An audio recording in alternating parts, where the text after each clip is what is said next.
Welcome everybody! It's here, it's the day! Mad Cave Showcase 3.0 coming at you live today, July 10th in this year, 2021. We did it! We made it to the third one. I'm so excited. I hope you are too. Chat, let me know how you're feeling. Let me know if you're here. Let me know what you're drinking. Give me a proof of life so I know that I'm surrounded amongst my people. Yay! Everybody! We got some good, some awesome fans in the chat. A lot of people from transmissions and seeing a lot of regulars, so thank you for coming. Emerald Archer, Avery, Goose91, I think I've seen you before. Manny, obviously, love you. Yeah! Super stoked. Third time's a charm. Yeah! I'm here physically and mentally is another question. You know what, Fats? It's okay. We got 5 hours. I know that you'll come back mentally, emotionally, spiritually. So, okay. Yeah. I'm so excited. This is the third Mad Cave Showcase and also my third time hosting. So for those keeping track at home, I have a perfect attendance. I would like that on the record somewhere, please. Yeah, this is gonna be awesome. I love Mad Cave. I love what they're doing. I love the stories that they're putting out. And so for the next 5 hours, we just get to celebrate that. And, you know, it's packed. It's a packed 5 hours. We have trailer premieres, we have art reveals, we have announcements, like very big announcements, like announcements that, like, again, I get another award, hopefully, for not spoiling it or not spilling the beans before this, because, yeah, they're going to be good. Okay, some big announcements. We get to chat with creators about, like, their process and their stories and, like, you know, why we should read them or what it was like creating them. We get to talk to retailers about how their past year has been and kind of catch up with them.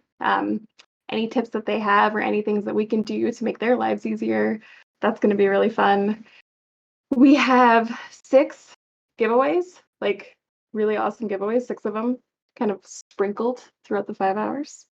And I'll just give you a little hint. One of them's coming up in the next segment, so stay tuned. And then, yeah, just like a ton of awesome interviews. Oh my God, and we have a live drawing with the new, like so much. Like this is a packed 5 hours. So if you're watching this live, please remember that this is interactive. So if you have questions for anybody that I'm interviewing, feel free to drop it in chat. The mods, if I miss it, you know, because I have 4 screens going, lots of notes, lots of interviews, the mods will send it to me. So yeah, shoot your shot, ask your question, you know, obviously as long as they're respecting. But yeah, if you have like how to break into comics or how do I find a good artist or whatever it may be, just drop it in chat. And then make sure that you go for those giveaways because they're really awesome. So chat, let me know, what are you most excited for today of all these things that I've listed? Oh my gosh, and thank you to all these follows we're getting. Oh, so exciting. Thank you, Word Balloons. Ah, yay! Good morning. Where's Asia? Asia's on her way. Yeah, created by Alice. Excited. Thank you. Me too. Just, I have to like keep my cool for 5 hours. Like I'm just fangirling the whole time I'm hosting, so it's gonna be awesome. You're excited for the Nottingham news? Yes. Manny's excited for the noon live drawing. It's gonna be great. Avery's excited to learn more about Grim Tales. I bet you are. Yeah, and the horror anthology. Yeah, so it's gonna be really awesome. I'm also here with my sweet producer Good News, who's running the things in the background. So he's the man behind the curtain, and he's the wind beneath my hosting wings. So shout out Shout out to Super Producer Good News and all of the mods that we have helping us today. This is going to be a really great show. So, without further ado, let's get this on the road. Let's start with a bang. Let's start with the CEO, CCO, and writer extraordinaire, Mark London. He's going to come on and we're going to chat. So, Super Producer Good News, can I get Mark on the line, please?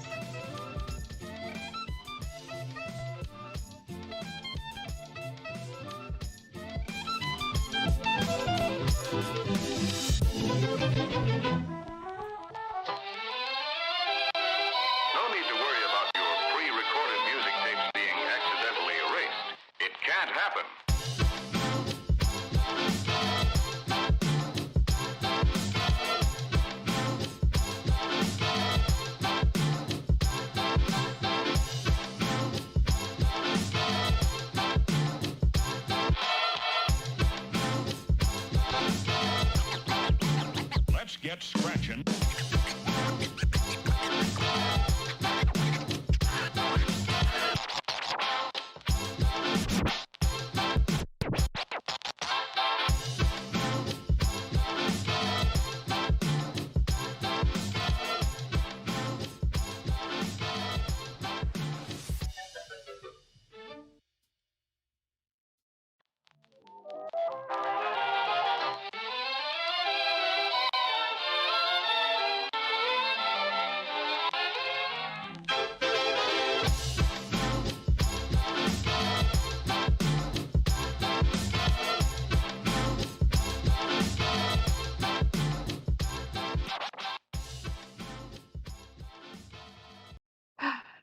Hello, everybody. I'm back, and I'm here with the CEO, CCO, and writer extraordinaire, Mark London. Mark, how are you doing today?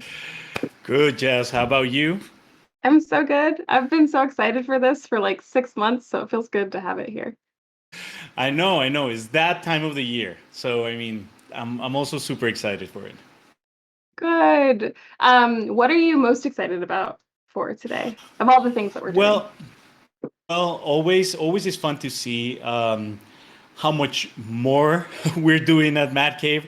So it's cool to see the amount of work that first of all is being put onto this. I was talking to somebody earlier and being like, it's been amazing how you can see the transition from the showcase, the first showcase that we did, to this one, which is it's so humbling and rewarding. So I'm excited just to show everybody how much we're doing. Yeah. Well, okay, can you say a little bit more? Like, how much has Mad Cave grown since Showcase 2.0? Well, not only in the IP department where we're still continuing to actually we have like close to 30 intellectual properties ready that they're going to be fleshed out in the next 2 to 3 years, and we're still trying to get more on board. So IP wise, from showcase to showcase, I think that we've probably doubled that input. Also, working hard at our new imprint, Maverick, which last showcase we kind of like discussed, and there were a couple of creators that came on board and everything. But now it's it's coming this year. We're launching it, so it's real. And also the Echo Lake deal, which was huge. I mean, for Mad Cave, because now we're going to be able to hopefully see some of our beautiful babies, I like to call them, the stories probably transcend to other types of mediums and everything. So, I mean, Well, okay, we've so grown. for those who missed our transmission episode that we did this month, can you just explain a little bit more about the Echo Lake deal? Like, what is it? Sure. Echo Lake is an entertainment company, and they're basically they're like your agents, basically, who rep you before Netflix or Amazon Prime and Hulu, and they shop around your IPs, and they talk to producers, and they talk to directors, and they talk to screenwriters. So. They know more about this stuff than we do. So it's great that they took an interest in us. I think that they're the right fit for us. I mean, so far they've been great. And what this allows us to do is actually put our stories, our products, our hard work into more hands, hopefully. That's so awesome. Yeah. And see it on the silver screen. Oh, that's Hopefully, so I mean, exciting. fingers crossed. Yeah. Everything moves so slow, even in comics. I mean, you guys have no idea how much time it takes from the moment when you see a comic book at your local comic book shop or your Barnes and Noble. Uh, it's it takes so much time to develop it, and there were so many things that went into it.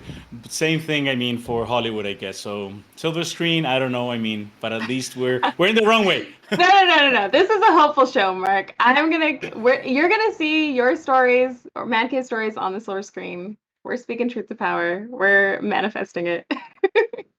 Cool. Thank you, Jeff. Yeah, Yes, I needed that. it's gonna happen. Everyone in chat, give us some snaps and claps for seeing Mad Cave on the silver screen. Hey Fernandez, good to see you.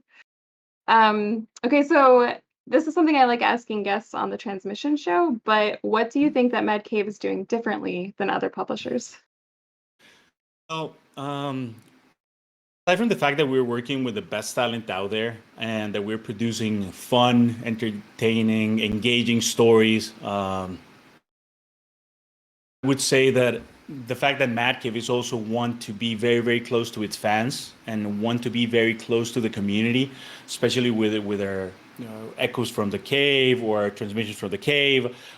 When we do this type of shows, I mean, we're always doing them because we want to engage with the fans. So I think that Mad Cave is very actively, aside from publishing comic books and creating worlds and creating stories and doing all the things that you're supposed to do as a publisher. I think that we tend to go the extra mile when we want to engage with the fans and make them a part of us. Hence the showcase. But I mean, we will talk about the talent search more in detail a little bit as the show progresses. So, yeah, hence the talent search. Sorry. That's so awesome.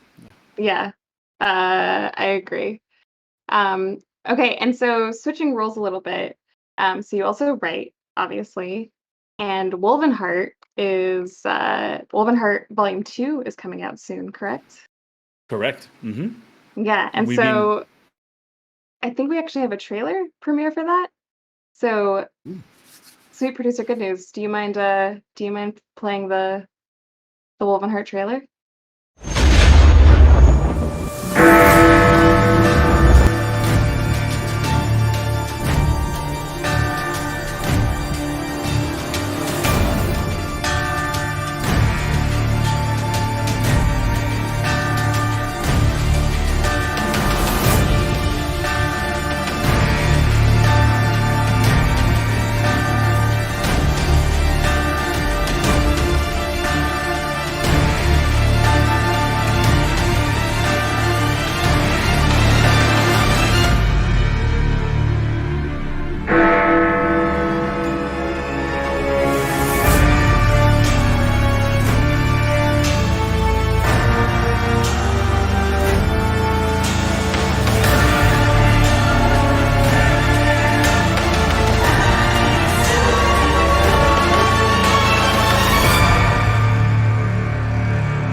Boom.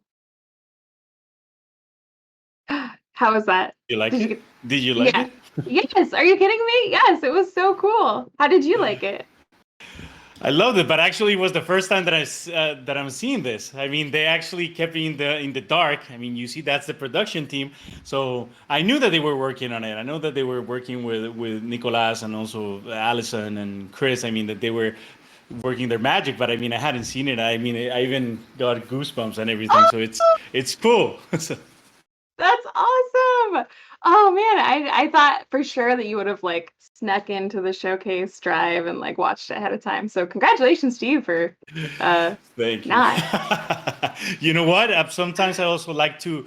I also have this showcase for myself, so I like to be entertained as well. So I kind of take a seat back and kind of like watch from way up in the bleachers and be like, okay, well, what are they going to do next? What are they going to do next?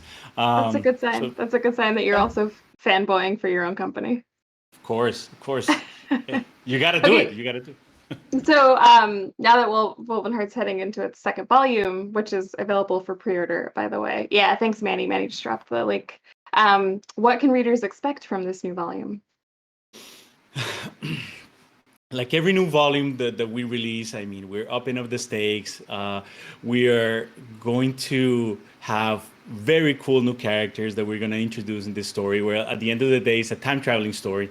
So we have the flexibility where we can play with different characters. We have Romeo and Juliet, we have Joan of Arc. We have, I almost spoiled one of the bad guys, which I'm not going to talk about him. Yes, Oh, no. almost, very close. So it's gonna be insane. It's gonna be wild. I mean, with Alejo, which I love him dearly. I mean, he's the artist on Wolvenheart and also on Midnight Task Force, and he's been doing such an amazing work. I can't wait for you guys to see what he's been working on. The first issue is gonna be a massive 40-page issue. So I mean, people are gonna get That's more bang one for the buck. issue? It's one issue, yes. I mean, we're definitely going. I mean, we're setting up the stage big time here. So it's 40 pages of action galore. No, not just the action galore, but it's gonna be wild. It's gonna be amazing. Yeah. Um, Okay, so so I want to interrupt you for 1 second because we're actually doing a giveaway in the chat. So chat, if you type in Wolvenheart right now, you have a chance to win a Wolvenheart bundle. So everybody in chat, type in Wolvenheart. It's caps insensitive, so you can do caps, no caps, whatever you like. Yeah, thanks, Manny. Thanks for dropping that. That's so Manny is the exciting. man. Yep, Manny's the man with the plan. Yeah, All right. always. Let's see. Um,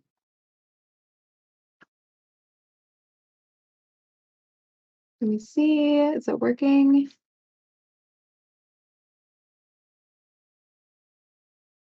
Sorry, 1 second, chat. Nightbot is also just waking up. It's a little early for her, too. Okay, now she's going. I'm so sorry. If you typed it in, please type it in again, because Nightbot, like, I had to kick her awake, and she was like, oh my gosh, I'm so sorry. But I will say, oh yeah, exclamation marks also work. So Wolvenheart, emojis work. Fats, if you win again, oh my gosh. It's gonna be a sign. It's gonna be a sign that we need to bring Fats somehow. Wins every time. Yeah, okay. 5 more seconds. 5, 4, 3, 2, 1. And who won? Score SK Orange Soda. Congratulations. Ooh, very nice. Congratulations. Excellent. Sweet. Okay. Unfortunately, we're out of time. You're just so easy to talk to, Mark. This goes by so quickly. So my last question for you is a very serious, very important one. Okay. If you had to, which monster would you want to fight in a hand-to-hand combat? None. Just None? run. None. I mean, all of those guys just freak me out. I mean, I'm such a wuss. Really. I mean, I can't. No. No. I mean, just that's intelligent. Of course. I mean, you're fighting monsters. What the hell? But no. Really, if I would probably fight Dracula. I don't know, I would just even die at the hands of Dracula. One of my all-time favorite characters. Die by Dracula's side would be a wonderful way to die. Yeah, I'd be okay. Bite me. So. Okay. And with that, I have to bid you adieu. But this was wonderful. Thank you so much. And I hope you have a great day and enjoy the rest of the showcase. Of course, I'm super excited. Have fun, Jazz. Thank you. Yeah. Chat, we have the Bountiful Garden trailer coming up, so keep an eye out. It's also beautiful.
can't happen.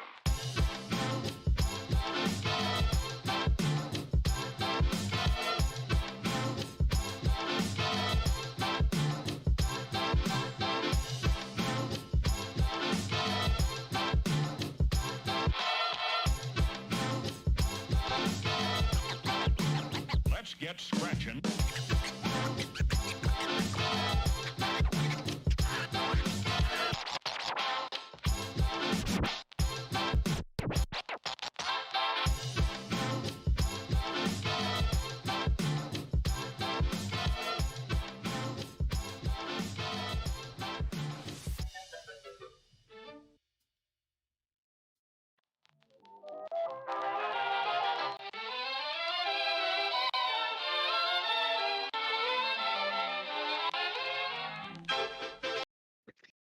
Hello! Hey, everybody. I'm here with two of the Bountiful Garden team, Ivy Noelle Weir and Kelly Williams. How are you two doing today? Good. Good. Okay. Strong, okay. Good. And how's your skeleton friend doing, Kelly? What was that? How's the skeleton behind you doing? Oh, fine. I don't have a clever thing for that. He's stiff. I don't. Cool. Sounds good. Okay, so let's just start with my favorite question because I love the beginning. How did you both start with Mad Cave? Or how'd you get working on this awesome book? So, I was actually first approached by Steens, our editor. Steens and I worked together before. We did a graphic novel together called Archive of Quality. And Steens knew based on kind of my style of writing and being familiar with me because besties that she thought I would be a good fit for this. And what I love about Steens is that I know that she never makes any decision out of nepotism. Like Steens is never going to sugarcoat it for you and put you up for something unless she thinks you're good for it. So I knew when she approached me that she had definitely given it thought. So then I talked to Chris more and Steens more, and so I got brought as a writer, which I'm really glad because it was a ton of fun. That's awesome. And Kelly, how about you? They reached out to me first, and I think they talked to me before they had even like nailed down a writer or whatever. And but yeah, so that, and then they told me that Steens was gonna be the editor, and I was like super into that because we wanted to do something together. So that all just kind of, and it was at this like perfect moment where like the lockdown stuff had like was just starting to happen, like, and I was just finishing something up and starting to panic about not having work. So it all just kind of fell into place at the right time. Nice. And it was a good, and when they told me what it was about, like, that was perfect too, because like I'd been dying to do something a little more sci-fi. So it was all just perfect timing. That's awesome. That's kismet. Ivy, what was your inspiration behind the story? So when they first kind of told me what they broad strokes wanted the story to be about, I was like, okay, so this is like a very classic trope, right? The scientists in peril, they're on a space mission, something goes wrong, it's a mystery. And then there was this twist of like the scientists being young, being kids, teenagers.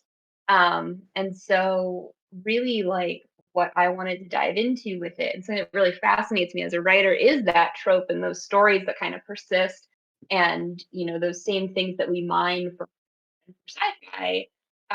So I went back and I read a lot of kind of pulp era sci-fi, a lot of stuff from the 40s, 50s, and 60s.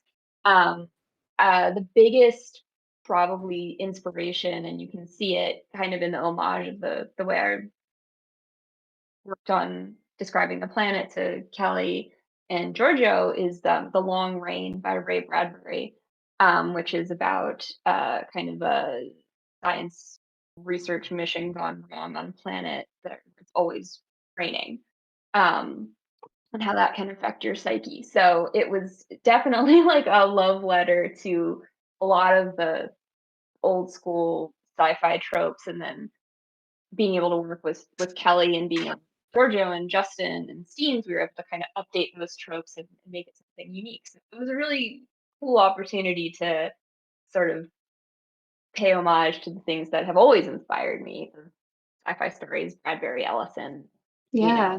Octavia Butler, all of them. Yeah, that's so sweet. Kelly, how about for you? What was your did you have any visual inspiration while you were drawing the story? Anything that you were pulling from?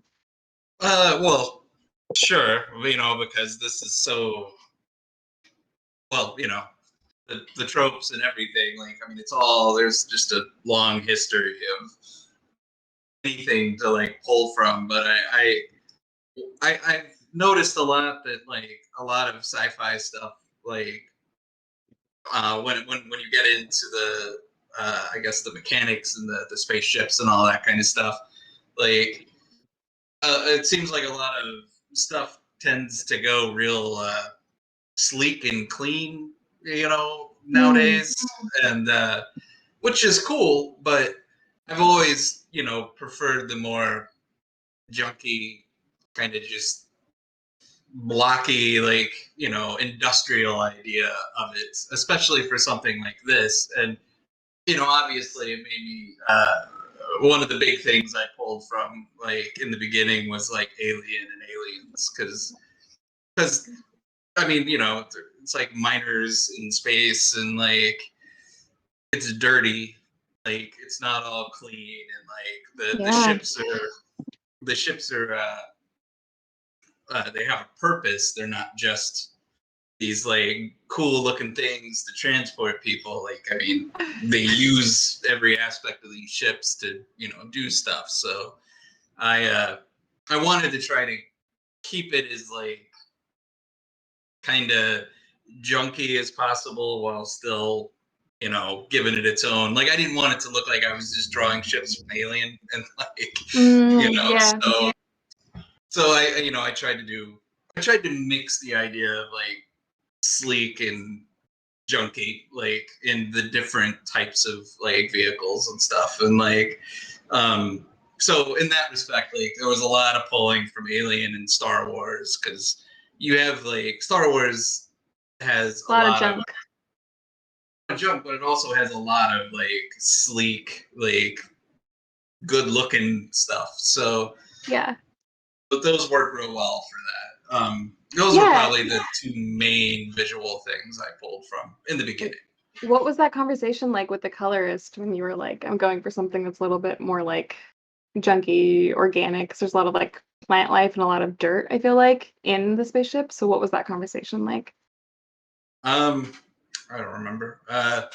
The I think when it came to talking to Giorgio about the colors and stuff was,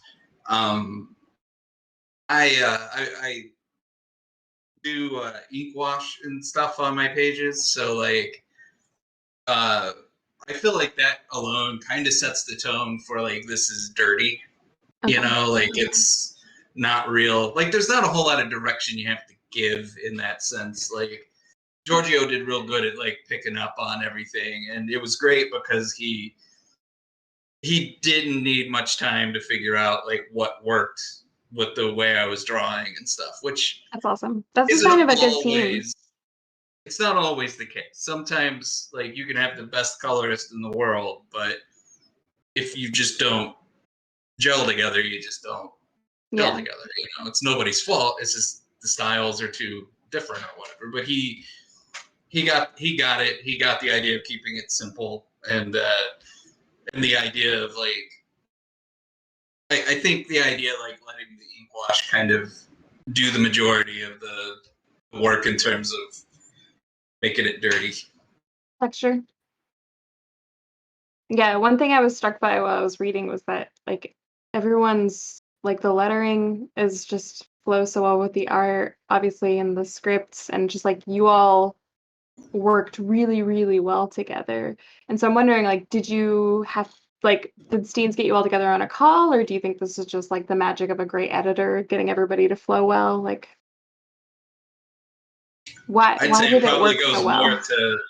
it probably goes more to Steens just being a good editor and everybody just Yeah. doing well. I think Ivy, Steens, and I had one call maybe in the very, very beginning, and Oh, wow. that was it. Like I don't think I talked to Ivy again except for maybe in a couple emails like through the course of that. Yeah. Steens is a very good manager of people. And so, I feel like by the time manager in general. yeah. So like by the time that, I had a script kind of where Steens wanted it, I think she'd already been in touch.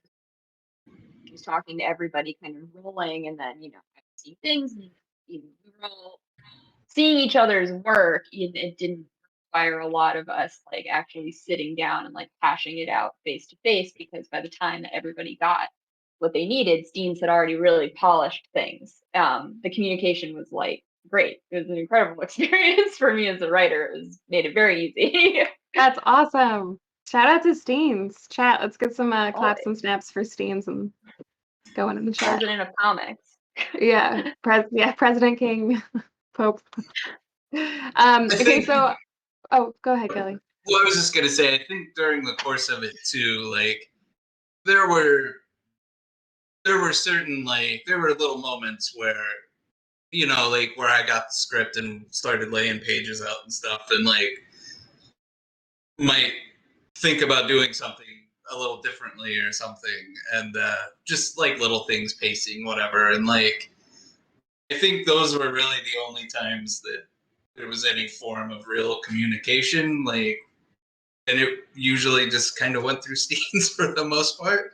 Like, I mean, I think it was just really smooth without needing to like talk constantly. Well, like you were saying, like she did such a good job of keeping everything like on track, and we I think once we kind of hit the ground, like we hit the ground running for the most part. Like, yeah, there wasn't a whole lot of need to talk about it. I have a question. I asked Steens this when they were on transmissions 2 weeks ago. Was it hard writing a horror story with teens as the vehicle? No. So I used to work with teenagers, be young adult librarian. And so I spent a lot of time with teenagers in that role. And I think that when you get into a situation where like cooler heads would normally prevail, having teen protagonists who do not just, there's no such thing as a cool head when you're a teenager, makes it like, your stakes are instantly higher because, there's so much more emotion and things are felt so extremely. And, I had just come off writing 2 middle grade young adult contemporary graphic novels. And so I was already kind of in a headspace of writing as a teen voice and for young adults. And so to take that and then sort of bring it into a horror context was actually really fun, because it was like taking that same skill set that I had just been kind of honing over these 2 graphic novels and then being like, okay, what if it was scary and messed up? Which was kind of a fun exercise. But yeah, I think that writing teenagers for this kind of plot, they just give so much already when it comes to just like freaking out or yelling at each other or just being dramatic. So I really enjoyed writing them as teens. I can't imagine doing it with adults almost. That's awesome. I mean, if you think about how much horror is centered on teens anyways. It's true. That's true. I mean, the 80s was all teen horror for the most part, so yeah, it's not really that out of place. Cool. So yeah, Though, not hard. which is what I thought we were doing. like, all right, I'm into this. I can get into some horror with some 10-year-olds or whatever, but it was probably better to go teen. Yeah. They have more to say, more hard, fast opinions, probably. What are you hoping that readers take away from this story? Don't go to space. Don't go to space? Just don't go. Just don't do it. There's nothing you need up there. No, I mean it's tough because on one level it's like don't go to space, and on the other it's like, I don't know, a story about ego death to me, and your sense of self, and don't go to space and don't be ruled by your ego. I don't know. Neither one feels like great advice. No, I disagree. I think those are both great advice. And Kelly, yours is yours just don't go to space, just like Yeah. Yeah. Or if you're gonna go to space, just don't go real far. Just stay close to home or something. Space station, maybe Mars. Don't go out of the solar system. Just stick with what you know. It'll be all right. Don't go chasing solar systems. Stick to the moons that you're used to. Yeah. So, the farther you go, the more opportunities there are for weird stuff to happen. So, go to Mars. It's fine. There's probably nothing bad on Mars, other than just Mars in general. Other than the vast, empty planet that is Mars. Okay, so let's say that people don't heed your advice and they go to space. What advice do you have for any teen scientists watching that are currently stuck in space?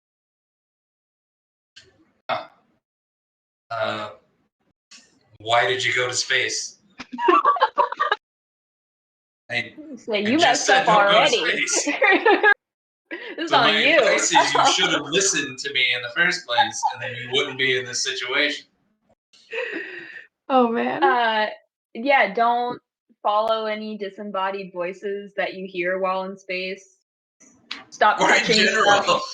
Just Stop touching stuff. Don't do it. Don't touch so much stuff. Okay, I got a couple questions in chat that I'm going to ask. One, Avery asks, in space, does screaming help? Well, sure. I mean, yeah. I've heard that no one can hear you.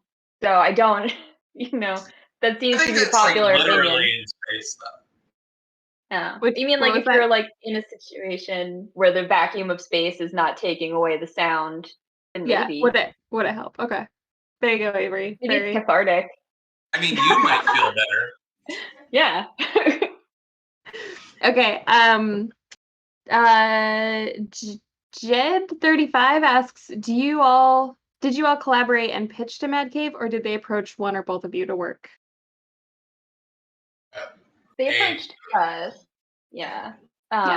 So, it was a Mad Cave idea, but it was very high level and very broad strokes. So we still did get to kind of make it our own and expand on it, which is there was I would say it was a total freedom kind of thing. I don't feel like we ever ran into any kind of button heads or roadblocks. Like they basically just kind of said go for it. And we went for it. Yeah, nice. And then for Kelly, Fats asks, Kelly, how did you come up with the Nacho Man Sandy Cabbage handle? Just say it out loud. You just said it out loud, and then you're like, that's my Twitter handle. I literally, I was sitting on the couch, and I have no idea why it came into my head, but it did, and I said it to my wife. And I probably spent about 30 minutes laughing about it. And then I was like, I'm going to change my Twitter to this. And now I feel like I can never go away from it. I'm stuck with it, which is great. Having both of my Twitter things not be my name at all. I'm doing everything I can to make myself hard to find, apparently. But it's fun to say. It's really fun to say, and I mean, it's Nice. dumb luck, the perfect take on the name, I guess. Okay, so unfortunately we're out of time. Ivy, where can fans follow you and how can they support you? I'm on pretty much all social media channels under Ivy Noelle, IvyNoelle, except TikTok because I'm 32 years old and I can't figure out how to use it. And yeah, Love I the have a website, honesty. ivynoelleweir.com. Hey, I know who I am. Perfect. And Kelly, obviously, Nacho Man. But where can people follow you and how can they support you? Well, I'm on all the social media stuff except for TikTok because I'm old and don't know how to use it. I'm Treebeard on Twitter. That's what you would, at Treebeard. That's BREED, not EA. And put a Y at the end of that for Instagram. And I don't have a store. I'm lazy. You can buy the comics I've worked on. Like those are good. So Yeah. do that. And buy Bountiful Garden. That probably supports me, I guess. Yeah. And yeah. Cool. Well, we have the pre-order for Bountiful Garden #1. The link is in chat. So everybody, if you want to support these two awesome creators and you want to read a really good, really spooky story, then pre-order that with your local comic shop. The link is in chat. Thank you both so much. This was really fun. I loved the honesty. It was a great way to start my day. So thank you for being here. Thanks for having me. It was fun. Yeah, sweet. Okay, so chat, we're gonna do the trailer for Nottingham, and then next we have the three of the Nottingham creators on. So see you in a moment.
get scratching.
Everybody, I'm here with Shane, Connery, Volk, David Hazan, and Luca Romano is having a bit of connection issues, so hopefully he'll be able to pop back in during the stream. He's restarting. But David, Shane, how are you doing this morning? Or night, wherever you are? I mean, it is 2:51 a.m. here in Melbourne, Australia, so technically it's the morning. Thank you so much for being on this. I love you. I just love talking to you, so it's fine. Shane, how are you doing in a much more reasonable time zone? I'm doing great. Yeah, the sun's shining. I had a nice long sleep last night. Sorry, buddy. That's okay. I'm like 2 Red Bulls deep. It's fine. We're good. Wow, awesome. Okay, so we just did the trailer for those who hadn't seen of Nottingham, but we have a couple of big exciting announcements to do. So Nottingham has been super popular. It's how many prints is issue 1 on at this point? How many print runs? Five? I think 5. 5. Yeah, I think they're on 5 now. 5? Right. Yeah. What about 2? Do you know how many that one's on? 4. Okay, so how has this massive success been for you both? How's it feel for you? I mean, speaking for myself, it's been awesome. You know, I can't. I have no complaints with just seeing, printing after printing. Yeah, I'm thrilled. I don't know how much deeper I can go into that. Well, it's tough. It's tough because it's both our first book, right? So it's kind of like we have nothing to compare it to right now. So we're just sort of like, okay, I guess this is how it goes. Is this how it goes? For you two, apparently, yeah. You're a magic team. It's been super cool, though. It's honestly been pretty humbling, and yeah, I mean, I get messages from like new Nottingham fans all the time, which is really, really cool. We're getting a lot of love in chat. Love the Nottingham hoodie, volume 2. Some people want prints. People are excited to see you. Issue 5 was especially fire, says Emerald Archer. Yeah, this is a fan favorite, it seems. So congratulations. It's just been thank you so much. A rocket. It's been so fun to watch. Yeah, it's been really cool and a little bit surreal. I probably David, you probably feel the same way. It's been a little Yeah. surreal, like all the printings and just it's been. And a lot of people have been asking me for like original art and that sort of stuff. So I wasn't ready to be selling it, but maybe I need to like get over getting rid of some of it. So we'll see. Oh my you gosh. know who's at the front of the queue then, okay? Just saying. I got I'm willing to put the money down, buddy. You don't need to pay. I got something saved for you here, buddy. I got something saved. Oh, that's lovely. Thank you. Aw, that's so sweet. Chat is just popping off. Shane, that remark on the last prints you sold are incredible. Yeah, chat, if you want to buy some Nottingham prints, like let us know in chat. Yeah, I'll definitely do more because the last run I did went really, really well. So I think that's an indicator that people want more Nottingham stuff. Yeah, let us know. Tweet at Shane if you want him to sell more prints. Yeah. Your mentions are about to blow up, but that's fine. Hey. And we're actually doing a giveaway during this, so I'm gonna set that up. So we are giving away a special variant for number 1. So this very is gonna, cool. Yeah, this is gonna sell out quick. Good news. Do you mind throwing up the image if we have it? Yeah, look at that variant cover. It's so beautiful. It's so crazy. That's something that's really crazy is seeing like, these characters drawn by other artists and doing such a crazy good job with it. It's been super cool.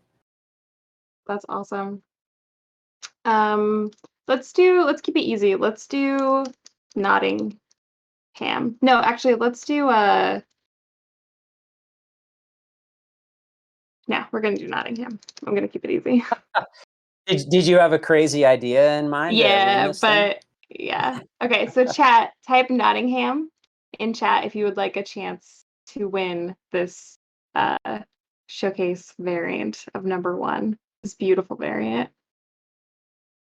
All right. I'm gonna let that go for a little bit. In the meantime, good luck, everybody.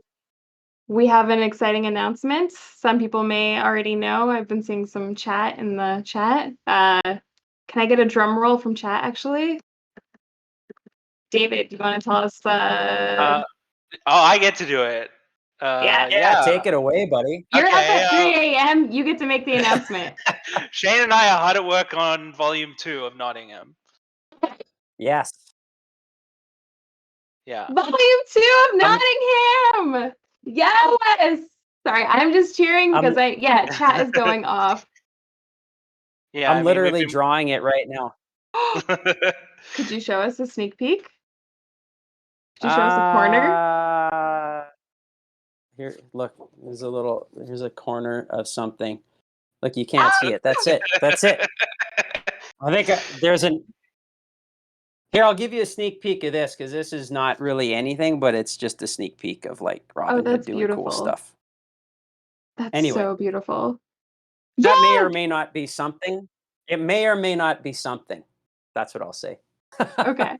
I mean, it is gorgeous, objectively. Yeah. Oh, of course. That's the something that it is, Okay, so how much can you tell us about Volume 2? Like, what's going to happen? Oh, Luca might be with us. We're going to go bigger. We're going to go wider. The characters that you love, you're going to see a lot more of. There are going to be new and interesting additions to the cast. We're going to see more characters from the Legends. And there's going to be a whole lot of blood, a whole lot of action, and a whole lot of bad decisions and terrible consequences. Yes! Luca, are you with us? Can you hear us? Yes! I cannot. You cannot see me, but at least I can hear you. It seems like yes, we can hear you. My tablet betrayed me, and I have to resort to going back to the computer, which unfortunately did not have a webcam, so you will not see my beautiful beard. But at least I can hear you guys, and I'm so stoked to be finally here. I'm doing the beard lifting, heavy lifting here for both Thank you, of us. brother. Right? I knew I could count on you. Luca, we just announced that Volume 2 of Nottingham is happening. Can we get a live reaction of your sounds? Finally, I can say it out loud. Yes, we can talk about it now. I'm so It's excited. happening. It's happening, Yeah. folks. It's real. Okay, so I'm gonna roll. If anyone wants to get this variance, I'm about to do it. About to roll for the winner in Awesome. 5, 4, 3, 2, 1. Rolling. And the winner is Fats! Congratulations! Yeah. Congratulations. Thanks, man. Probably Congratulations. one of the bigger Nottingham fans in chat, which is saying something. Yeah. Awesome. Yeah. That's Great awesome. to hear. Congratulations, That's Fats. awesome. I recall you from pretty much every time I was here on the chat. Yeah. Power watcher. Okay, so unfortunately we're out of time. Real quick, where can people follow you on social media, and how can they support you? David, we'll start with you. Yeah, okay. So the best place to find me is Twitter at David T Hazan. That's Hazan. And you can also find me on my website at www.davidhazan.com. Cool. Shane? And you can find me, Shane Connery Volk. That's my handle on all my socials, Instagram, Twitter, and all that. And then you can check out my website too, shaneconneryvolk.com. There will be new prints and possibly some original art up there soon. Check it out. And I can be found everything online under the nickname Malcolmok, the same I'm using right now in the Twitch chat. So Sweet. Thank you come and so see much. hi. Luca, thank you. Thank I'm you so glad so that you much, guys could come Jasmine. on. Congratulations very on the much. success. Thank you, everyone. Thanks to all the Nottingham fans out there for bringing Volume 2 out. We're working Absolutely. hard on it for you. Yes. Yes. Thank you so much Yeah, for the we've been support. working. It's been We've been incredible. working hard on it since. What was it? Since I guess March. Pretty much. And Pretty much. Yeah, we've been having to not say anything when people have been begging us since. Yeah. Yes.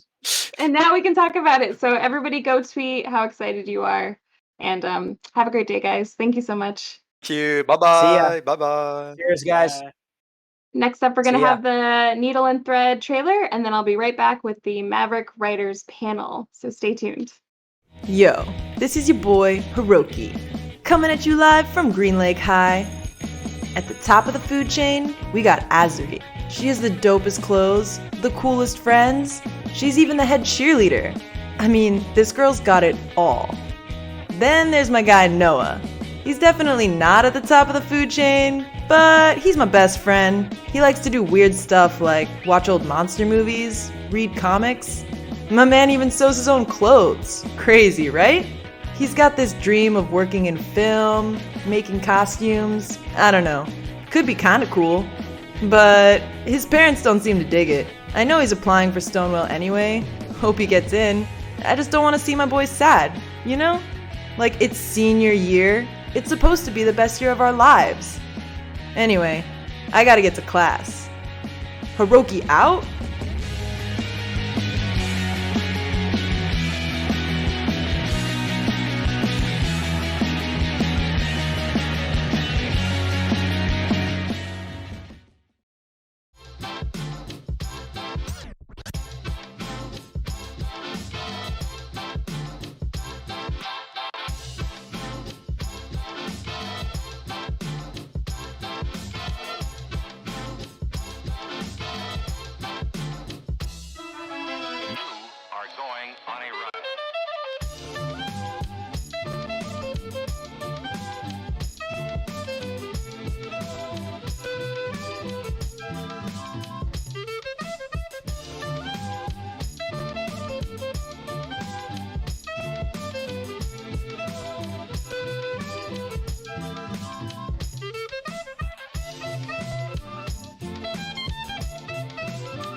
get scratching.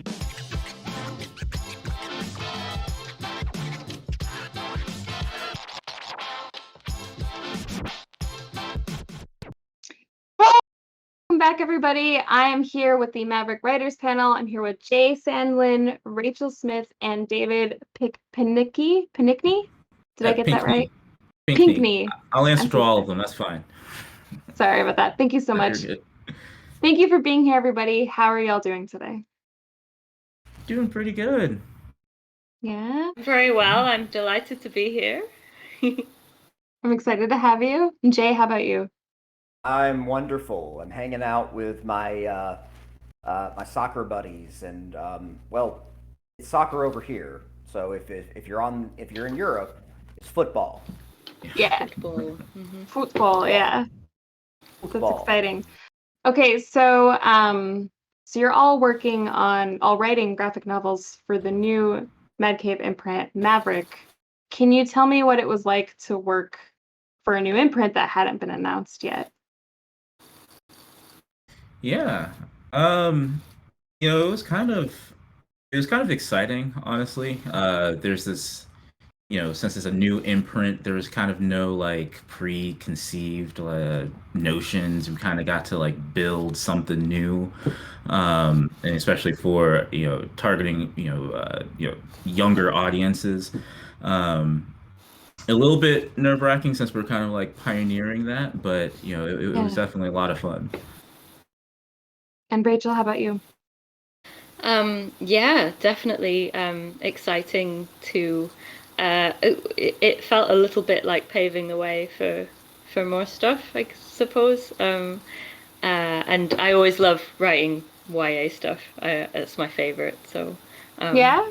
Yeah, definitely. I think comics should be for everyone. So. That's awesome. And Jay, how about you? How was it working on this like super secret? Not only was the story secret, but the publisher was secret.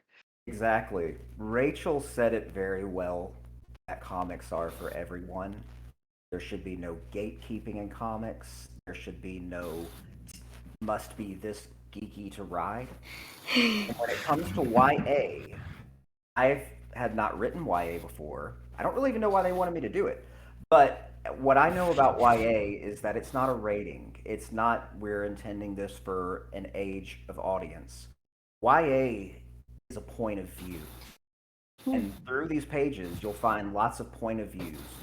You will find yourself maybe through the pages, whether you are going through your young adult years, whether they're in the past, whatever it is, it's something I hope that will be a chance for people to revisit that young adult point of view that we have and is still a part of us. That's awesome. Yeah, I guess that's why people like of all ages love reading YA, and it's like having such a moment, or I guess maybe the last 10 years is more than a moment, right? But it's just had such a building of audiences. Yeah, because everyone could pretty much share that experience depending, no matter what age you are. There's more people you can talk to about it. It's not geared towards just one group. It's broad. Yeah. So I guess, Rachael, you already answered this, and it sounds like, Jay, you agree, but do you enjoy working on books intended for younger audiences? I do. Yeah, I think YA books. I mean, I enjoy working on books that I wish I'd have read when I was young.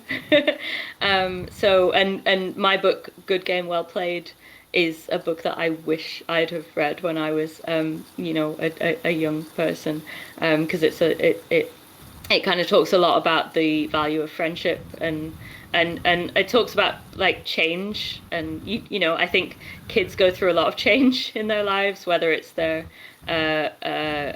parents getting divorced or something like that, or getting a new job, or like going through different part-time jobs when you're a kid. I like, and YA doesn't necessarily mean just for kids either. Like a grown-up can read a YA graphic novel. It's absolutely it's like it's comics for everyone. Yeah. And David, did you enjoy it? Oh yeah, absolutely. Writing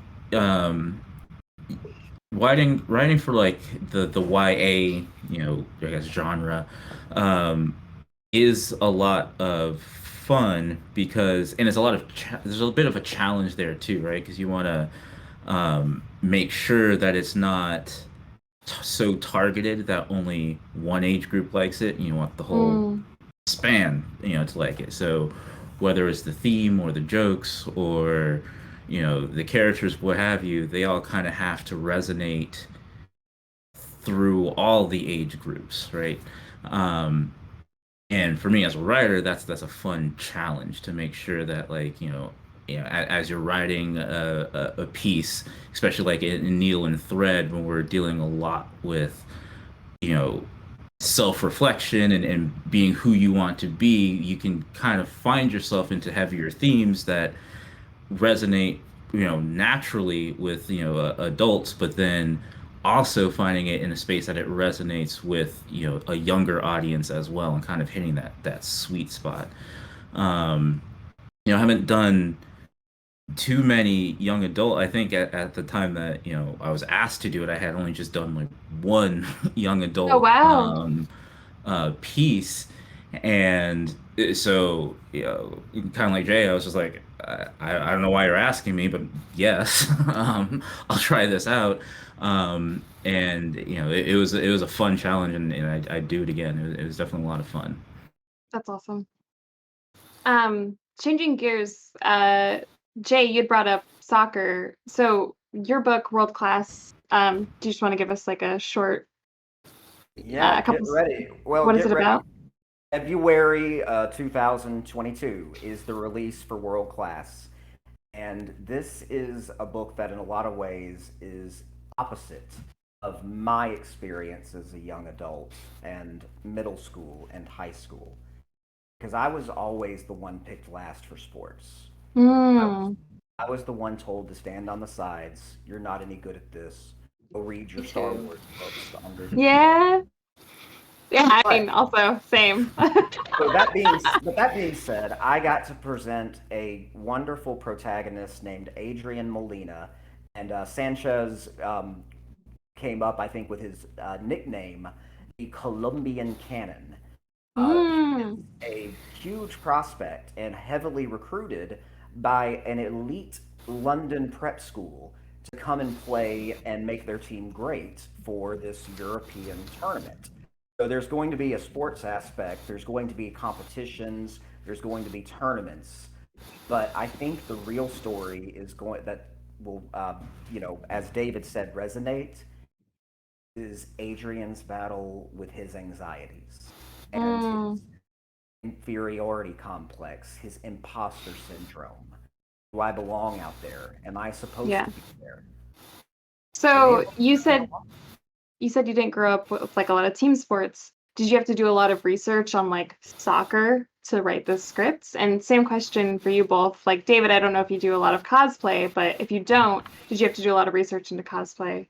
Um, Rachel, it seems like you play a lot of video games, so maybe you were just like, oh, I got this. Arcades? Yeah. As for research, I have a lot of friends who do cosplay, and I've been to a lot of conventions, and I've been on a lot of like, let's just hop in the car and go to a thrift shop and find stuff to build a cosplay. So from that Yeah. perspective, I didn't have to do too much research. But since Noah comes from comes at cosplaying from a technical like sewing perspective, not necessarily from a cosplay perspective, I definitely had to do a bit of research on like how do you sew, like what are terminologies for sewing, like those types of things that are the technical terms and whatnot, because he would just learn from the internet, so he would just Google like Yeah. how do I do this kind Huh. of stitching? What's it called? So I Exactly. just did the same. Answer that as well. When I can't remember if it was Mark London or Chris Fernandez who asked me off casually, "Do you know much about football or American soccer?" And I, of course, I give the answer like, "Of course I know about that." I'm a coach on my son's soccer team, which was true with an asterisk in that I was one of the assistant coaches, which means I was just a parent that happened to show up. I didn't even graduate to getting a whistle. And my son only played one game, and he ran up and tackled one of his own teammates from behind and grabbed him in a headlock and pulled him down.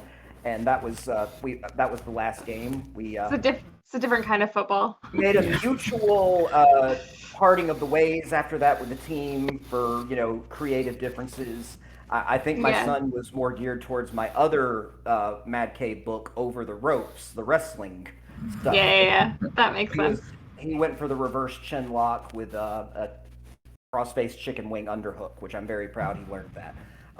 So yeah, I was. You ever heard if you want to write something, whatever it is you want to write, make it till you make it. Yeah. Because at some point you'll find a sweet spot, and it'll be great. And nobody knows what you don't know unless you let them know. I'm going to interrupt. Rachel, you got a question from Avery in chat. Do you have a favorite video game? So, okay, this is interesting. So I've, just to give some context to people who maybe don't know, I wrote the book Good Game Well Played, which will be out, I hope, early next year. I'm not too sure, but yeah, the pages are nearly finished by Katherine Lobo, the amazing illustrator. And it's about these 6 friends who run a video game store in the 90s. And yeah, gosh, I think my favorite video game would be Sonic 2.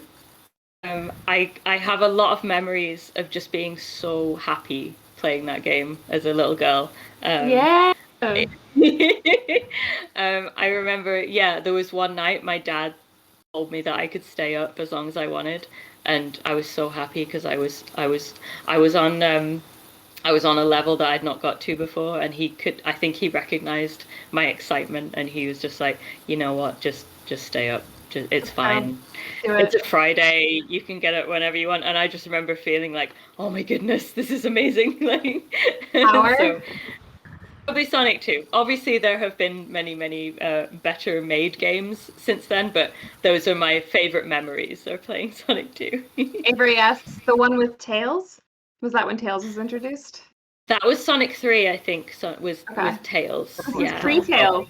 Wow. It's pre-Tails, Also with Knuckles and the island. I'm sorry. I mean, it got very... I mean, this is Sonic before it got very, very complicated. It was literally just speedrunning OG. Yeah, right? it used to just be, hey, this is a hedgehog that goes fast. That's funny, isn't it? And then it just got really, really... Not that I always like it now, Sonic but right there. Oh, yeah! Damn, Avery, you opened up a Sonic. shared love. Yeah. Okay, so unfortunately we're out of time. So real quick, please tell me where we can find you online and how we can support you. David, let's start with you. Yeah, you can find me on my website, davidpinckney.com, and it'll give you links to everywhere you can pick up my stuff. And obviously, when Needle and Thread is out, it'll be front and center. And yeah, that's about it. Nice. And Jay? Please find me at jsandlin.com. Sign up for my newsletter. I promise I don't send that many. Twitter, Instagram, at jsandlin_. Again, World Class is February of 2022, but I'll be releasing comics all the rest of this year, starting at the end of this month. So keep up and see what's coming down the pipeline. Sweet. And Rachel, where can we find you and how can we support you? You can get me on rachelsmith.org, and that's Rachel spelled RACHAEL, the awkward way. rachelsmith.org, and then all my socials are on there. So, yeah. Cool. And Needle and Thread is coming out in September? Yeah, I think September 28th, 29th, one of those two. Cool. That's going to be the first one. So yeah, it's kind of exciting. Yeah. All right. Thank you so much, everybody. This was way too short, but very fun. And I enjoyed you spending your morning, afternoon with me. So thank you. Of course. See you guys. All right. See you soon. Next up, we have a couple of pre-records. We have an interview with Rowan, Maccoll, and Joe Corallo. So we'll be right back.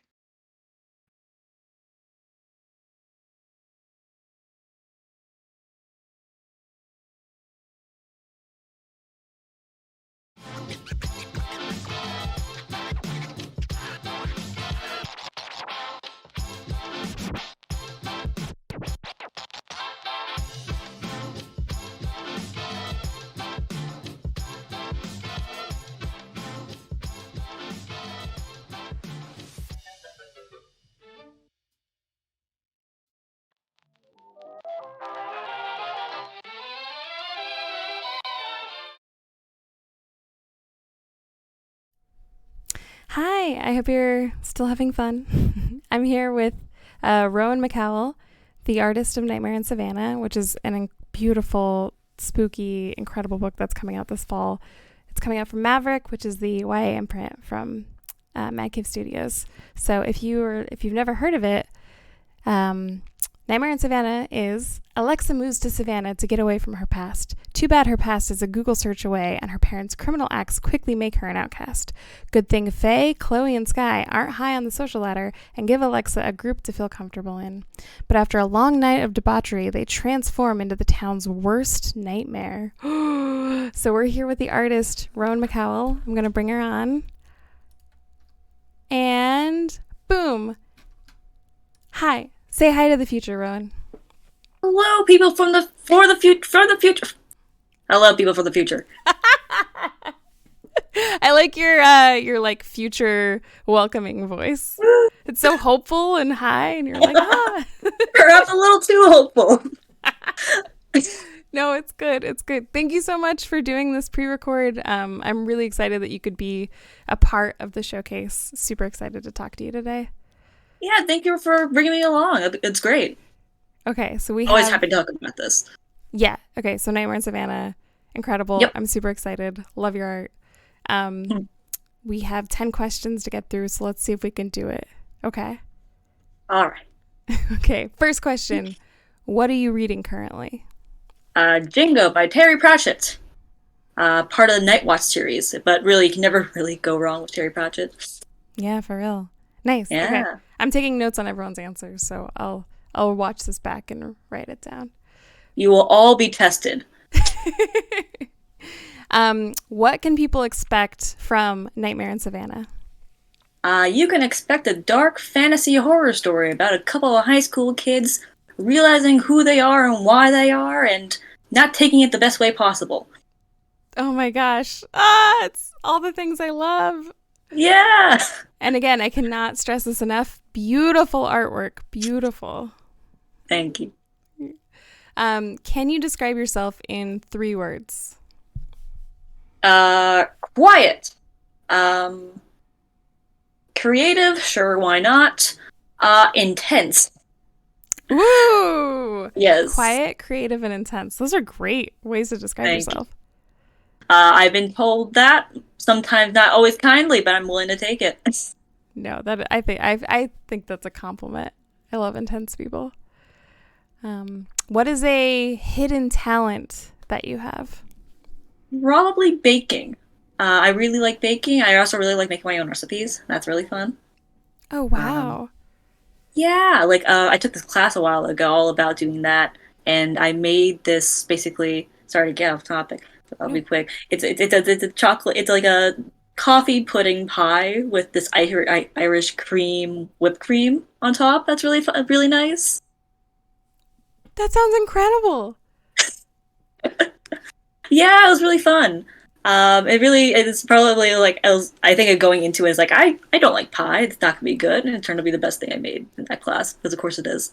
Oh my gosh. Okay, so if we ever meet IRL, which I'm sure we will, I would like I'd like to partake in your baking if you just happen to have some around. Oh, probably very much the kind of when I'm getting very frustrated with things I bake. So probably have something around.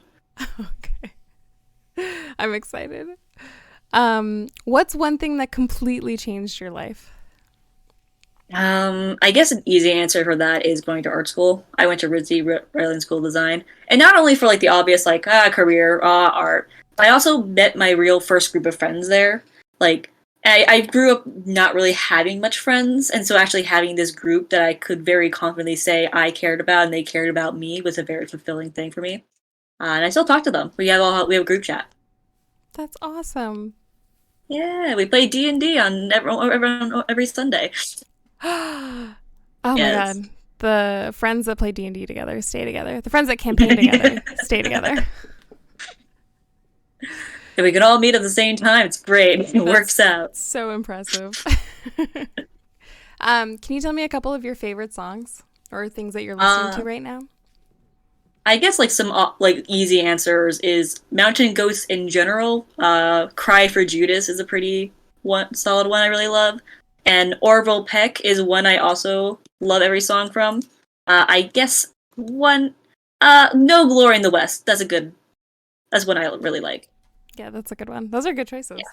Also very like cowboy mountainy, kind of like downbeat. Yeah, that's kind of where I've been for the past year or so. Nice. Yeah, I respect it. So getting back to the craft, what do you think is your biggest hurdle as an artist? I think the easy answer is my confidence. All about like really putting myself out there, being willing to make harder choices because of it. Pushing myself my comfort limits, so on and so forth. I think a less obvious answer, and ironically enough, is probably subtleties. As I've been working on my own stories, I'm working on like, and I guess it does relate to the whole confident thing of feeling unsure people will get my point, so I really have to hammer in the points. And I had a lot of people tell me like, you can just kind of pull back. It's all right. You can just like present it. You don't have to be like, this person is the villain or whatever. Yes, yeah, that kind of thing. Especially because I'm working a horror short story right now. It is something it's learning experience to kind of really because I'm sorry, my cat wanted to say hello. Hello. Oh, and you have a little spot for them and everything. I do, yeah. I learned pretty early on that if I'm interviewing people, she wants to see them. So she just woke up from her nap. We are on a timer. We can't be... Okay, we're just going to move on. I'll just give her some pets. I'll try not to be too distracted. What do you think is your favorite thing about being an artist? I think the very selfish answer is I can create the stories I always wanted to read, and no one can stop me. No, that's not selfish. That's great. That's power. Yeah, it is power. Yeah, I respect that answer so much. If you could have one superpower, what would it be? Levitating, actually. Not necessarily flying, but I kind of like the idea of levitating. Of just being able to float. Like just a couple inches or like 6 feet or what's the levitation? Yeah, 6 feet if I want to like get up above a crowd. I think any higher than that, I get I get very conscious of if I fall right now, I might die. But like if we want to like go full on like cheating telekinesis, and I just happen to be able to float myself. Oh yeah, let's get into the logistics of it. We're all military. Yes. Yeah. This is what we spend a lot of time on the actual like nitpicking parts of this theoretical superpower. I'm so sorry. She just jumped up on my lap. Oh. No. Oh. She's so sweet, but can't be having cat fur in the mic. Okay, and last question, actually. We're doing great on time. What's one thing that you wish more people knew about you? Some funny answers, like, I wish people knew I had a Patreon. Love people know to have a Patreon. I think probably more kinder answer plug is... your Patreon. Skulking Foxes. If you just look up my name, Rowan Maccoll, you probably find it. Really cool art, all that stuff. Anyways, probably also like an actual answer would be, I have 4 cats and I love them and I will kill for them. Oh, she sensed that. That's why she came up. She was like, hey. A cat lover. Yeah. I can sense that you're talking to a cat lover and I just need to say hello and purr very loud. Good. Oh my gosh. Okay, so that was all of my questions. You did an incredible job. Thank you so much. Thank you. How does it feel to have Nightmare in Savannah coming out? I know that you've been working in it for a long time. It's coming out this fall. Like, how does it feel? I guess like part of it's like a relief. I'm like, fine. It's like holding in your breath and being able to let it out kind of thing. It'll be great to actually show people and really like all the work we did and all the stuff we're really proud about. And also really just really exciting to have I guess have a published book. You know, it'll be in stores. I have like a couple. I used to work at a bookstore until COVID, but they were like, I still talk to a couple of the workers there. They're like, we pre-order like 10 of your books. We're gonna have a little spot for you. We'll have a little sign, which is very sweet. That is so sweet. I'm so excited for you and for your many fans to be able to hold your work. I cannot stop singing its praises. It's such a good book, and I'm gonna pick up copies for like all of my nieces and nephews, and yeah. Thank you. I really appreciate that. This was wonderful. We did exactly 10 minutes. Thank you so much. Yay! Yeah, I hope you have a great day. Yeah, you too. I hope everyone else have a great showcase. Yeah, thank you so much. Yeah. Okay, bye. Bye.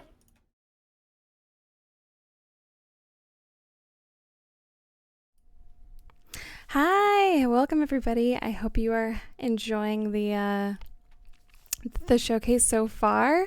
This is going to be a quick little 10-minute interview with author Joe Corallo. I'm super excited to have him here. Author of Beckstar. So real quick before he gets here, let me just if you don't know, if somehow you don't know what Beckstar is about, Beckstar is a star-hopping mercenary gone full-time gambler light years away from Earth, leaving her old life behind with the help of her magical luck dagger, which is my favorite weapon, and her fan-turned-regret-filled friend, Sally Sulin. Beckstar ekes out a living under the nefarious Shadow Syndicate's radar.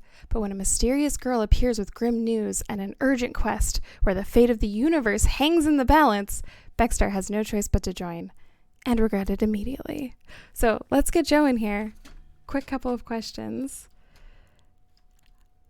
Soon and boom! Hi! Hey Joe, say hello to the people of the future. Hello, people of tomorrow. People of a few days from now. Yeah. How are you today in the present, which is their past?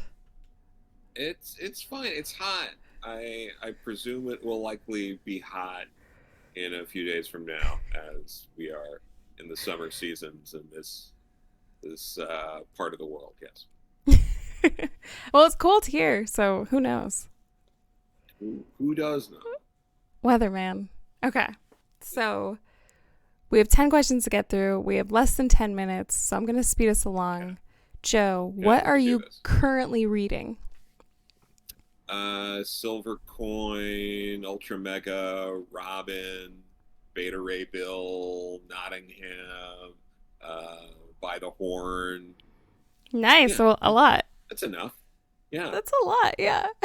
Yeah, reading that. I'm also diving into omnibuses. I love reading older stuff. I've been reading the 60s and 70s Wonder Woman. Nice. That Mike Sikowski, very underrated. He's excellent. But yes, that's what I've been tackling. That's a lot. I love that you don't get sick of comics. Like, you're just always creating them, consuming them, sharing them. Yeah, they're great. Okay, speeding along. What can people expect from when they read Beckstar? I didn't pitch it or think about it at all as Indiana Jones in space, and it kind of turned into that a little bit. That's the perfect way to describe it. So it's Indiana Jones in space. It's sci-fi, splash of D&D kind of stuff involved, but it's really about friendship. Oh, and found family. Yeah. Yeah. That's perfect description. Speaking of which, can you describe yourself in 3 words? Only 3 words.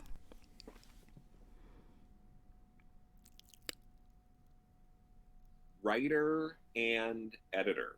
Ooh! Got it. We did it. We got this. That was a flex. You're like, I only need 2. I'm gonna make a sentence. What is a hidden talent that you have? That's a tough one, but I would say people might not know this about me, but I'm pretty good at some of those classic Mega Man games. Yeah? I once, like those. I love platformers like that. I used to play those all the time, and I was really good at Mega Man's 9 and 10. And 9, people said was a really hard game, but I beat that drunken high in an hour and a half tops. Wow. So, yeah, Nice. Impressive. I enjoy that kind of stuff. Yeah. Cool. Mega Man. Yeah, that is a hidden talent. We're going to have to play sometime.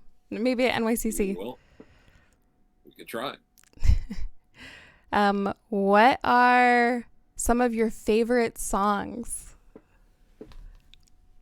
Get Me Away From Here, I'm Dying by Belle and Sebastian is always going to be a favorite of mine.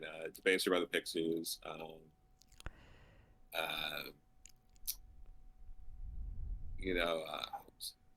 Is There Life on Mars from David Bowie? Life on Mars, rather. Yeah. Okay. So kind of yeah. like spacey, ethereal kind of. Yeah, like there's a lot of stuff. I've been listening to a lot of 100 Gex. That's a great band. Recently, I discovered in like the last year. And Nice. but Hidden Gem, not exactly Hidden Gem. I think it was a single, but Strangers When We Meet from David Bowie off Boot and Suburban and Outside. It was on. There's 2 different versions, but anyway, great song. Underappreciated Bowie track. So Nice. on that up. Very cool. And Belle and Sebastian, which is just so, I don't know, quaint and calming. Yeah, I absolutely adore them. I got to see them live a few years ago in Williamsburg, because of course. But Yeah, that's awesome. Yeah, thank you. I haven't listened to them in a long time. I'm gonna check it out again. Please do. It's a real good time. What's If you're feeling sinister. yeah. Oh, yeah. What's one thing that completely changed your life? Oh, geez. I mean, being born's up there. Yeah, that's a different experience than not being born. Yeah, exactly. You can't even compare it. But going to Japan when I was in college was up there. I spent about a month there. That was a big deal to me. So it's probably something like that. Yeah, international travel. Was that your first international trip, or was that your longest at that point? Yeah, it was my first and my longest. So yeah, I had a lot. I was 18 at the time. Oh wow, yeah, that's a big change. Wow, a month Yeah, for your first time out of the country. Yeah, it was a lot of fun though. I would really like to go back. I haven't been back since. But you remember all the little things about it. I had a family friend out there who I also got to see. So yeah, it was a wonderful sort of experience. And flying out to Iowa right after I graduated, literally the day after I graduated college, I started working on Hillary's 2008 presidential race in the Iowa caucuses. So I had my graduation party and then got up early the next day to get to the airport. And then when I landed, I bought a car. And so I'd have a car out there. And so that was another big, Yeah. thing. I did not leave there till I had a car that day. And then, worked there. And I was out in Iowa for, there about a year. Yeah. It was so yeah. I had Okay, a few I'm gonna of put a those pin in kind that. of, I do want to hear more about that when we're not on a very strict clock, though. So I'll call you back after this. Yeah, But no problem. We back got to this. the craft. What's your biggest hurdle as a writer? Biggest hurdle I think is it's easy to get too in your own head sometimes when you're trying to write dialogue and characters being very distinct, and sometimes you get so caught up in it and you just got to step back and go like, no, so it's okay for a character to just be like, cool, or I got this, or something. It's like you don't have to come up with a clever, interesting way for every character to sound. Like not every character is like that, because not every person in your life is like that. Sometimes it's okay to have like a normal conversation. So sometimes that can get you stuck in your own head a bit. Yeah, that's really good advice. Okay, last three. What's your favorite thing about being a writer? Oh, just the, I mean, everything about it, really. Just the whole directing a scene, basically, because you're basically a director, and you know, just sort of figuring out like the layouts. I love a good layout. I love playing with layouts when I can. So just the construction and seeing it like, okay, here's how the layout goes, and here's more specific panel breakdowns, and here's, you know, where people are going to talk, and you know, where are they going to be positioned in the panel, what's here, what's in the background, what's in the foreground, how are we going to, it's like, it's a lot of stuff I get excited about. That's awesome. Okay, last two. Ooh. If you could have one superpower, what would it be? Here's the thing. What I think I want is Kitty Pryde sort of phasing of powers, but like, how could anyone not want to fly? I mean, that's just to have that kind of, it's like, it's, you don't want to say it because that seems like the cheesy answer everyone wants to say, but it's like, come on, you know that. It's not cheesy, it's great. You really want. Yeah. Yeah. Okay. And then what's one thing that you wish more people knew about you? I mean, technically, I wish more people knew I was writing comics and picking them up. Well, hey, you know, the more you the have merrier. the perfect platform for that right now. Let the people know. Where can they pick up your comics? Yes. They can get my comics at their local comic book shop, or Comixology, Drive-Thru, I think is the other app, and then through Mad Cave's website. Yeah. Oh my gosh. This was great. We did it. We did it a little over 10, but we'll shave it off and we'll edit it in post, you know?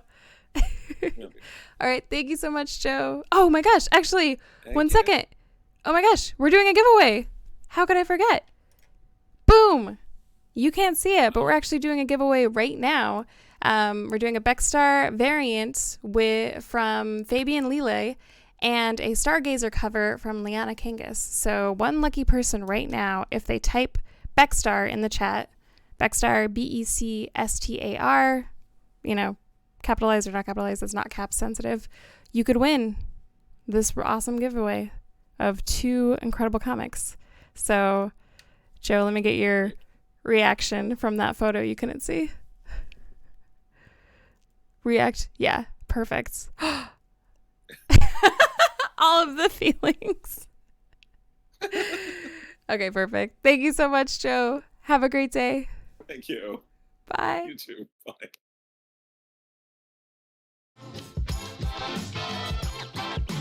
Let's get scratching.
happen.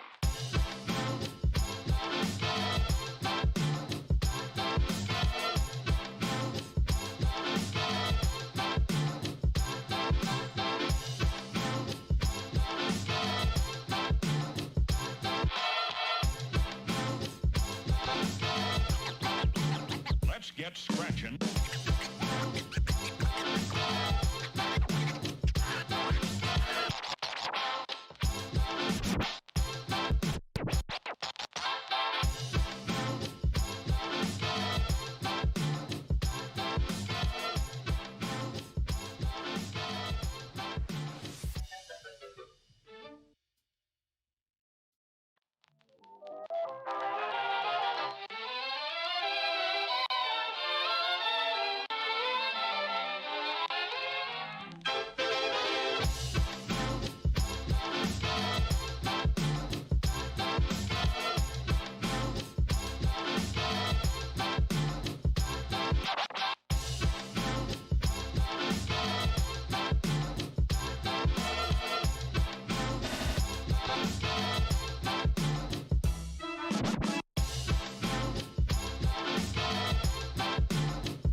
Comic book stores are the backbone of the industry. They bring a sense of community that is what comic books are all about. You need that. You need those type of places. So everything basically just came to a sudden stop, and we couldn't do anything. But in the meantime, we kept on working.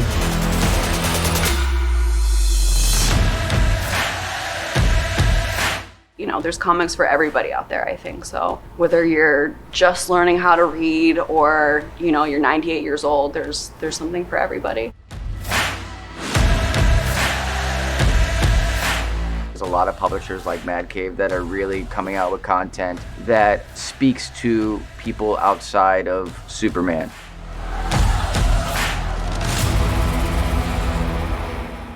Because there's a lot of stories out there that are really good that people are missing out by just sticking to the spandex heroes.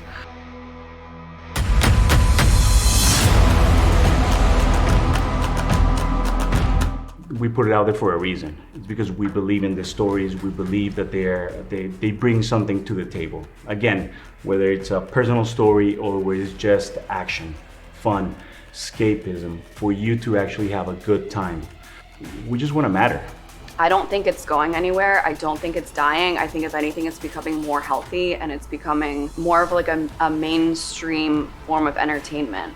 Well, I think comics will always be here forever, whether it's in print or digital form. It's one of the great inventions that have really come from this country. This industry is great in itself. It brings so much joy and greatness for so many different reasons. We would need more time. But so, yes, support your local comic book shop.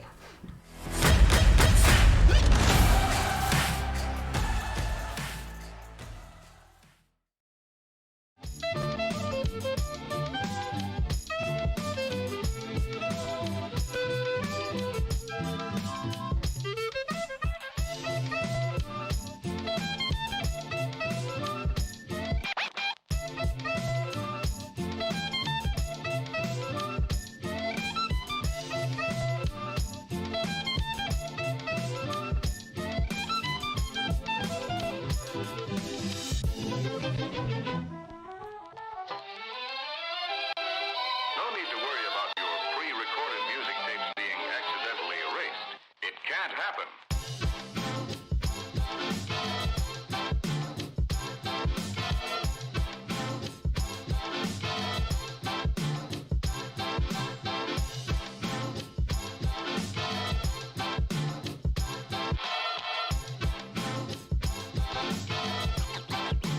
Let's get scratching.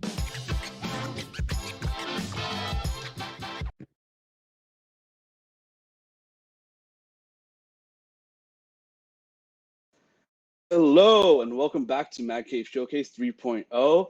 I am not your awesome host, Jasmine Stone, but I promise to be just as good as her.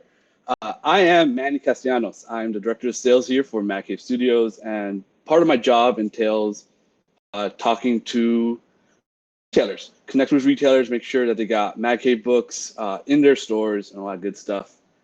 And today, I am joined by two amazing retailers. First, we have Amy Berent from Pulp 716 in Buffalo, New York. And next, we have Dr. Christina Blanch. How do you pronounce that? Blanch. From Blanch, from All Yeah Comics in Muncie, Indiana. How are you guys doing today? Good. How are you? Doing great. Happy to be here talking to retailers. For my job, I do actually enjoy talking to you guys. It's actually pretty fun and insightful. And thank you again for joining us today. It's this is a big thing we like to do here. It's a lot of fun.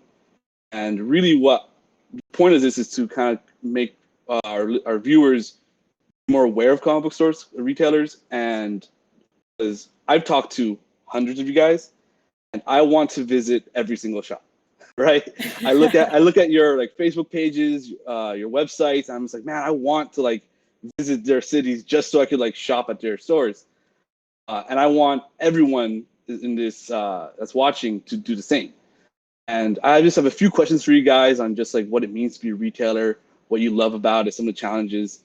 But I guess I'll first start and ask you guys what got you into comics so much that you decided to, open or run your own store? Was it like a specific comic or a moment? What was it? Anyone can start. Go ahead. Thanks. Mine wasn't really a specific comic.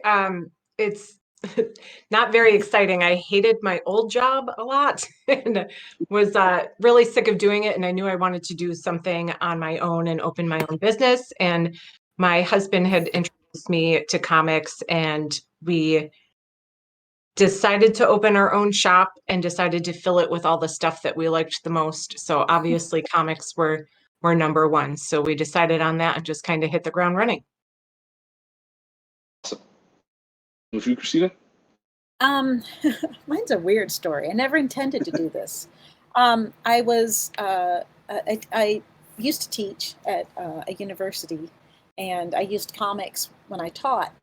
And the local comic shop here in our town was closing, and I didn't want to live in a town where there wasn't a comic shop because I really like comics. So my partner and I at the time decided that we would just say, you know what, we'll just go ahead and get it. We'll get the shop and then, learn how to do it. And there you go. And so we did and learned how to run it, still learning. 5 years ago, and that part never ends. Yes, never ends. And then my partner left, and I was the last person standing. So I'm still here running it, and we've expanded, and we do online things now, and it's probably it's much bigger now, and that's how. It's not very exciting. It was one of those accidental things. Whoops. Now running a comic shop, and I quit teaching because I was doing full-time teaching and running the shop, and it was just me, and there's just no way. And I was writing also, and I was just like, I can't do this. I'm literally going to go insane.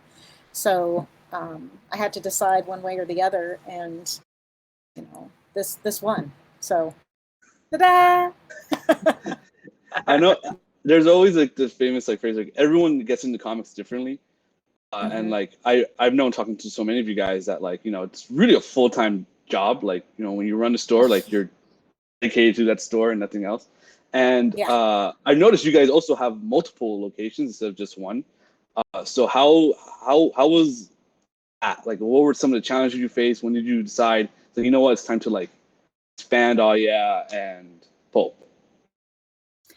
For us, it's a little bit different. So we were actually a different comic shop, the one that we bought, and we knew we wanted to change the name. And then Franco and Mark Hammond from Oh Yeah Comics in Skokie are two of my dear friends that I just immeasurably love. They came down and they were like, "Hey, do you want to be an Oh Yeah?" And I was like, "Yeah, sure." So we decided, branding is like a really important thing to get your name out there. So I was like, "Yeah, we can do that." So we're different stores. So I own this one, they own that one. Well, Franco and Art Baltazar and Mark Hammond and a few other people. But then we all went together and put money in to open our store in Harrison, New York. So we all own that one. We each own our individual stores, and then we all own the one in New York. So they're all run kind of differently. We all have our same little spin on it, but we're all yeah, and we all have the same, ideas and principles, and we all love comics. In sync. Yeah. I don't think I could do run another comic shop besides this one. Oh, nobody's got time for that. It's like so time consuming. Yeah. It really especially is now. tough. Yeah, it's really tough. Like we wouldn't be able to have two locations if it wasn't my husband and I. So like he runs our location in Lockport, which is our original location. And then I run our location in North Tonawanda, which we opened up 4 years ago now. So if we didn't have each of us in one of those places, it would be way too difficult to try to manage two stores. I mean, we're open every day, 7 days a week. We're open almost all day long. It's just really, it's exhausting. It's a lot of work, but it's super fulfilling. I would love to keep going, but I think 2 might be our limit for right now, at least. What would you say is like one of the things? I have an idea with Pulp, but what's one of the things that's completely unique to your store that you don't think any other retailer has? I don't know if there's anything that no other retailer has, because there's so many retailers that have, great ideas. And with the pandemic, I think everybody had to change. You had to change how you did things. I mean, when we shut down, I was one of those, I'm never going to sell comics online ever. I'm never going to do that. And we were doing 10 shows a week, so that we could, I keep watched those some open. of them. Yeah. Yeah, and we continue that even after we reopened, just because it was this whole new avenue, and it's gotten us all these new people and customers. And I can't even say, it's like I do write. And so I have, some books out, like Broken Gargoyles just came out, and Good Boys coming out soon. But that's the other thing with the Oh Yeah stores. We all have a creator attached to each store. Franco's in New York, Art Baltazar's in Skokie, and I'm here. So I don't know that there's like really anything unique, because there's so many stores that we're all unique, but I don't know if there's anything that like, it's like, yeah, we have the personal hand-to-hand selling. So do a million other stores, I've heard nothing but good things about, their store. And, I know that we probably run things, kind of the same. It's like, you can go to Amazon and get a book, but you can't go to Amazon and get the service that we give. And I think that's something maybe unique to comic shops, not all comic shops, but unique to good comic shops. She knows. I do. I know. Yep. You nailed it. Absolutely true. Yeah. But, I think we're all unique in our own way, but we're also unique as comic shops. We're not bookstores. Completely different than bookstores. Yeah, it's definitely different. We are a little different than everybody else, just because we also do our cafe side of things. So we're coffee and comics. So cool. And so much. I know, it's so much fun. Like, I really wasn't kidding earlier. Yeah, when I said that we were just really like selfish and wanted to put everything that we loved into one shop. just so I wouldn't have to go anywhere else. And we did. So we do historically accurate coffee is probably our most unique draw to our shop, which is super fun. We choose different time periods and did a ton of research with the Smithsonian to find out the same kind of beans and roasting methods and grinds, so we can do an authentic period cup of coffee. So that's probably our most unique thing. But we also do the bubble tea as well, which is huge in our area right now. It's super popular. Everybody loves it. So it served us well to have a reason for non-comic fans to come into our shop. And that is how we've turned into such a kind of new school for comics at our shop, because we bring people in for the drinks and then they leave with their first comic and then they sign up for a subscription and then they just read books. So we kind of have a little bit of everything for everyone, and it works out really nice for us. That's That's amazing. really awesome. It's really that's fun. like amazing. Yeah. It's really I cannot fun. wait. I cannot wait to visit your shop. I hope you do. Please let me know when you're coming, because we will roll out the red carpet for you. It would be fantastic to I have love you. it. That's exciting. Yeah, I mean, I was just in Indiana too, so I'm gonna have to go back and come to your shop for sure. I would love it. That would be awesome. That would be awesome. We love that. We just went to Coy's Comics. I had to go up to Source Point for our Good Boy sign. We just did a Good Boy Kickstarter. It's so much fun. This book is so great. And I had to do some signings. So I was like, we're gonna go by Coy's. So and it's so nice to meet other retailers and talk to them and complain about everything.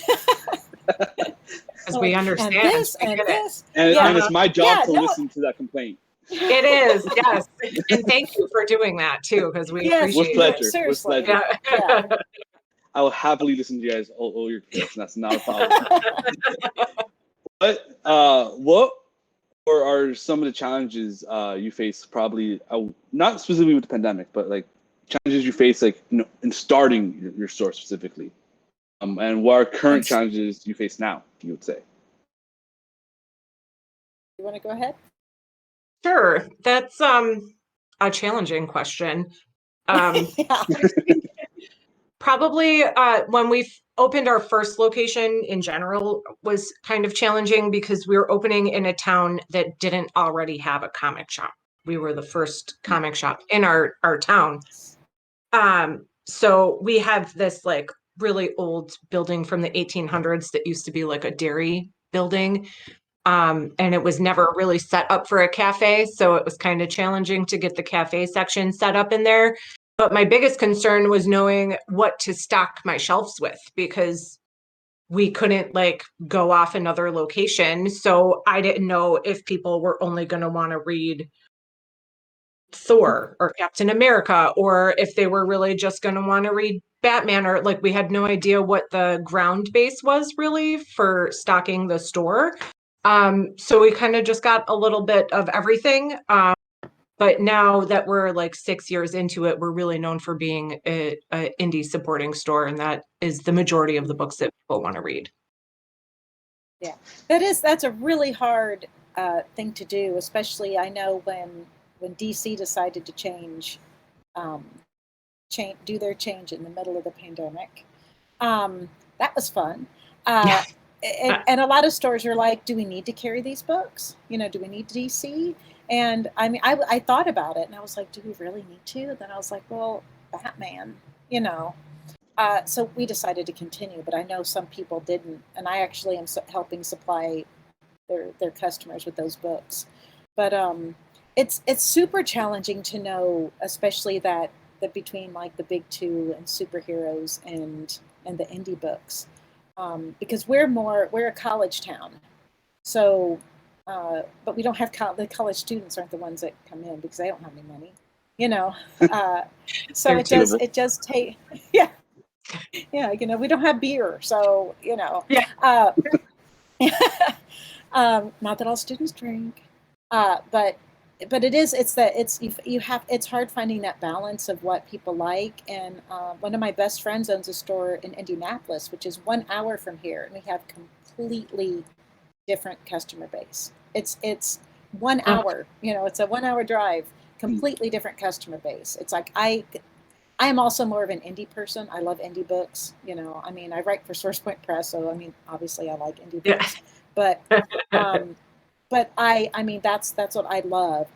But it's like also like Swamp Thing is my favorite. You know, Alan Moore's run on Swamp Thing is my favorite, but it's kind of an indie book, but not really an indie book. You know, so you have to have that little balance in there. But I love all. I love the superheroes, and I love all of them. And then you have things like Nice House in the Lake, which is DC, but it's really an indie book. You know, it's like what? Yeah, that Blanch label stuff is hard to differentiate sometimes. Exactly. It is funny that you mentioned that because I don't mean to interrupt you, but Jay and I have totally separate customer bases just between our two locations, and we're 30 minutes away from each other. So like he sells a lot more different stuff than I do. I'm more indie heavy. We carry everything, but like even just between the 30-minute distance of us, we have totally separate customer bases. So I completely understand what you're saying. Yeah, So- it's just, and it's, he'll call up and he'll go, hey, do you have any of this left? And I'm like, I've got a ton. I can't get rid of this book. Yeah, do you have this? And he's like, I've got a ton. So we trade all the time, you know, because I don't want to be without a book, you know. And so we're always trying, but there's always It's a nice balance. You take these, I'll take those. So you have that same thing. That's great. You can just go bring them home, switch them. It totally Speaking makes of sense. customers, It's real funny. Speaking of customers, what do you wish customers knew more about the industry? Like example, like, you know, like order cutoffs, specific indie titles, because they don't really, this is no fault of their own, but like a lot of fans don't really know a comic ecosystem, the industry that well. So what do you wish is something that they would know? Order.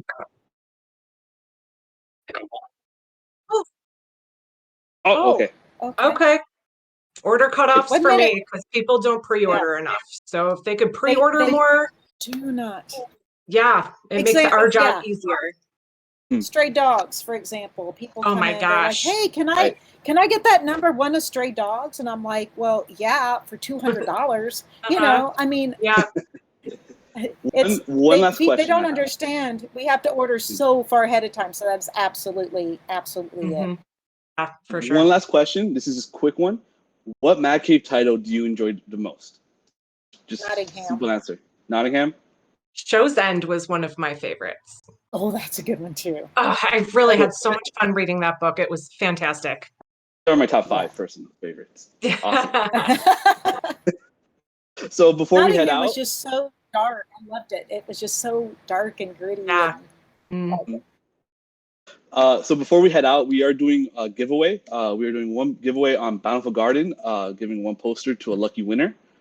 And if you want to enter, all you have to do is type Bountiful in the chat, and the Nightbot will say who won. So just type up Bountiful and win an awesome new poster. I personally love all those posters. It's really, really cool. All right, got a few more.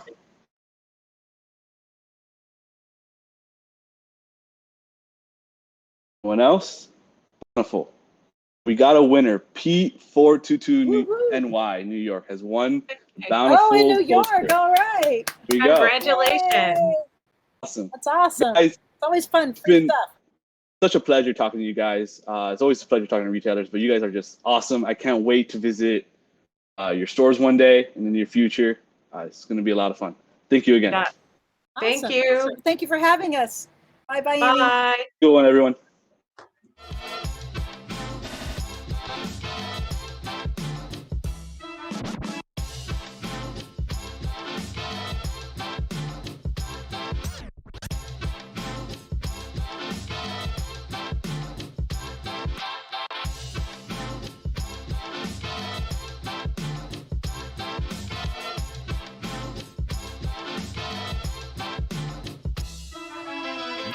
are going on a run.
get scratching.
Hi, welcome back. Or welcome back to me, I guess. I was quickly eating some food. I'm so thankful for Manny for doing that awesome retailer panel. I learned a lot. I hope you did too. My biggest takeaway is pre-orders are important. So everybody, make sure that you pre-order your comics. Good to see everybody in chat. We're almost at the halfway point. So chat, give me a shout out. Give me like a proof of life. How are you feeling? What has been the best thing that you've seen so far? What are you still excited to see? Let me know. And while you're doing that, one of the things that I've been most excited for is this live drawing with Ennun. Yeah! Ennun Anna Lurov? Iurov. Iurov. Okay. It's fine. It's fine. It's a Russian name. It's cool. Artist of Needle and Thread. Yes. And we're gonna chat. And what are you gonna be drawing for us today, Ennun? Well, on Twitter, we had a little thing going on where we asked people to comment, and we'll make I'll make a character based on the comments they gave. Cool. So this was a bit of like pre-interaction that people could do ahead of time. To be fair, there's some things we could probably do now too, because why not? Interact Yeah. everywhere. That's what I love about live shows is you get to like leave your mark. Yeah. Let me just pull that up real quick, actually. Yeah, please.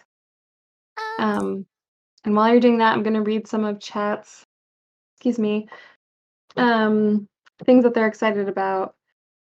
A lot of people loved the retailer panel. I'm so excited. Nice. Final order cutoff date for the win. Yes, Fats. Pre-orders are so important. They are. Get your orders in this week for FOC on Monday. Thank you, Angry Mr. Bungle. That's true. Bungle. Everyone's excited for you, Ennun. Excited for this live drawing. Loved all the chats. Best thing I've seen so far is the winner of Nottingham Prize. Yeah, that makes sense. Yeah, a lot of winners of the giveaways, and we'll actually be doing a giveaway during this live drawing. Ennun, do you know what we're giving away? What are we giving away? Spoil me. Let me grab it. We are giving away. Oh man, okay. So a Mad Cave Studios notebook, so you can draw your own comics, but also a preview and arc of Needle and Thread. So some lucky person in chat gets to read Needle and Thread before it officially comes out. Ooh, sneaky. Yeah. Nice. Gio says, it's been great to hear from several artists and writers. I'm happy that the Nottingham news about Volume 2 is finally out. Yeah, Ennun, did you get a chance to hear that they've officially announced that we'll be getting a Volume 2 of Nottingham? Oh, I heard and I was like, Hell yeah. I am ready. My money is ready. Take it now. My body, my money, my spirit, it's all ready. I'm good to go. Okay, so lead me through your drawing. How's this work? I opened up the Twitter thread we had, and the first question we had, first comment, was to decide on a species. So today we're going to draw a half orc. Yes! Pretty interesting. And there are also where is it? A gender fluid person, which Nice. represent same. Yeah. What else did we have? We have clothes. We're gonna have medieval type clothes. Okay, it makes sense for a half orc. Yeah. Let's see. Then we have a lot of comments altogether. Name will be Darcy, apparently. Very Interesting cool. name. Yeah. Hey, you know what? Let's do a live chat thing. Someone decide what hairstyle they're gonna have. I'm gonna start drawing. Someone decide the hairstyle, and then we'll go Okay. from there. Chat, this is your opportunity. What kind of hair should Darcy have? Ooh, Asia's first. Asia says space buns. Oh my god. I'm gonna let you decide. El You're gonna Captain. have to Ah, that's cruel. Ennun. El Captain says mullet. Ooh. Orange Soda says pixie. New King says space buns with a mullet. Shovel says long-haired in a half ponytail. What's a half ponytail? Is that just like a low one? You know, it's like when you have like half your hair tied up. Oh yeah, okay. At least that's what I think. I don't know. Maybe, I don't know. Okay, Avery says side cut. Allie says pixie. Asia says bald. Asia, you can't give 2 answers. So Orange Soda says changing my answer to space buns with a mullet. Nice. Okay, so how about this? Chat, let us know if we should do space buns or mullet. Let's pit those two against each other. Voting time, yes. Yeah. Space buns or mullet?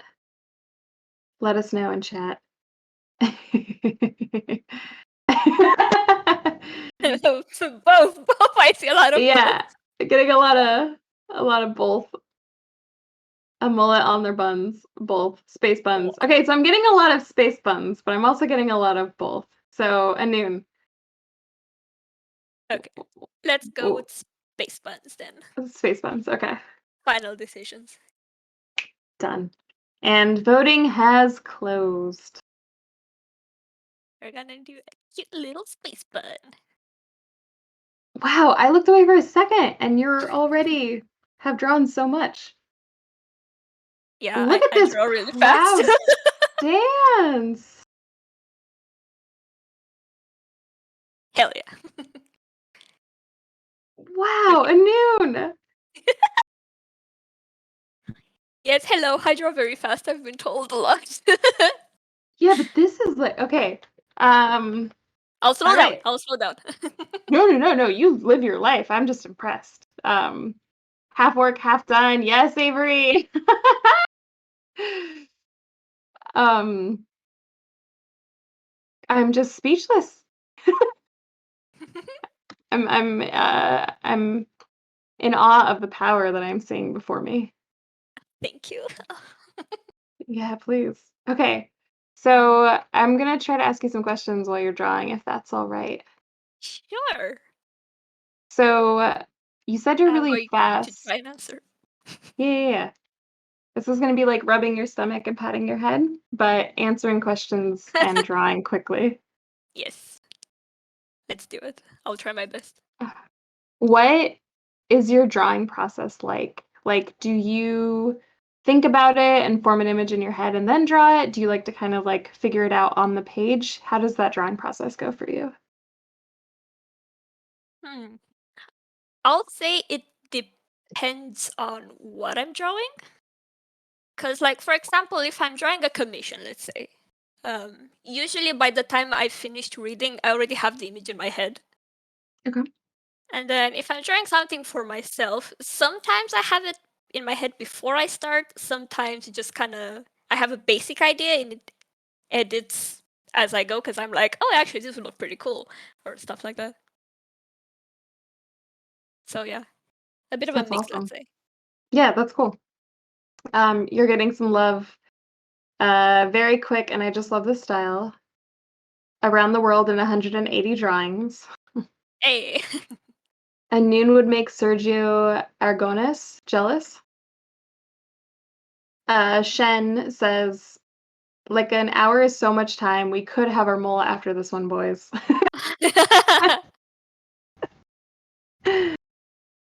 Going 3,000 or 300,000 miles per minute. And then everyone's agreeing with Shen.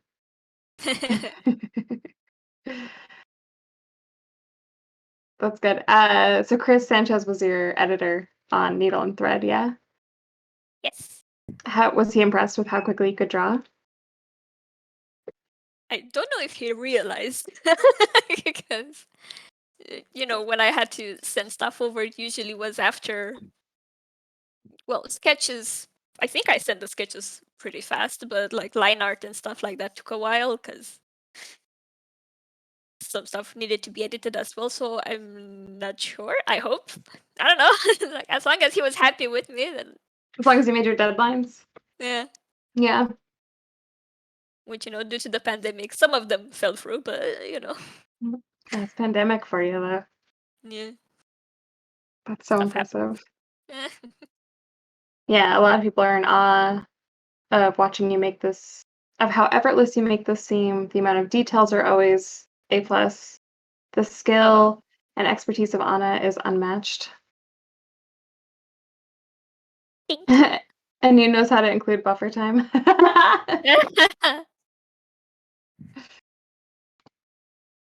Okay, so what are some of your favorite things to draw? Favorite things. Well, fashion. Clearly, I would think. I really like drawing hands, which is both popular and very unpopular thing, because hands are really hard to do. So a lot of people are like, really? But I love it. They're very expressive. Hands I don't know how to explain it, but hands say a lot. No, yeah, my logo for my brand is hands. Like I just love hands. I don't know why, but yeah, they're very expressive. They're like tools. They tell you a lot about a person. I think I get it. Yeah. It's very fun. And also characters. I like drawing people. I'm not very good with animals, but I'm trying to learn more and, get better at that. But generally speaking, if I'm just doodling on my own, that's usually what I go for is characters in either cute or weird clothes, stuff like that. Like kind of humanized characters or humanized animals. Yeah, I've done like actual cat people and like fish thing. I like redesigning for example, mermaids and making them creepy. So, it's very fun. It is fun. That's awesome. What's your favorite type of commission that you get? Favorite? Or favorite style, maybe? I don't know, because a lot of people tend to commission me from fandoms that I'm already in. So they're usually really fun to do regardless. I would say it's very, I don't know, humbling and impressive that a lot of people have been trusting me in recent years to design tattoos for them. Whoa, really? Yeah, which is very fun. I actually just got an email from someone that was just like, I want a tattoo inspired by this song. Do whatever. And I was like, are you sure you want me to do whatever? Like, no input at all. Whoa. Yeah. How many tattoos have you designed? But I designed my own tattoo, so that's one. And then I think like maybe 10. I'd say about. Yeah. So how does it feel to know that there are 10 people out there walking around, living their lives with your art on their body? It's pretty cool. That's so cool. Yeah. It's like the first time it happened, I was like, "Oh my god, really?" It's like, are you sure? Yeah. I don't know. Like a tattoo is not that's a pretty permanent-ish thing, to get. So I was like, "Damn, thank you, I for mean, putting all that trust in me." that's as permanent as it gets. Yeah. Wow. Okay, chat is blowing up. People are like very impressed because hands are so hard to draw. Chen says, my goal is to make Anna blush and I will not back down. Yeah, Chen is one of my best friends. That's why. Yeah. Yeah. Look at them half-orc boots. Yeah, those are some sweet boots. Again, I look away for 2 seconds and this character is like fully clothed. Ooh, Frank asks, mermaid horror book? Would you consider doing a mermaid horror book? Yeah, sure. Why not? All right, chat. For those who don't know, during the transmissions episode where we interviewed Nottingham, chat was like, when's volume 2 coming out? Do we get a volume 2? And I said, tweet at Mad Cave. Let them know that you want volume 2 of Nottingham. So if you want more books with Ennun from Mad Cave, tweet at Mad Cave and let them know. Say, hey, we want more mermaid horror books from you and Ennun. Like, make it happen. Do it. Yes, let us seize our destiny together. Comics are collaborative. And that includes the fans. Yeah, this is looking so good. That's the sketch. Now we're gonna do the line art. We're going full process today. Yeah, that was. Ennun, what kind of line work are we doing? How much more can we do? So much more. We're going to do the absolute most today. All right, we gotta give the people what they want. I'm so excited. More mermaid horror books. Yes. Oh, not Twitter. Avery, maybe I can get it on the stream. Yeah. Also, only one N is. Apparently the tattoo you have is really cool. Yes, thank you. Maybe I'll show it one day. It's gonna be a sneak. You're gonna have to guess now. What is it? Where is it? Who knows? I'm guessing a unicorn on your back, but like a really big back piece. That's like a majestic unicorn in battle. No. It is on my back, but it's more like it's about this big and it's on my neck. Okay. And a bit Do you down my back. chat to try to guess? Yeah, sure, go for it. Okay, chat, what do you think? So Asia says a dragon on your leg, but as you just said, it's on the back. So Asia, guess again. Maybe a dragon on the back. Who knows? Who knows? I do, but Do you have open commissions right now? I do. Yeah? My commissions are usually always open. So if anyone ever wants anything, just shoot me an email and get in touch. Nice. And the mods are dropping they just dropped your Twitter. So is your email on your Twitter or your website on your Twitter? Okay, cool. Yeah. They're all there. They're all pinned on the first. Should be the first comment you see. Nice. Okay, I got some guesses. Okay. A cat? A cat on the back? It is not, but good idea. Avery asks, a rose? Nope. No flowers. No flowers. Yes. My name is Shovel, says LMAO. I don't think anyone is going to guess it. Yeah, no. A bird? Nope. A llama? A what? I said, someone asked a llama? Asia asked a Oh, a llama. llama. No. It was given earlier. Ooh, Chen says it was given earlier. Wink, wonk. Wink, wink. Oh, man. Oh, that's true. I did mention. Yeah, that's true. I did mention it. Good luck. Somebody scrubbed through the feed. A mermaid? Nope. A stack of money? No, but that's a pretty cool idea. Fake it till you make it, you know? Man, Asia is like loves guessing games apparently. Okay, Asia says a milkshake. Oh god, no. Ooh, Chen says Shovel and I are holding the secrets. Good on you. Yeah. Avery asks a half orc. No. That would be an interesting tattoo, huh? Yeah, especially because you said it was small.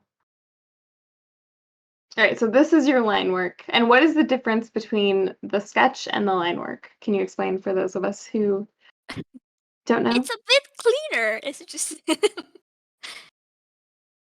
just a bit cleaner, that's all. And I'm happier with it. So a sketch is where you can just be like, this is kind of what I want to do, but then inking it is when you're like, okay, this is like actually This is what I'm gonna do. exactly what I want, Okay. yes. Cool, cool. So the sketch is the first draft. Yeah. Sometimes, like, to be honest, sometimes if it looks good enough, I'll just go with it. But, you know, we're doing it for the people today. We gotta make it good. We're doing it for the chat. Yes. Doing it for the gram. Do it for the vibe. Oh, people are still guessing. Record says, I really adore how this drawing is coming out. Oh my god. Yeah, it's beautiful. Thank you. I hope you like it at the end too. And where do you get your inspiration for the clothing choices that all of your characters have? For clothes. I don't think there's a straightforward response to that, because I don't know. I like fashion. I'm really into it. So there's things that I don't necessarily like wearing, but I like how they look. So I usually just go home and draw the character in it anyway. So everyday life, I guess? I don't know. Shows, TV, music videos, pretty much everything. Yeah. Anything can Just be an inspiration. fashion's important to you? Or something yeah. you really enjoy? Yeah. Oh, I love fashion. I have so many shoes. Way too Yeah? many. What's the style shoe you like the most? Are we talking about sneakers, boots, heels, I like sandals? all of them. All of them. All of them. I hoard shoes. I really like shoes. Because they have such interesting designs, especially recently. A lot of brands have been experimenting a lot more recently. So it's really fun. Yeah. Yeah, it is And nice to see everybody kind of like do their own thing. my mom is also really into fashion too, so that interest has probably passed down to me too, because she makes clothes in her free time. So Did she make you clothes when you were growing up? yeah, she still makes me clothes. What? Yeah. What has your mom made you recently? What's the most recent thing?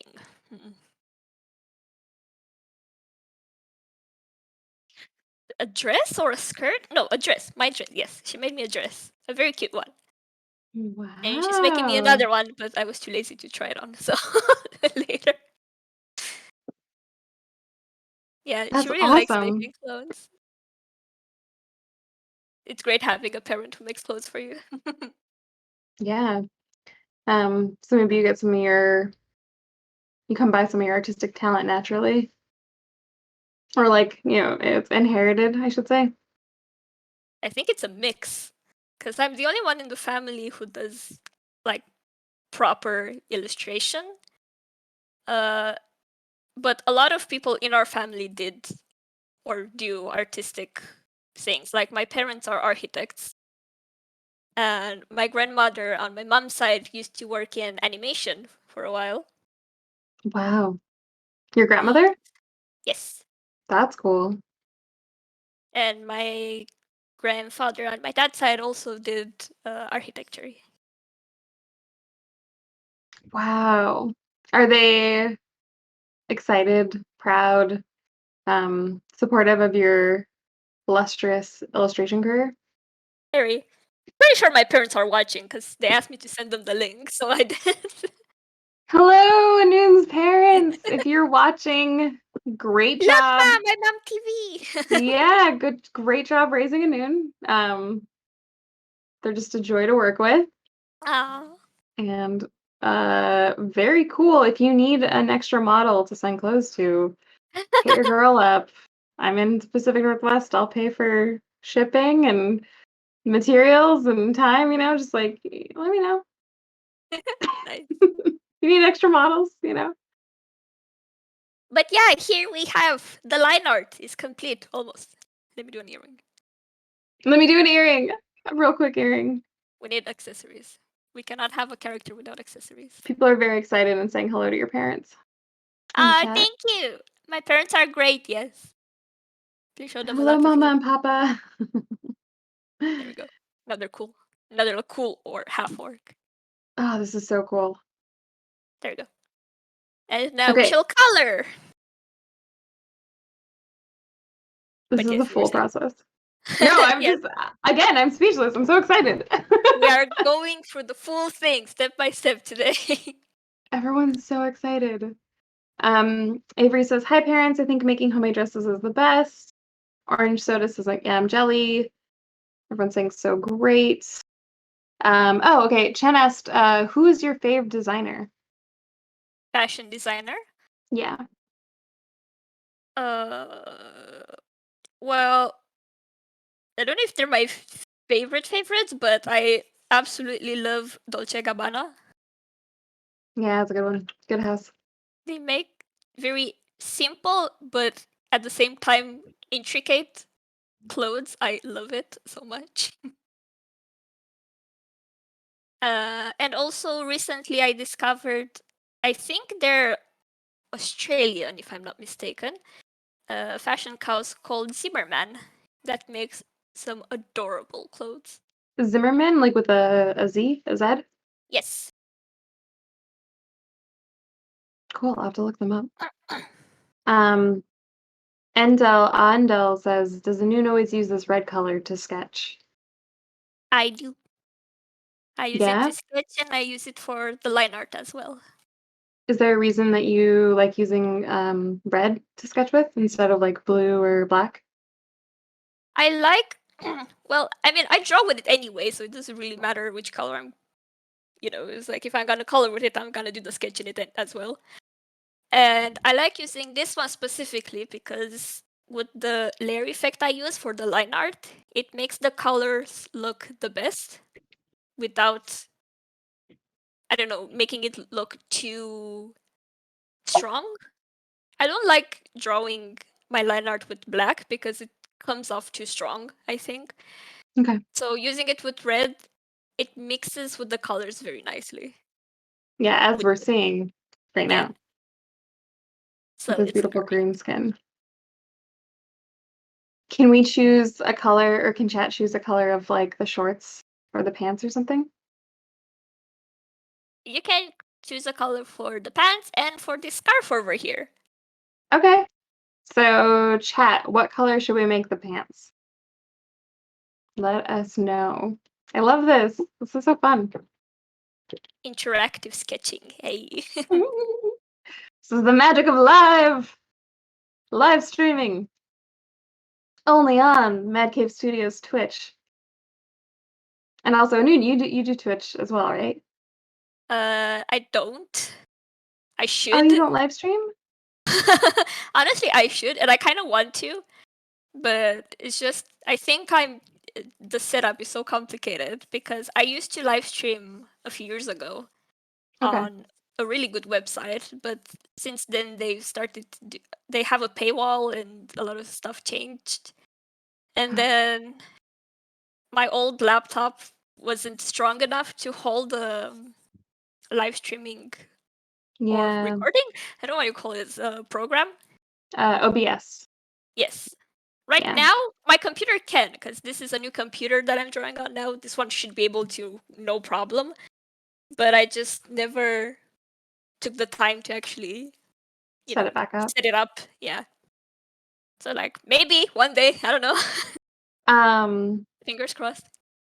Yeah, well, if you want Ennun to hurry up and start streaming again, maybe you can tweet at them and let them know that you would be a willing viewer. Yes, Fan. do it. Okay, so for the pants, the colors, neon, but Asia suggested plaid, yellow, and pink. Interesting. Does that feel hard? Okay, we can move on. And let's say I can do yellow, but I'll choose the tone of yellow. Okay. If that's okay with everyone. Yeah, it's your drawing. Hey, yeah, but we're doing a live stream. It's our drawing, but you are the captain of the ship. So if you're like, we're going left, we're going left. There's just no two ways about it. Yes. And Asia said, "Oh yeah, you don't even have to do plaid." So cool. Chen said, "Duh, I am a willing follower and viewer. Hurry up, Ennun."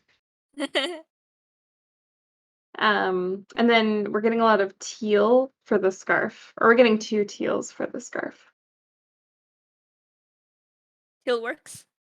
Teal or purple. Thank you so much. Interesting as well. Ooh, I like this kind of like burnt golden yellow. Right.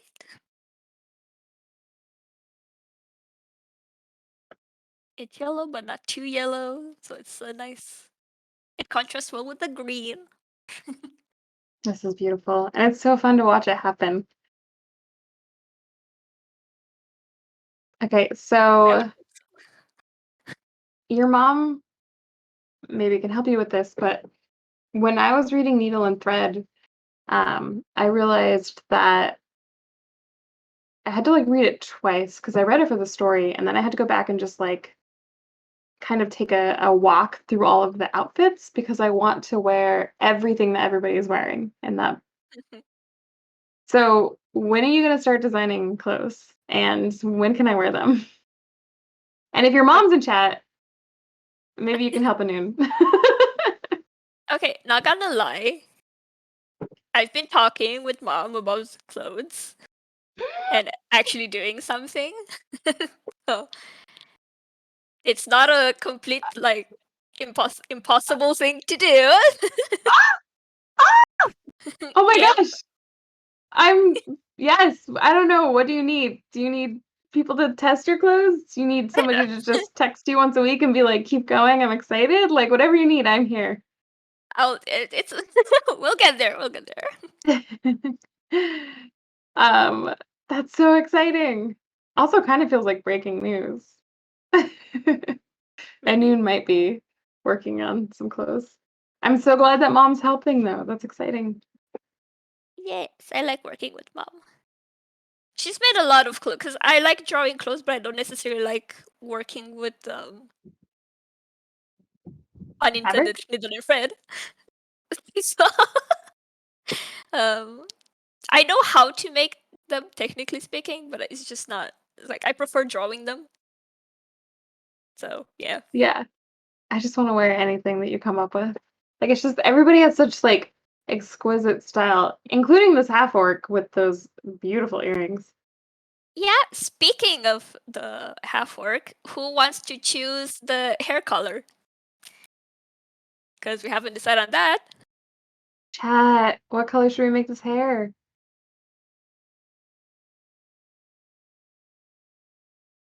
Lavender, purple, silver? People really want some purple in this. Yeah, purple with silver streaks. Come on. Okay, I'll make it work. Wow, Chen, you got it.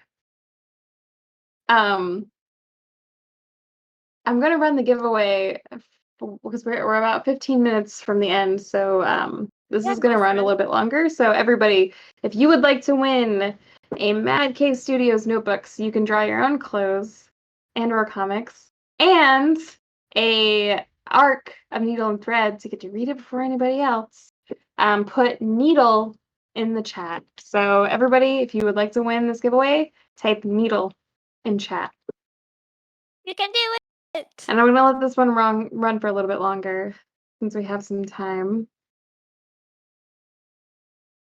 Good luck, Damn y'all. guys. Chen said, "Damn y'all, we'd be connected here in chat." Yeah, this is all like one brain. Yeah. Let's see. What was that good news?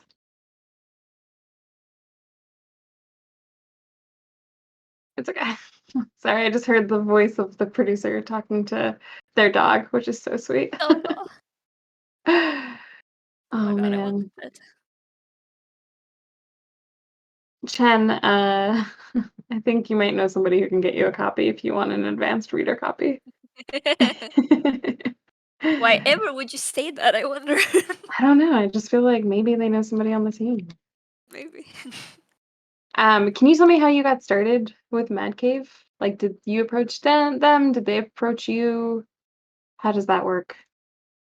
It was them that approached me. It was actually Chris who sent me an email. Chris Sanchez, editor-in-chief. Yes. At the time, it's not there anymore, so don't go looking for it. But at the time, I was doing a webcomic over on Webtoons that was called Myth. Technically, like the whole comic is on my Twitter. If anyone wants to read it, it's there. And he emailed me, and he was like, "Hey, I saw your Twitter and your comic, and it looks really cool. Would you be interested in working on a real, like, big comic?" And I was like, yeah, of course. So, he sent me the script. I think it was. It wasn't the first draft, but it was somewhere there. I read The it. I script thought with it was from David. from David, who was on earlier, right? I think. Yeah, David's really cool. Yes. Also has a love for Sonic, as we chatted about after the panel ended. Apparently, David also loved Sonic too. So Nice. yeah. Yeah, so I read the script. I thought it was really cute and relatable. And I was like, yeah, sure, call me in. And then I was in. And what was it like working with David and Chris? Because you also did the coloring, correct? I did. And then you worked with Jomette Gill for the lettering? Yes. With Dream no, with team. Oh, was it not Jomette? I'm Mika sorry. Myers. Oh, Mika, yeah. Yes. Yeah. Oh man. Dream team. Yeah, it was fun. It was the first time I've ever worked with other people on a comic. Oh wow. Because usually it was just me, and I was like, yeah, I want this to happen, and then this, and then this. So working with people, I was a bit nervous because I'm a very, how should I put this nicely? Particular? Opinionated. Opinionated. Okay, yeah. I I respect guess. that. You have a vision. Yeah, because I wanted to come anything that I work on. Obviously, I wanted to come out looking as good as it can be. And because I've never worked with people before, I wasn't sure what was I don't know, okay for me to say and what wasn't. Mm. And I actually got to test the water on the very first chapter. Because there was just one tiny thing that I was like, hey, do you think maybe it would be better if we did this instead? Maybe, possibly. And I was so nervous because I was like, I don't want anyone to think that, I don't know, I don't want to step on anyone's toes, you know? Yeah, like you want to be collaborative, but you also want to get Yeah. your own point of view Yeah, in there too. so I was really, really nervous because I was expecting them to be like, you know, maybe let's talk about it or something. But no, he was like, yeah, sure, let's do it. Let's just change it, That's whatever. awesome. Yeah, and I was like, oh my god, that was What a such a lift off my shoulders. what a great first, because this is your first graphic novel, correct? Yeah, So what a great first graphic novel experience to have such like a collaborative and supportive creative yeah. team. Oh my god, I was so glad. Because throughout the whole comic, if I ever asked, it's like, could we change, for example, I changed the layout sometimes because I was like, this would look a bit better if we split it into 3 panels because it'd be more dramatic or something like that. Mm. And the whole time they were like, sure, do it, whatever. They never stopped me from trying something, so I was really, really happy about it. It's like the whole process was nothing but a joy to work with. That's awesome. Yeah. I was so happy. How does it feel now that it's because it's coming out in September? How's it Yes. feel to be so close to the finish line? Like soon, not only are people going to be walking around the world like with your art on their bodies, but even more people perhaps will be walking around the world with your art, reading it and holding it and, you know, falling asleep to it and passing it along to friends and buying it for, you know, kids that they know and friends that they know. How's that feel? Oh my god, that would be so cute. Kids falling asleep to it. Oh. Yeah. Oh my god. I don't know. It's like it's both. I'm both a bit nervous because, you know, first project. But more than anything, I think I'm just really excited for it to finally be out so I can see it. I'll be like, oh my god, look! Like, I did this! You're a published artist? Yeah. How many pages is it? It's 202 or something like that. It's like, it was supposed to be 200, and then, but we had a page that was a bit too crowded. And I was like, do you think maybe we could push it just a bit more?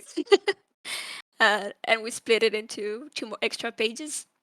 So it should be about 202, 201, something like that. At that point, you could just say 200 plus, and it's like very Yeah. impressive. That's awesome. Wow, that's a lot. It's a big book. Yeah. It's a lot of drawing. Oh, it was it was a lot. But it was really fun. That's so rad. What's your favorite type of page to draw? Like, do you like lots of panels? Do you like double page spreads? Do you like full pages? I think it depends, but generally speaking, I like pages where you can play with the panels. So, like, for example, in Needle and Thread, there's a chapter, 3 maybe, I think, I don't know, where Noah, the main character, is trying on different clothes. And the whole page is split into 9 even panels, and each one is him in a different outfit. So, like, that's something that I really like doing because it's really fun.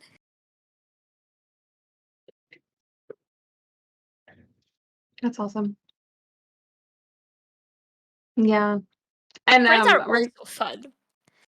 What'd you say? Spreads. Like Yeah. splash pages, I think they're also called. Yeah. Those are also really fun to do. They can be very dramatic.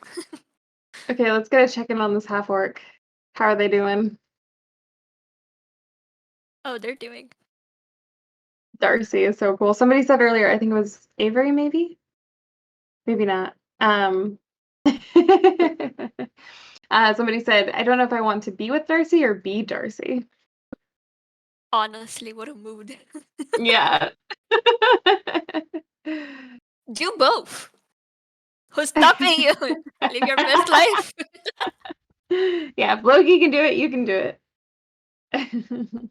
One character in multiple outfits on a page, the apex of comics. Thank you, Avery. And yeah, we have so the giveaway that's happening right now, everybody, this is what we're doing. Needle and thread advanced copy and a Mad Cave Studios notebook, which is very, very cool, actually.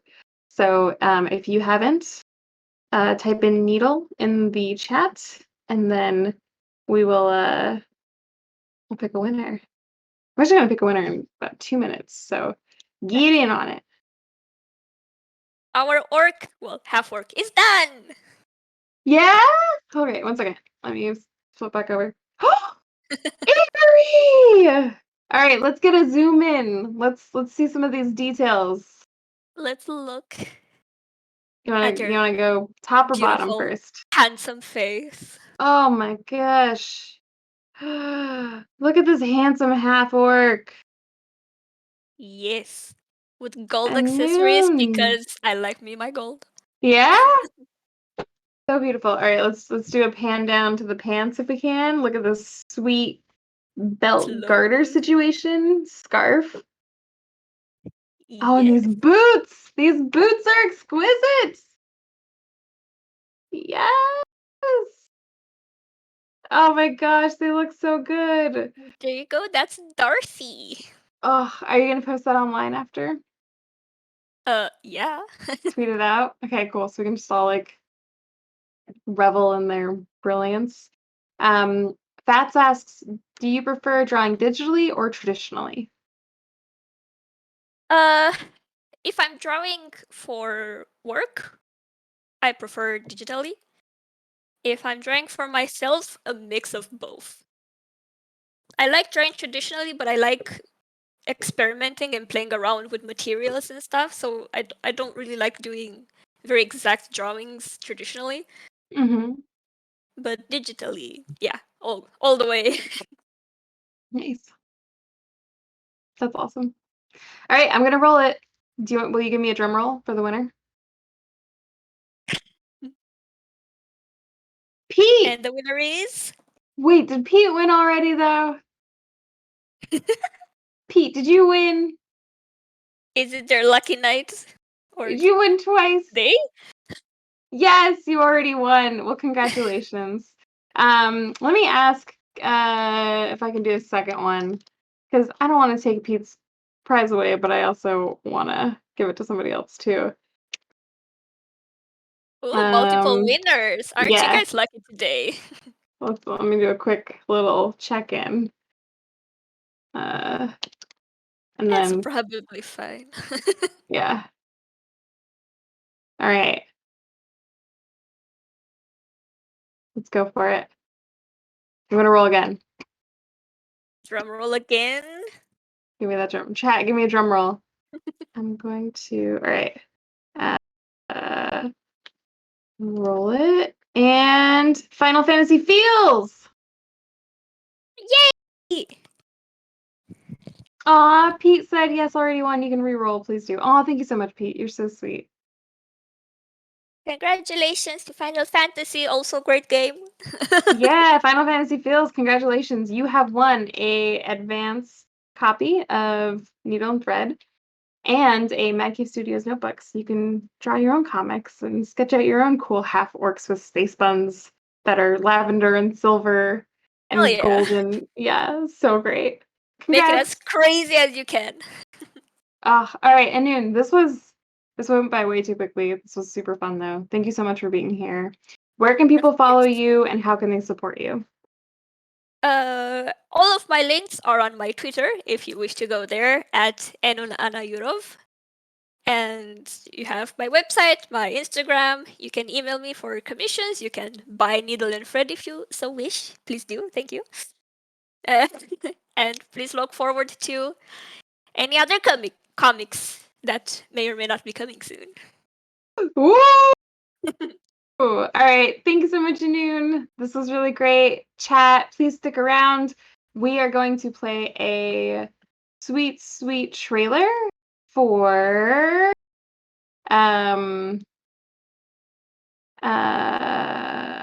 actually no, we're just gonna go straight to a fireside chat with Liana Kangas where we're gonna talk about cover art. So Liana's in the house, stick around. And thank you so much, Ennun. Have a great day. See you guys later. Bye. Thank you for letting me draw.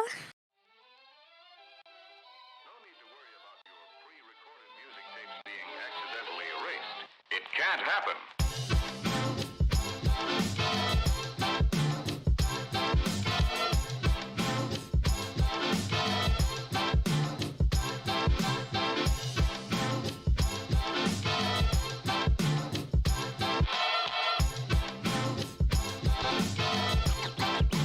Let's get scratching.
Get scratching.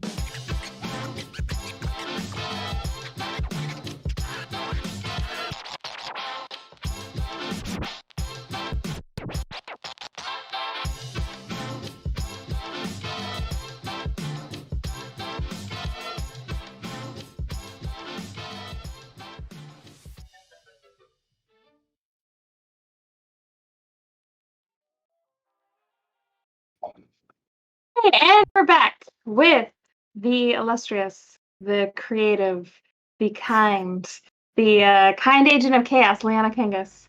Welcome, Liana. Hi, how are you? This I'm showcase really was great. good. Thank you. How's your day going?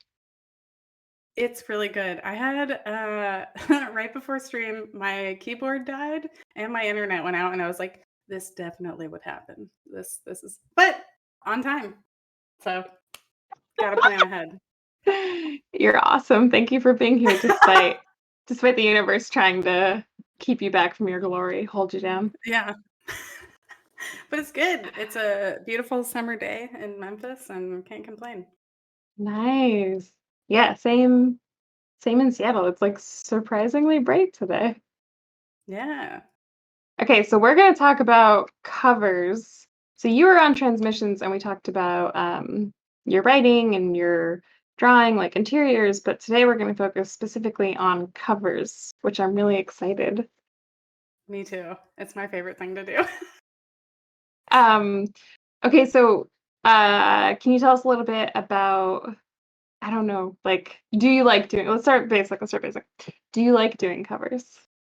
Yeah, absolutely. I think one of my favorite, or one of the things that I wanted to do when I broke into the industry was like I started seeing a lot of my now favorite artists doing covers. And I was like, I want to do that. That's like my number one goal. Like, I like drawing comics for myself and I love doing it professionally, but doing like covers, and because you're kind of skating the line of like illustration and sequential. Like, you are somewhat in form with that. So I really like that in terms of like an art form of grabbing the reader's attention off a shelf. Like, it's it's marketing, and like marketing is one of my favorite things to do, as you know. And I think it's really interesting to find, you have to find a storytelling composition to relate. So not only do you have to research the actual book that you're doing a cover for, which is one of my favorite parts to do because get to read a comic, great. And then find a storytelling way to reflect what that entire issue encompasses, or like a hit point of important parts of the book. So it's a challenge, which I like, and it expresses like, I guess, different art than you would typically do in a sequential book. So, like sequential books, you have to draw a little bit faster and things have to read well, and there's a lot of planning out. But with a cover, it's just a totally different game. So, That's awesome. I love how much you think about it too. You're not just like, oh my God, yeah. here's two characters and they kiss in the book and they're kissing on the cover. You're like, no, let's like get them in on like a hit point and like kind of tease them about the, yeah. I love how much you think it. Absolutely. Or like almost kind of like I've done ones where, not to fool the reader, but a lot of it's cool to work with, depending on if it's with the publisher, or kind of like Chris Fernandez just said, like with a retail shop, to work with like what they're looking for their shelves, because they know their customers the best. And so it's the best parts of teamwork that I like working in comics, where you get to collaborate on like an idea, and like, I don't know, maybe like a writer's room or something where you're like, oh, let's do this. Okay. And let's do this too. And so it kind of Yeah. builds on like to be this like really good product. So, and I love Yeah. drawing it. So. Yeah. Good. Okay. Well, I can see why it's your favorite. Yeah. So Chris Fernandez in chat just said Liana just did a sick cover for Bountiful Garden #1. Will be super limited through CBS. That's exciting. Is that the comic book shop you're talking about? Yeah. And that is actually one of my favorite covers I've ever done. And they were so cool. Chris and the shop like coordinated with me. It was such a cool process. I took screenshots, actually. I was just talking to Allison. I took screenshots of every part of the process to share with Mad Cave viewers and the retail shop, obviously, and my Patreon and stuff. So I think it's really cool to see. I just pulled up the thumbnail for it and I was like, oh yeah, like it's Wait, a wild jump. Sweet producer, good news. Can we get some of that? Can we get that that GIF going of the cover process? Oh, I think there's a GIF. Oh yeah, that's my Stargazer one. Stargazer. Nice. Yeah. Thank I you so love much. that one. Good news. Okay, so this is can you explain this a little bit as it's on screen? Yeah, so this was the variant for Stargazer #1 for the last showcase, which was really fun. And when Chris Sanchez asked me to do this, I came up with 3 different thumbnails. This was the one that he landed on for the process. And for those who haven't read Stargazer #1, obviously you have to get it. But one of the things that I enjoyed the most about this particular issue, I love aliens, #1, so I immediately was like, I'm obsessed with this book. And 2, a lot of people have this view of like, beam me up, take me away from here, with like a UFO, like taking somebody away. But like, I don't know, I thought of the brother and sister just kind of like not oblivious to the fact that it was happening around them, but if you read it, you'll understand it a little bit more. the way I've explained it just now. I don't want to give away any spoilers. So. Yeah. So go pick up Stargazer 1. And we actually gave a copy of this away earlier during a pre-record that we did with Joe. Oh, yay! That's awesome. So Joe Corallo, who you worked with on She Said Destroy, actually. So yeah. And we did some Backstar live drawings last time. That was so fun. Yeah, so it's all connected. Yeah. One thing, what by the way, I just wanted to mention I love Fabian's variant for Backstar. It is gorgeous. Speaking of covers. Yeah. Speaking of incredible cover work, holy it's so beautiful. Yeah. Okay, so what do you think makes a good cover to you? Oh. Well, I think composition plays like a crucial key because you have to work with a lot of assets on a cover.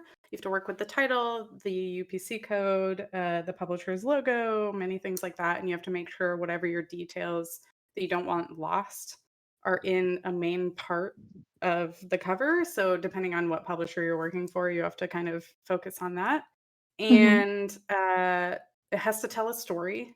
So you have to be detailed, but the way I work is I don't put a ton of detail in my work. I try to use color to reflect that and to insinuate, I guess, a story. I know that sounds cliche, but no, I when think you that's see my the new goal Bountiful garden cover, it of makes art. sense. Yeah, yeah.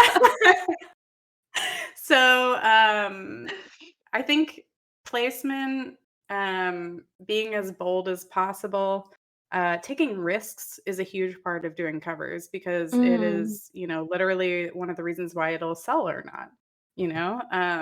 Does the variant cover even come close to matching the interior art, or does it reflect what you're actually getting on the inside? Is always a huge discussion. What I find great about publishers that do exclusive variants and stuff like that is that they get the chance to collaborate with artists that may not have time to do like a whole book with them or things like that, and I like that a lot because artists can only do so much. So you can get your favorite artist, or like for someone who has also done a creator-owned series, like you can finally be like, oh yes, one of my favorite artists can do a cover now, or vice versa. Or like if you're doing interiors on a book, like who's your dream, cover person? And sometimes it coordinates with the interior art and sometimes maybe not, but it's a whole marketing aspect. Did I answer that question? I went on like a tangent. You did. You answered a lot of questions. So I'm actually out of questions at this point. So I guess we'll just stare at each other for the next 15 minutes. Just I can kidding. do a staring contest. I was gonna no, go ahead, please. A lot of my favorite covers that I purchase myself are typically the variant cover. So I obviously love collecting comics, and so for number one, I will get the A and B cover if I can find them, especially if they're artists that I like a lot. Yeah. And I want to be one of the artists that people collect covers for, like obviously. And so I was so floored when Chris asked me to do a Bountiful Garden one because I love Kelly Williams, a good friend, and Ivy Noelle, so good. Like Steen's editing that story, the first issue. I was like, how can you only give me the first issue? Rude. Like, wait, did they end I up wanna giving you read the it other all issues? already. Have you only read the not first yet. one? Oh man. All right. Yeah. I'll You know what? try I'm to gonna pull some buy it strings. too. So Yeah, of course. I'm yeah. gonna buy it too. And I've been reading it because I've been reading a lot of comics to get ready for this. And it's a good sign when I'm like frustrated at the end of it in like a good way, where I'm like, that can't be the end. Like I want to read the next one. Like, I think that's a good sign for comics when you're just like, what do you mean that's the last page? I need more pages. Like exactly. And that's like that feeling is exactly what I use to take to reflect and do like what I draw on covers. Yeah. So what's really cool is the one that Chris asked me to do, and they like had sent me some reference of sort of what they wanted. And I was like, okay, I'm going to take that, but also give you the exact feeling that I had, so angry at this cliffhanger. And now everybody gets to see that on a cover and also be as mad with me and pick up issue 2. You have to pick up issue 2. All right, so there's a little bit of like a psychological terror when it comes to Absolutely, covers. yes. Like Oh, you that's want to, terrible. But yeah, maybe if You're you like- like to wrap in your customers, hire me. I'm that's just so kidding. Just kidding. awesome. That's so awesome. Pete, 422 New York asks, I wonder who Liana's artistic idols or influences are. Oh, I love Tula Lote. If we're talking Berent covers, Tula Lote is one of my favorites. I love Casper Wingard. Lisa Sturrell, a friend, is so good. Yeah. There's a lot. Becky Cloonan, Yeah. Afua Richardson. Oh, yeah. Rod Rice. There's a couple more. I got it. Hold on. I'm So trying to you're- think of depending on the series, doesn't even matter what the series is. If I see a variant cover by them, I'll buy it, right? Oh, wow. Chip Zdarsky. Yeah. I'm like, oh, here's another Marvel thing. Still get it. And Jen Bartel. Chris Anka. Oh, Yeah. he's so good. Yeah. Elizabeth okay. Bales. I have a question for chat. Okay, Chat. that's a long list. Yeah, you're just gonna keep going because you have a lot of influences and loves, which is great. Yeah. One of the reasons I call you the kind agent of chaos of comics. But I want to ask chat, which are your favorite variant cover artists? Like, who does art? yeah. Who does a cover that you're like, oh, I'm gonna buy it no matter what it is? Let us know in chat. That's such a good question. Yeah, Because I know there's tons of people that Nicole Gao Term, for me. yep. Nicole Gao, like, ooh, yeah. yes, Alex Ross, Absolutely. Jen Bartel. a staple. Yeah, a lot of Bartel love. Oh, Jimmy Prison. Yep. Yeah. These are some good Jenny, I answers. think she's Chicago local, and I love her work so much too. Jenny, who? I'm I'm sorry. trying to think because a lot of Jenny Frison, she does a lot of the really gorgeous, almost kind of graphite work and then colors over it. Oh. And that's one of the things that I started experimenting with. The more covers that I've been doing is doing traditional work. Oh my God, I can actually show you. Can I show the Bountiful Garden inks? Yeah. Am I allowed? Okay. I'm gonna make an executive decision and say yes. Sorry, Chris. So here What? is the Bountiful Garden ink. Yeah. And so Oh I've been my trying to do a lot gosh. of different. I learned this from Paul Azaceta, but to do assets on paper and then kind of put them all together and then work with digital to do that. So yeah, I had so much fun doing this. It's such Can a we get it really again cool actually? series. Sure. People are screaming in chat. Yes. Beautiful. This is first ed, but I was gonna tell the shop first before I listed it. Okay, yeah, maybe tell them first. But chat, Yeah. here's some insider info. You could get your hands on that. Aw, Asia's like, oh my God. Wow, It that looks so is- sick. Oh my God, I'm screaming.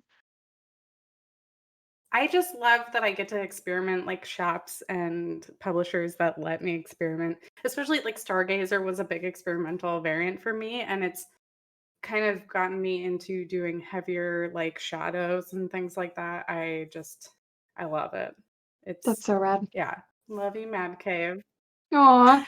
How did you get started with Mad Cave? We talked about this on the transmissions episode, but for people who haven't, by the way, transmissions from the cave every Wednesday at 11 a.m. Pacific, 2 p.m. Eastern, right here on this channel. We have a more hour-long in-depth interview with creators. And actually, Liana, the episode that we did together is on YouTube as a VOD right now, so you can go watch that. But Ooh, that was for your special birthday episode. that was our birthday episode. Thank you. But how did you get started with Mad Cave? Did they reach out to you? Did you reach out to them? How does that work? So, and Chris can yell at me if I have this wrong, but I'm originally from Florida. I'm a Floridian, really cool. But I had actually met Lela Gwenn at New York Comic Con, who's really cool, who's worked with Mad Cave. And Yeah. I think that she might have sent my information to Chris, and Chris and I started chatting over email a little bit. And I miss cons. I miss being able to go to cons, and this reminds me a lot of it. But I was like, hey, I'm going to be in town for a signing. I don't know if you're close to my hometown or not, but like I would love to meet you or whatever. And I try to do that, especially with editors who reach out to me, because it means a lot to me that they'd want to work together. Like I think that's a really cool relationship in comics to have. And so we had met in person at the signing, and he was like, hey, here's some Mad Cave books. Really cool. Like it was the first time I actually got to read any Mad Cave books. And we just kept in touch. Like he's super cool. Everyone at Mad Cave has been super cool, but it was really nice to have somebody drive to a signing. You know, signings are a lot smaller, I think, than cons. So it could have been totally empty or not. It wasn't because it's famous faces. But it was really nice, and like actually had a lot of my friends from back home and my family, and he was there like hanging out. So that was really nice. And we've just worked together ever since. And then I've met Chris and Allison and everyone on the team. It's really nice. It's like a big family. Yeah, Mark they're makes doing. it feel that way, I think. Yeah, yeah, he's really good at creating that community aspect to it. Fats Absolutely. says, I never heard of Mad Cave until Chris talked to me in ECC 2019. Now I'm a fan. Yeah, Chris has a really good Advocate. like community manager almost. Like he's really good at creating an engaging community. Yeah. So shout out, snaps and claps in chat for editor-in-chief Chris Sanchez, everybody. Let's get some claps and some snaps going in chat for him. He's just so One of my great. favorite things about Chris is he will recommend any type of book to you, and I've discovered a lot of really cool new artists and stuff because of him. Yeah. Yeah, he's just so plugged in. Mhm. So we talked about like kind of what you try to include in a cover, but can you talk about what you try to avoid when you're doing a cover for a comic? If anything? Avoid. I'm sure some colorists would yell at me with my aggressive use of purple, which is like a taboo for printing. I try to do it in a way that will still print. I don't know if a lot of other artists do this, but I do test prints of the covers that I do to make sure that it actually like looks good printed. How do you test it? And like, do you print it at home? I print it on. I have a Canon Pixma at home, and so I try to print it on like a matte, almost like art quality paper, and just to make sure that the colors aren't too aggressive next to each other, because I use a lot of really bright colors.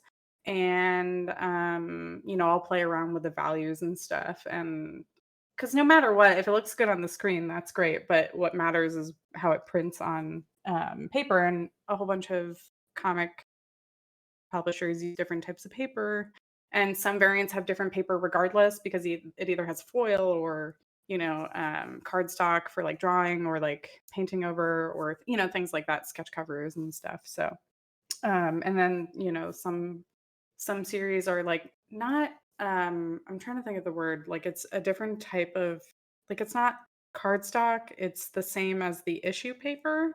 So those are always kind of cool too, because it just prints a lot different. But you test all this at home? I really wanted yeah, most of the time. I've gotten kind of a handle of like my color palette that prints well, and if it's stark enough contrast, then it usually like I have like an eye for it now, I guess. So professional. But it's taken a lot of time. It's taken a lot of time. Trial and error. I'm getting a lot of questions about your shirt. So can you tell us about your shirt and where you got it from? Well, viewers, Jaslyn and I actually collaborated in designing this shirt. It says "Read Comics, Stand Satan," and it is a part of my creator-owned with Jaslyn series called True Cult, and it is a fast food crime heist book.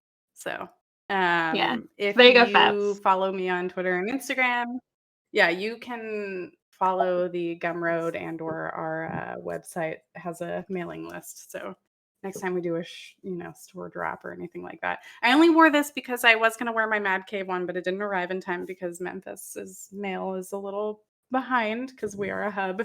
But Okay. next time I stream, I'm going to wear my showcase shirt. So Nice. Yeah, actually, I'm going to show you the back because we haven't been able to show off the back because, the nature of the thing, but it's got this cool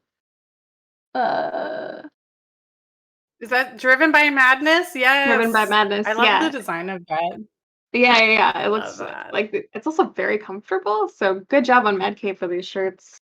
They're very comfortable Absolutely. and they look very cool.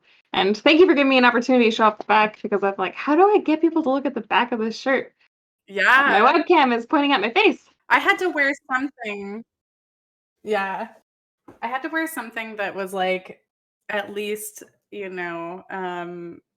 reminiscent of either us or Mad Cave adjacent. So Yeah, no, I appreciate worked it. well. And that's a good I'm glad we keep getting comments on it. yeah, we're getting people Now like, I'm no, like, but for real. Drop the link of the should shirt. this be a variant cover? Yeah. Oh my gosh. I've seen a lot more design. Oh, sorry. No, go ahead. I was just gonna say I've seen a lot more design variant covers, and I think that's really cool because I love graphic design. So Yeah, would you say it's your passion? it's my burden. Okay. Yeah, I do think that the Graphic design is my burden. graphic design variants are cool because it gives other types of artists a way to do variants. And there's just been some really fun things coming out. Yeah, especially letterers. Yeah. Who are designers. Yeah. Shout out to letters, giving them. Yeah. Okay, so we're a little bit low on time. Can you tell me about some of the other comics that you're working on right now? Well, right now I'm wrapping up Star Wars Adventures, and that will be out at the end of this month and the end of next month. Yeah, I'm so excited. The team is incredible. I can't wait for y'all to see it. Sam Maggs is writing it, and Heather Antos is my editor, and Brittany Peer is the colorist. So that's really fun. We are wrapping up True Cult right now. That will be out fairly soon. And I'm working on another thing that I don't know if I can talk about. I think we said it on last stream. Did we say it? I Editor don't in think chief, so. can I say anything? Yeah, Chris, let us know.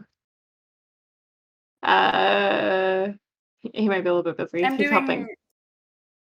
Yeah, I'm doing a graphic novel, so With Mad other Cave? than that, I didn't say it, but maybe. Yeah, okay, I'll fall on the rod for you. A graphic novel with Mad Cave, which is an announcement we can't talk about. But if you're excited for it, obviously follow Mad Cave on all social media, follow Liana. As more information comes out, we'll be able to talk about it more.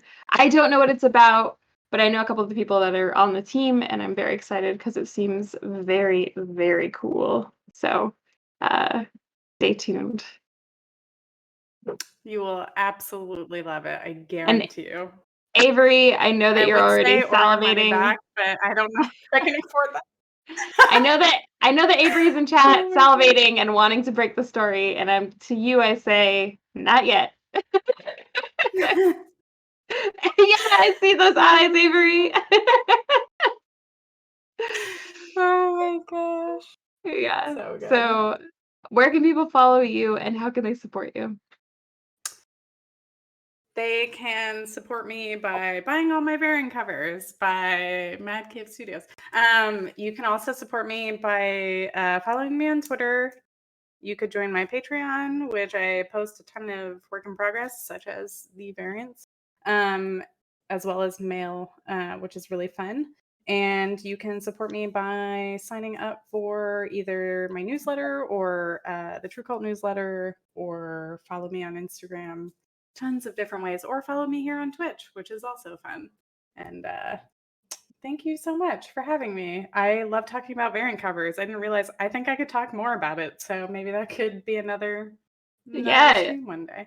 Yeah, I think we'll have to have you back on transmissions just to spend an hour talking about covers, because you are a wealth of information for it. So thank you so much. This was really fun. Absolutely. All And right. thank you everyone for chat. Sorry. No, it's okay.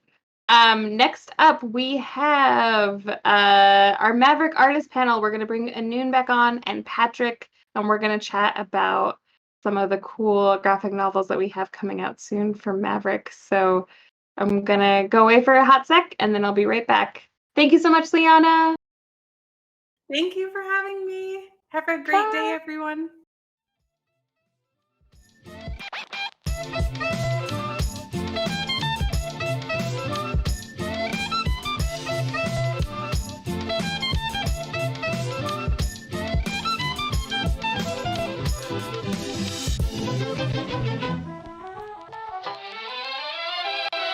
No need to worry about your pre-recorded music tapes being accidentally erased. It can't happen.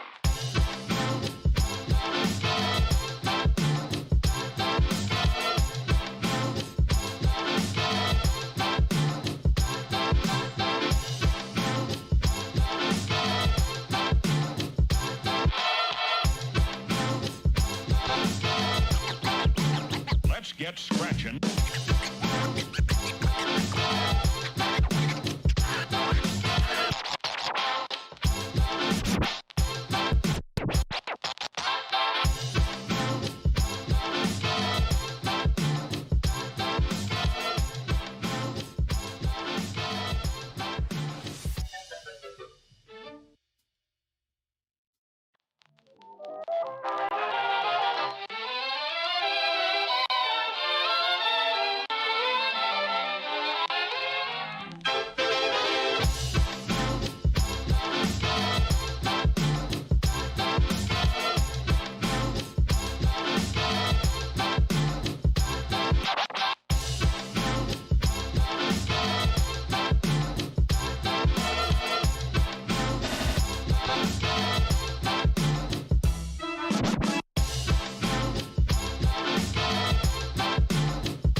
Are going on a run.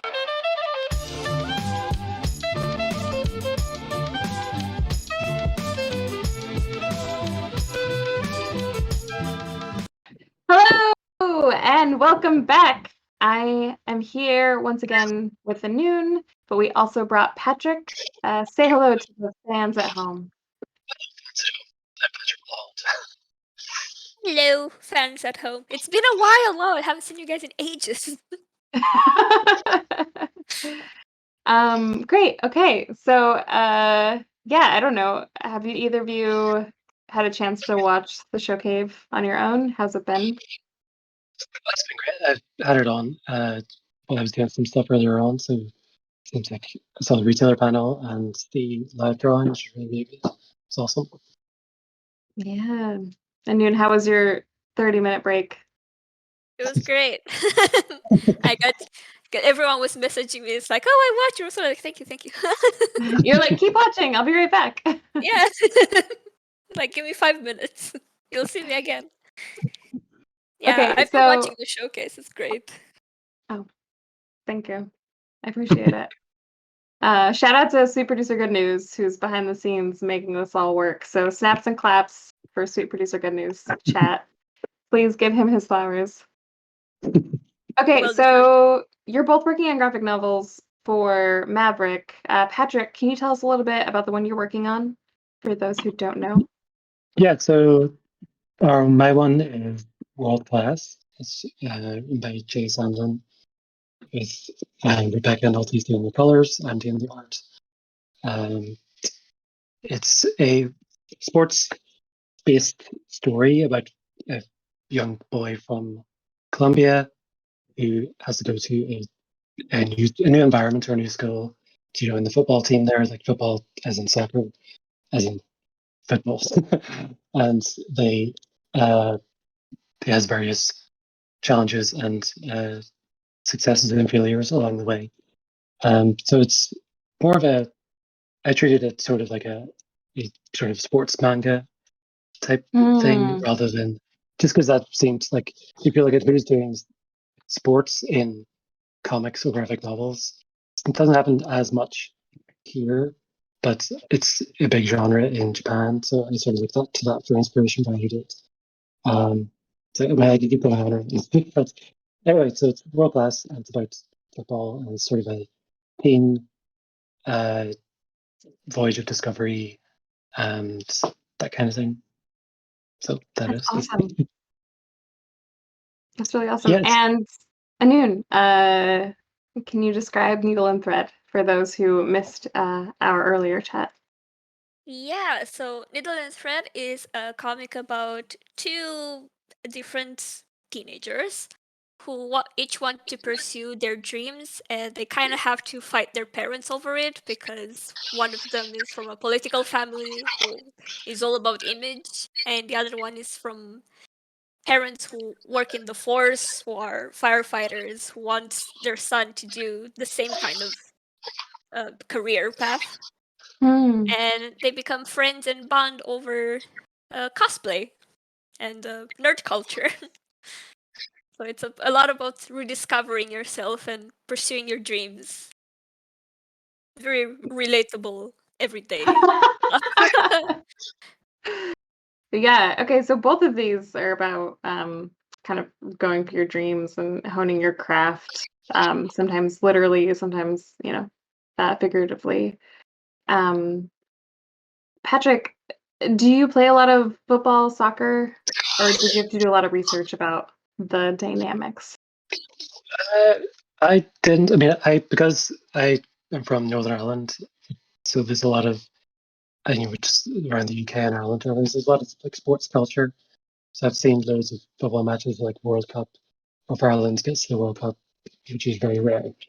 And at the moment, like England are going to be doing their big final match in the Euros this tomorrow. Yeah. And we'll see if they win or lose in that. But I don't not personally like a huge like football fan, but my father and my brother are like huge fans. So I'm very like I know a lot more than someone who would normally say if they don't like football, but I do know a lot about football regardless. Yeah. And also as far as like researching for the book, I mean I would research like something like there was various like stadiums that they go to, and I wanted to draw the real stadiums. So like every single time it would be the actual place, like but it's because it's in a comic. If you're trying to draw it just literally, it's like someone say if you try to draw someone playing a sport and just draw it as they appear to do as they're doing the motion, it looks sort of stiff. So you need to give it like a bit of extra. You need to exaggerate it a lot to sell because you're basically drawing action scenes because it's sports, yes, but you're not as you're reading the story. You're not viewing it as an audience in like viewing a live sporting event. You're supposed to be down on the field with the different characters and whatever they're going through. So in that sense, I just drew them as like action scenes with very exaggerated like kicks and jumps and tackles and things like that, just to make it pop more. I think that's probably the best way to go about it, really. That's awesome. And Ennun, how about you? Like, we had talked earlier about how like your mom likes making clothes, but do you cosplay? Did you have to like do research into the world of cosplay? Did you start cosplaying as a result of making this book? I am a huge anime and manga fan. So that cosplays they kind of come together hand in hand. So it's like even if I didn't want to, I've seen a lot of cosplay, and I've met a lot of people who cosplay who know a lot of stuff about cosplaying, different tricks to do and stuff. I've been to a few conventions, so I've got to see some really, really good cosplays in person as well. And my mom, like sewing and stuff, definitely helped. Because I already have I know how stuff is made. Yeah. So kind of So similar to Patrick, where like just being around soccer yeah, fans kind of it helps a lot. yeah. It's It makes like you osmosis almost, like you just learn about it in your sleep. yeah, yeah, exactly. And at the end of it, you know more than someone who doesn't do it should. So yeah. That's really cool. Patrick, or I guess both of you, like, can you talk about actually I knew we talked about this a little bit earlier. So Patrick, can you talk about like when you first got the script and how they contacted you about it, or like when you first started working on the project? So I got an email. It was in 2019, sort of out of the blue. I still never asked Chris. Still, I should have asked him at some point. Just like where he discovered me. It's probably from social media, like Instagram or something. But I never, just out of the blue, You got just an slid email. into your DMs or into your email? It's disappeared. It's pretty good because most of the time I get a lot of junk email. I start reading it. Oh, this is actually a real email about something real. And so then he said what the story was about, and that was definitely going to be. I just imagined it would be because it's a football thing or sports thing. I wasn't expecting that to be what the story was going to be because you don't very much see that very often. So that was something to consider, and that's when I was talking about going to look at what other sports comics there are and how they do it, etc. And but then I got the script and I sort of read it in chunks. I don't really like to read the whole thing. Why's As that? I was drawing. It's just because if I had to read, I'm the one who's going to draw it. So I don't want to read all the stuff I'm going to have to draw in months and months from now because it's too much to think about. I just want to think about what am I going to need to draw in the next month. And Chris and I would break it down into just 20 pages at a time. Yeah. I would do 20 pages of thumbnails and send him. He would approve them. I would get them back and decide. I would change them and then just send him the finished pages because I always had a better idea after it actually come to draw that actual page. So I'm very much the first idea wasn't always the one that I like to stick to. Anyway, so it was pretty much just 20 pages at a time, and eventually you finish. But I did read the last page just to see where the very end was, Yeah. and to see what characters are there. So just reading the last page, which I won't say what it was, of course, but it gave me a sense of okay, these are obviously the important characters because these are the people who are here. Yeah. And then you sort of take that in. But it was definitely strange because it was such a long project. So I'd never drawn anything that lasted this long before. So you How sort of long have were to you drawing it? basically a full year. It was like from August 2019 to early or mid or late September 2020. So Oh wow. it took a long time, but I was concerned about getting it done. Just to be honest, as an artist, because I'd never done anything that long, and I was worried about is the end of the book going to be as good as the beginning? Am I going to be burned out or something? But in Yeah. reality, the end, the final third of the book is where all the best. Like there's good pages before all that, but I think the art got way better. Like the final football scene has all the best stuff in it on those pages. And so I was really glad by the end I was still able to take everything I had done before and have a really good sort of big ending for the book. So Yeah. And how many pages is World Class? it's 202 pages. I say Wow. it's as though I don't know. I know precisely how many pages it is. Yeah. 202 on the cover. So there's a lot for me. And a lot of other artists could do more than that, but for me that was a gargantuan amount of pages. That's a So I lot. was really glad to be able to get it done.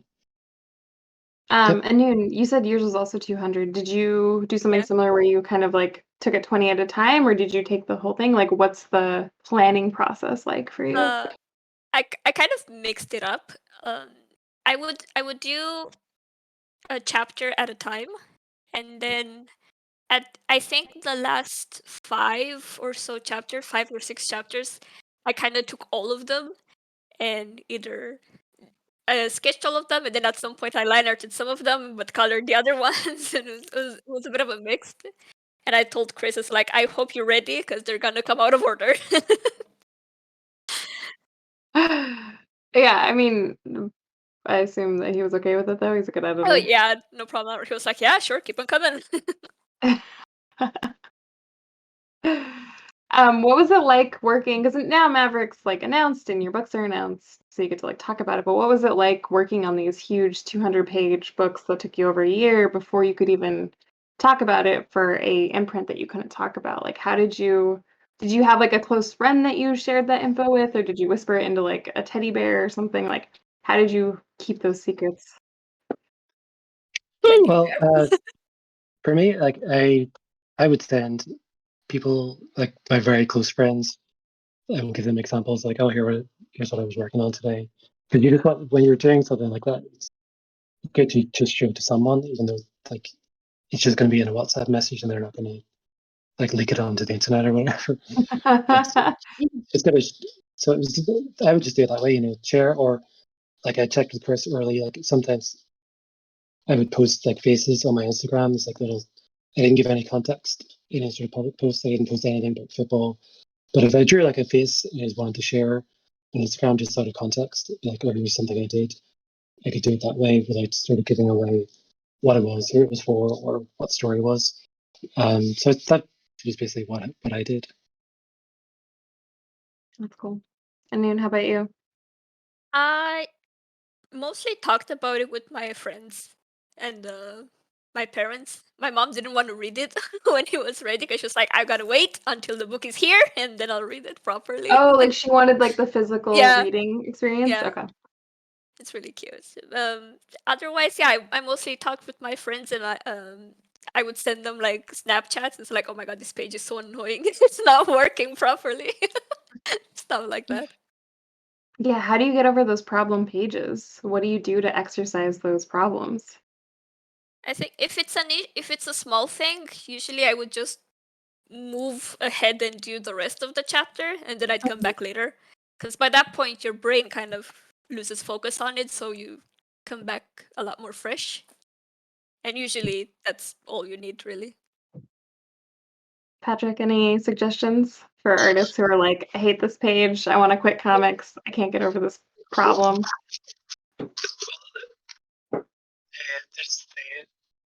There's the nice way and the not nice way. The not nice way is that you're going to have to do it. It's not going to be drawn until you draw it. So you just have to sit down and do it. But sometimes you need to take a moment and step back. And if you're hammering away at something, the reason I changed a lot of like the thumbnails, not a lot of, but some of the pages I changed the thumbnails for, because when it came to draw them, I was like, this is fine, but like this could be. I wanted every page to be, this is the best version of what I could do at the time.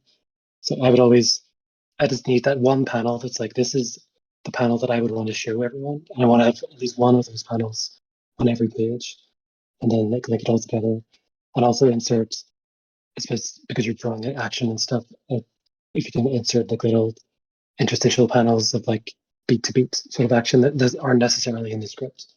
In the script will be like, oh, this happens and this happens, but I want to draw like this, the ball, there's like a wind up and then the kick, rather than just having a kick in one panel, because it just tells the action better.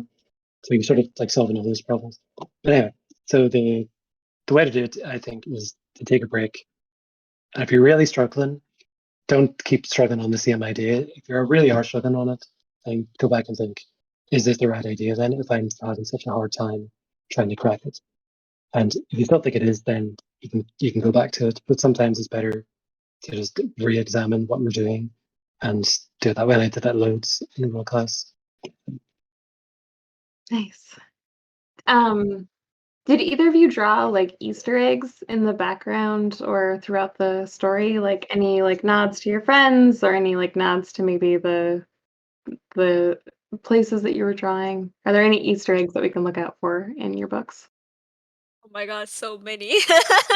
Yeah? Yeah. There's I put a lot of because I watch a lot of anime, speaking of. There's a chapter where they're going at the convention.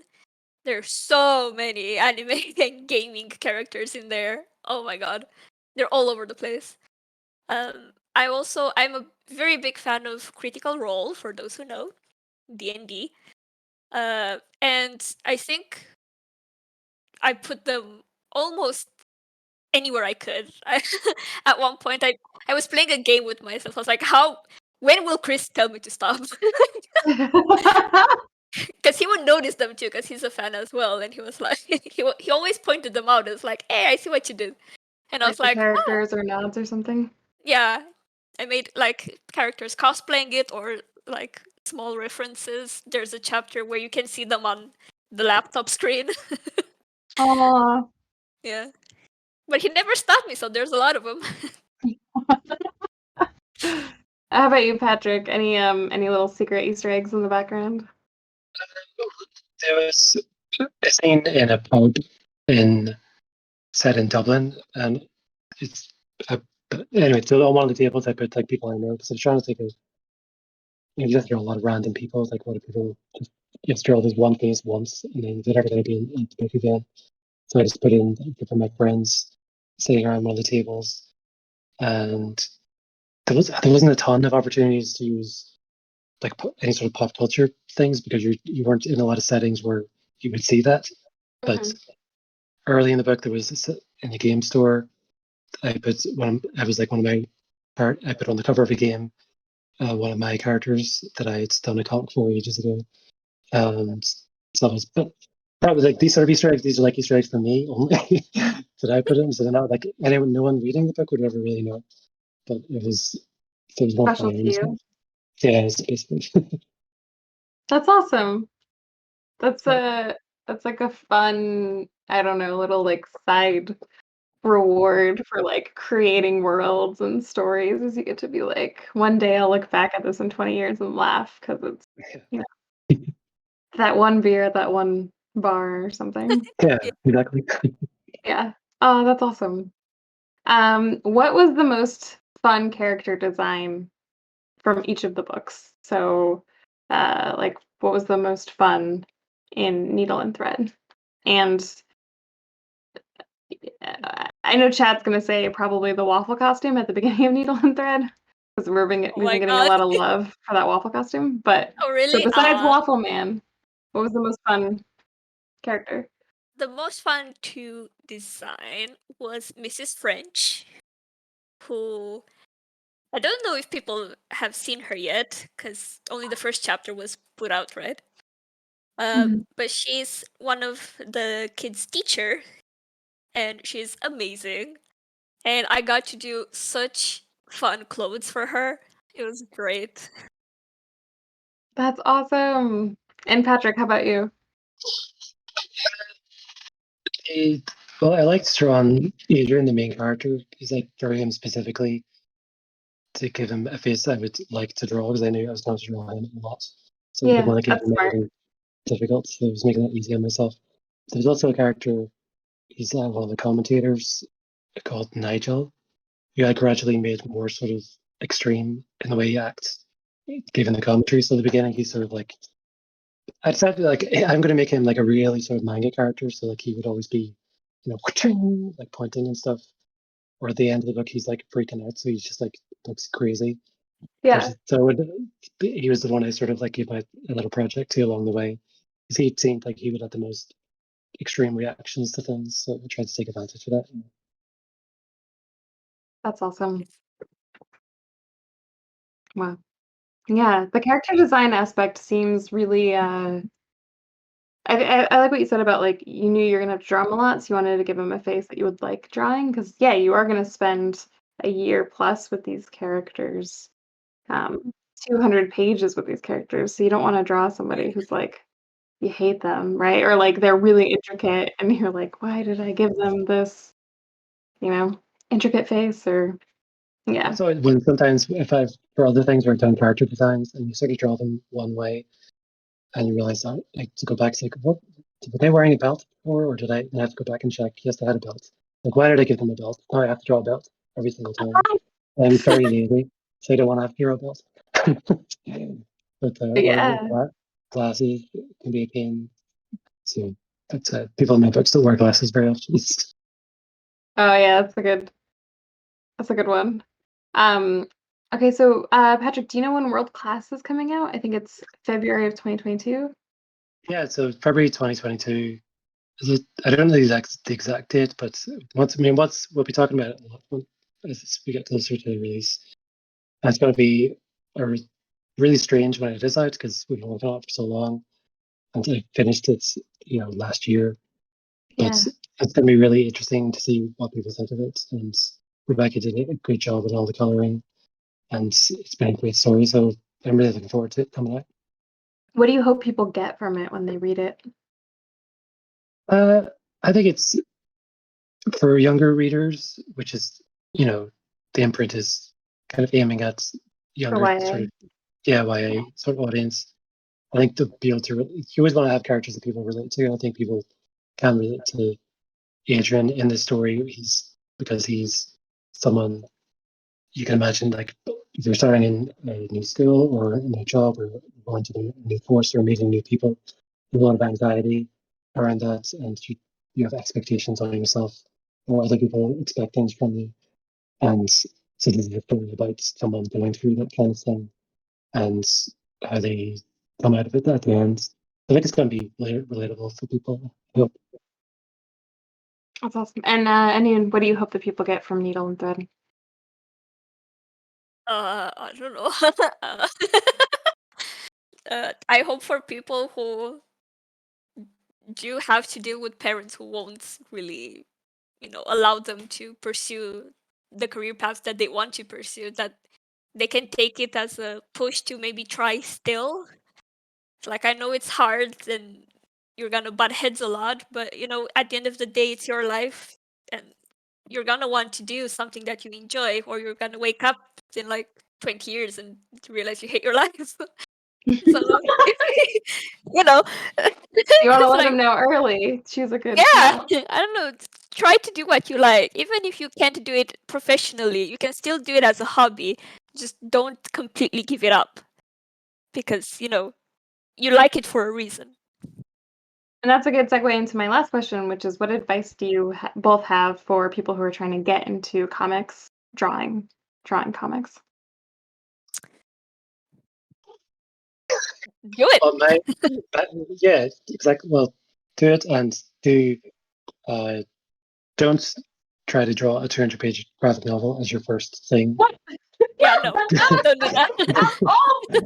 That's a mistake. Don't try. Learn from them. But do shorts.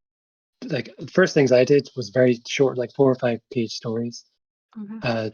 Like somewhere you could just come up with something or get a script, as comic script, and see how but just something you can start and finish, learn from, and then do something else, and each time learn from it, and just keep going because it's only going to take time, and it's not going to be a quick fix. It doesn't matter what software you use or you use tablets or traditional, you still have to put in hours and work to do it. There's nothing that's going to do it for you, but you can do it if you just put in the time.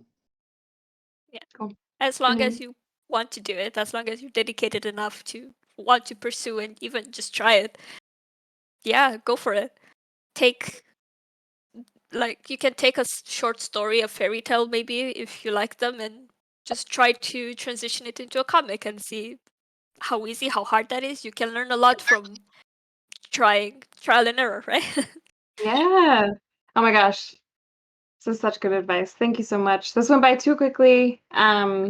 But we have your pre-order for Needle and Thread and pre-order for World Class are in the chat. We also have your Twitters both in the chat. So please, everybody, go follow Ennun and Patrick and pre-order those comics. They're really, really good. You'll be very happy with both purchases. So Thank you so much. You too. I really you for appreciate you having coming us. on the show. Thank you. Okay, we will be back in a moment with Colin Bunn and a couple of exciting announcements. So, BRB, everybody.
Are going on a run.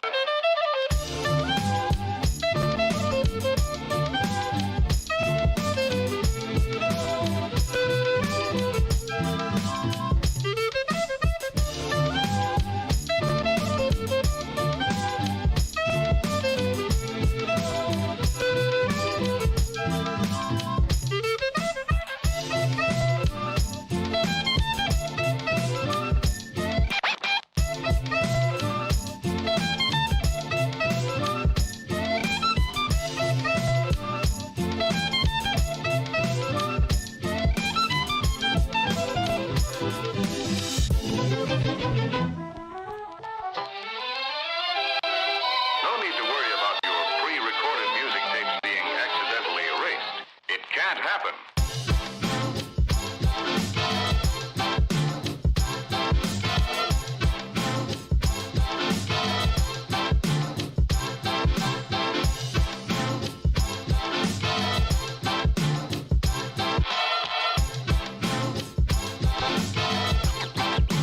Let's get scratching.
Hello! And I'm back. I'm here with the incredible, prolific, terrifying Colin Bunn. Colin, how are you doing? I'm doing well. How are you? I'm good. It's been a really good day. I've been able to hang out with a Good. lot of very cool creators. Yeah, that's. I mean, it sounds like you guys have been really shaking things up. You got a lot of stuff going on. Oh my gosh, it's been a packed 5 hours. And this is actually our last hour So we have a bunch of cool announcements to get through. And I think this is the first time that we get to really talk about Grim Tales from the Cave. So for Yeah. those who don't know, can you explain what Grim Tales from the Cave is? So, Grim Tales from the Cave is an anthology that Mad Cave is putting out. All of the stories are inspired by the Grimm fairy tales. So, and they're all dark horror stories, but all inspired by the fairy tales. And look, those fairy tales were pretty grim to begin with. No They're very grim, yeah. no pun intended. But the creators of this, the creators that had been brought on to do this, I did one of the stories in the anthology, and then Mad Cave brought in all these other creators. I think everyone else is from their talent search, right? I believe. Yeah, all of the Townsend Twinners had a story in. Yeah. So not all of the people who are working on the anthology were Townsend Twinners, but all of the Townsend Twinners got Or a story in the in the right. anthology. And I'm telling you, they really brought their A game in turning these fairy tales into horror stories. It's fun to see. Yeah. So we actually have the trailer premiere. Ooh. So yeah, so Sweet Producer Good News, if we could play that.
Terrifying trailer.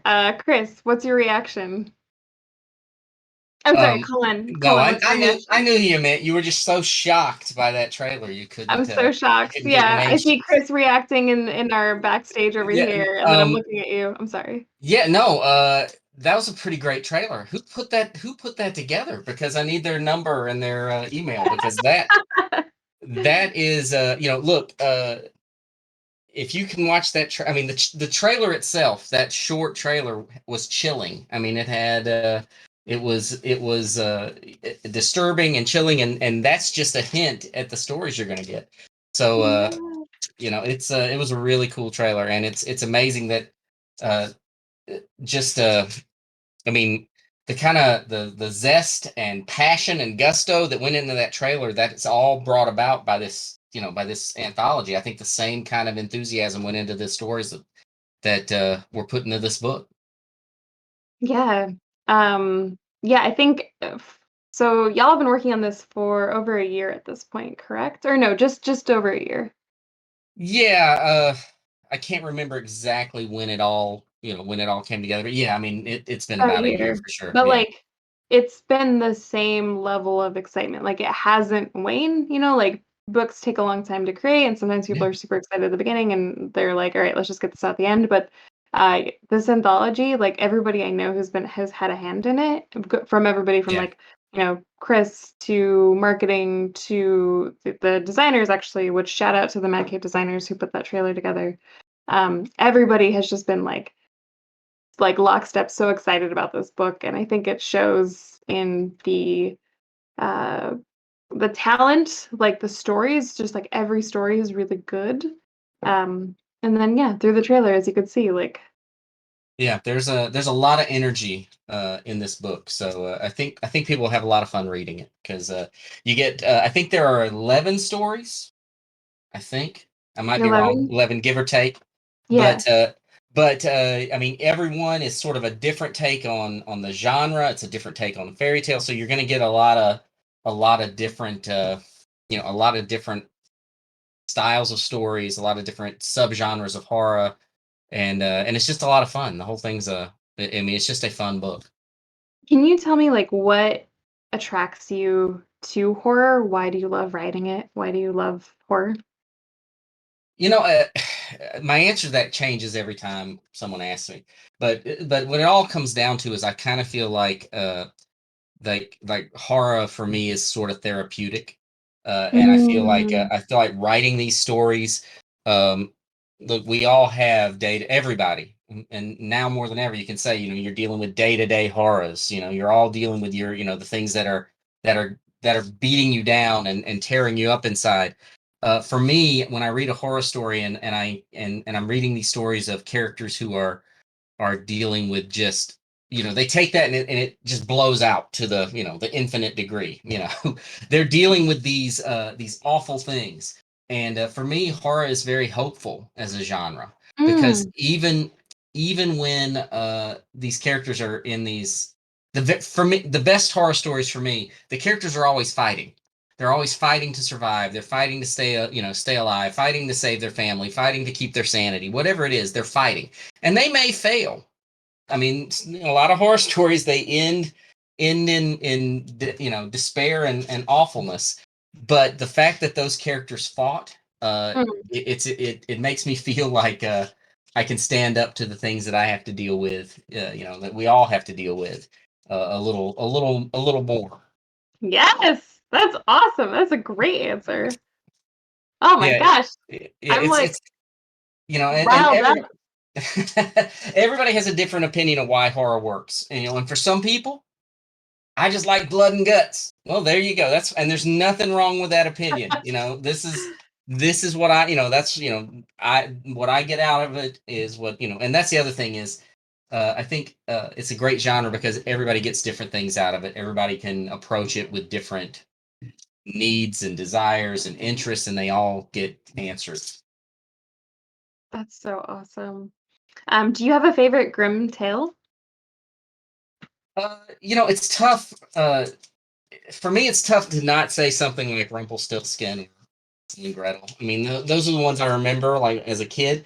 But the artist on my book, on our story, Andrea Muti, when we first started talking about doing this story, he sent me a number of grim fairy tales, and I'll be honest, I was not really familiar with. And there were some really good ones in there. There were three that he sent me and said, "What do you think of these?" And I was kind of like, "Whoa, these are the craziest stories." Um, and I actually put pitches together for all three of the like for stories for this anthology based on all three of those. Oh Um, wow. the one that we ended up going with was called "The Devil and His Grandmother," and that's a pretty great story. So I have to, I have to say, man, I really like that. I love that story, "The Devil and His Grandmother." It's interesting because reading the anthology, one of the other stories, and I can't think of the name of the fairy tale story, but "The Girl with the Dirty Hands," which is in the anthology, was one of the other ones I pitched. And it's really cool to see another writer and artist do their interpretation of that grim fairy tale. Um, Yes. so yeah, but The Devil and His Grandmother, it definitely ranks high now, especially having really dug into it with Andrea and trying to create something new and interesting from it. Oh man. Yeah. We're getting some love. So what's Stilts it said one thing I love about horror is it's one of the few genres where I'm actually worried about the characters making it through the story. Well, Just true. yeah, I mean that's a great point, and the best horror, it's not even about the monster. It's not about the whatever's going on. It's about caring about these characters, and if you care about a character, you're going to be afraid for what's going to happen to them. Yeah, and you don't know, like Right. It's definitely an everybody could die. Like it's definitely an unpredictable genre. we're also getting a lot of love for blood and guts. Well, who doesn't like blood and guts? Come on. I Oh wasn't man. listen to the blood and guts crowd. I'm not saying there's anything wrong with that. I'm just saying some people like the blood and guts and some people like, some other elements of horror, but I think there's a place for all of it. So Yeah. and believe me, I have the benefit of having looked at this anthology. You get plenty of blood and guts. There's Listen. plenty of blood and guts. You're gonna be fine. We got 11 stories. You got blood, you got guts, you got characters. I called it up on my screen. Let me look through it and see every story. Let's see, blood, guts. There it is. That's one story. Had both of them. Blood, guts, more blood. Oh Okay, my while gosh, you're looking blood. at them, It's is there a story from the anthology that sticks out to you that you're very excited for people to read? That's tough because they're all good, and I don't want to. I don't want to pick out like, hey, this is my favorite. But obviously, the girl with the dirty hands, I'm interested in because it was a story. I pitched a very different take on that same fairy tale. Yeah. I think the story that Rowan Maccoll did the art on, I can't remember. Hello, my name is. I'm excited for that one because the art's so interesting. It's such a visually. It really shows you. It shows such a scope. There's such a different. You're not getting a book that looks the same. These stories look very different from story to story. And of course, I'm going to say Soldiers of Fortune, which I wrote and Andrea Muti drew. That's one that I'm excited for people to read as well. Of course, if I have to pick a favorite in the anthology, sorry, y'all, it's mine. So Good. I'm glad that you are so excited about your story. That makes me, and I'm sure chat, excited about it. I think they're great. I'm being facetious when saying mine's my favorite. It's really great collection of stories and more blood and guts right there. Okay, well, Avery in chat actually said Cullen rates some of the best blood and guts. So you're getting some love for your own blood and guts. I have written on occasion both blood and guts and entrails. I've written all of those things. Okay, our next showcase shirt when you're on. It's just blood. It's just I'm just gonna wear a shirt that says blood and guts. Yeah, just blood and guts. Yeah. I am pro blood and guts. But no, look, there's definitely a place for it in the stories. It depends on what the story is. I mean, there is in the story I wrote and Andrea drew, I mean, there is bone cracking and splintering, and I mean, there's some really disgusting things in this story. I'm so excited. I feel disgusted at myself just looking at it.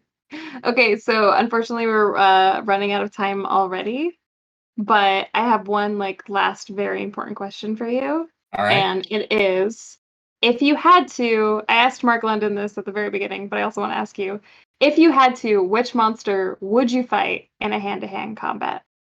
Hand-to-hand combat with a monster? Hand-to-hand with a monster. Which one? Any monster. Yeah. I'm going to have to go with Chucky, because if he doesn't have a knife and it's just mano and mano, I could take that guy out. I could throw him. You could take Chucky? I could throw him. I could beat him against the wall. I could jump up and down on him.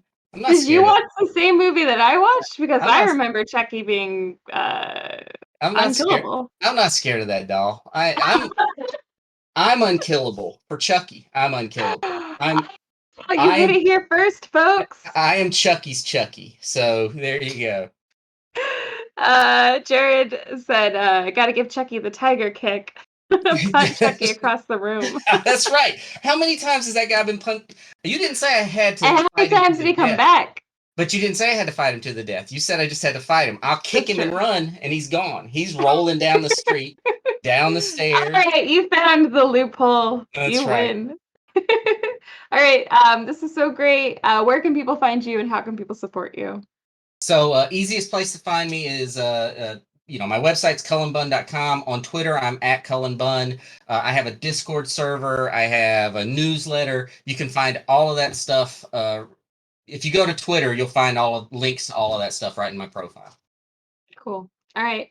Thank you so much. This was wonderful. Thank you. Congratulations on the anthology getting announced and the trailer being released. I look Thank you. forward to everyone pre-ordering that. So thank you. Thanks. And we'll be right back with some of the writers of the anthology, actually. So stick around.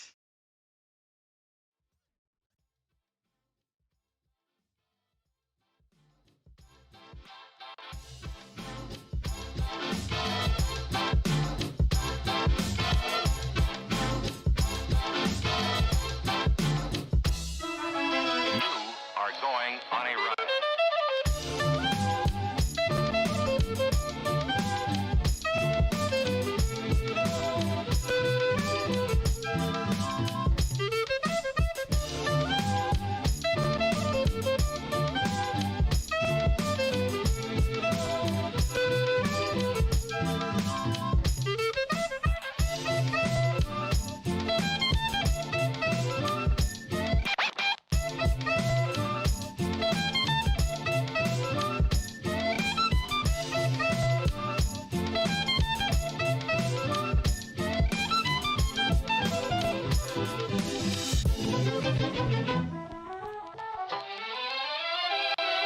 No need to worry about your pre-recorded music tapes being accidentally erased.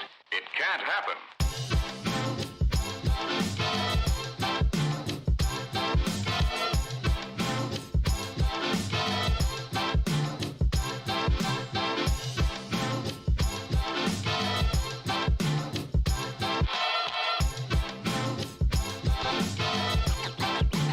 Let's get scratching.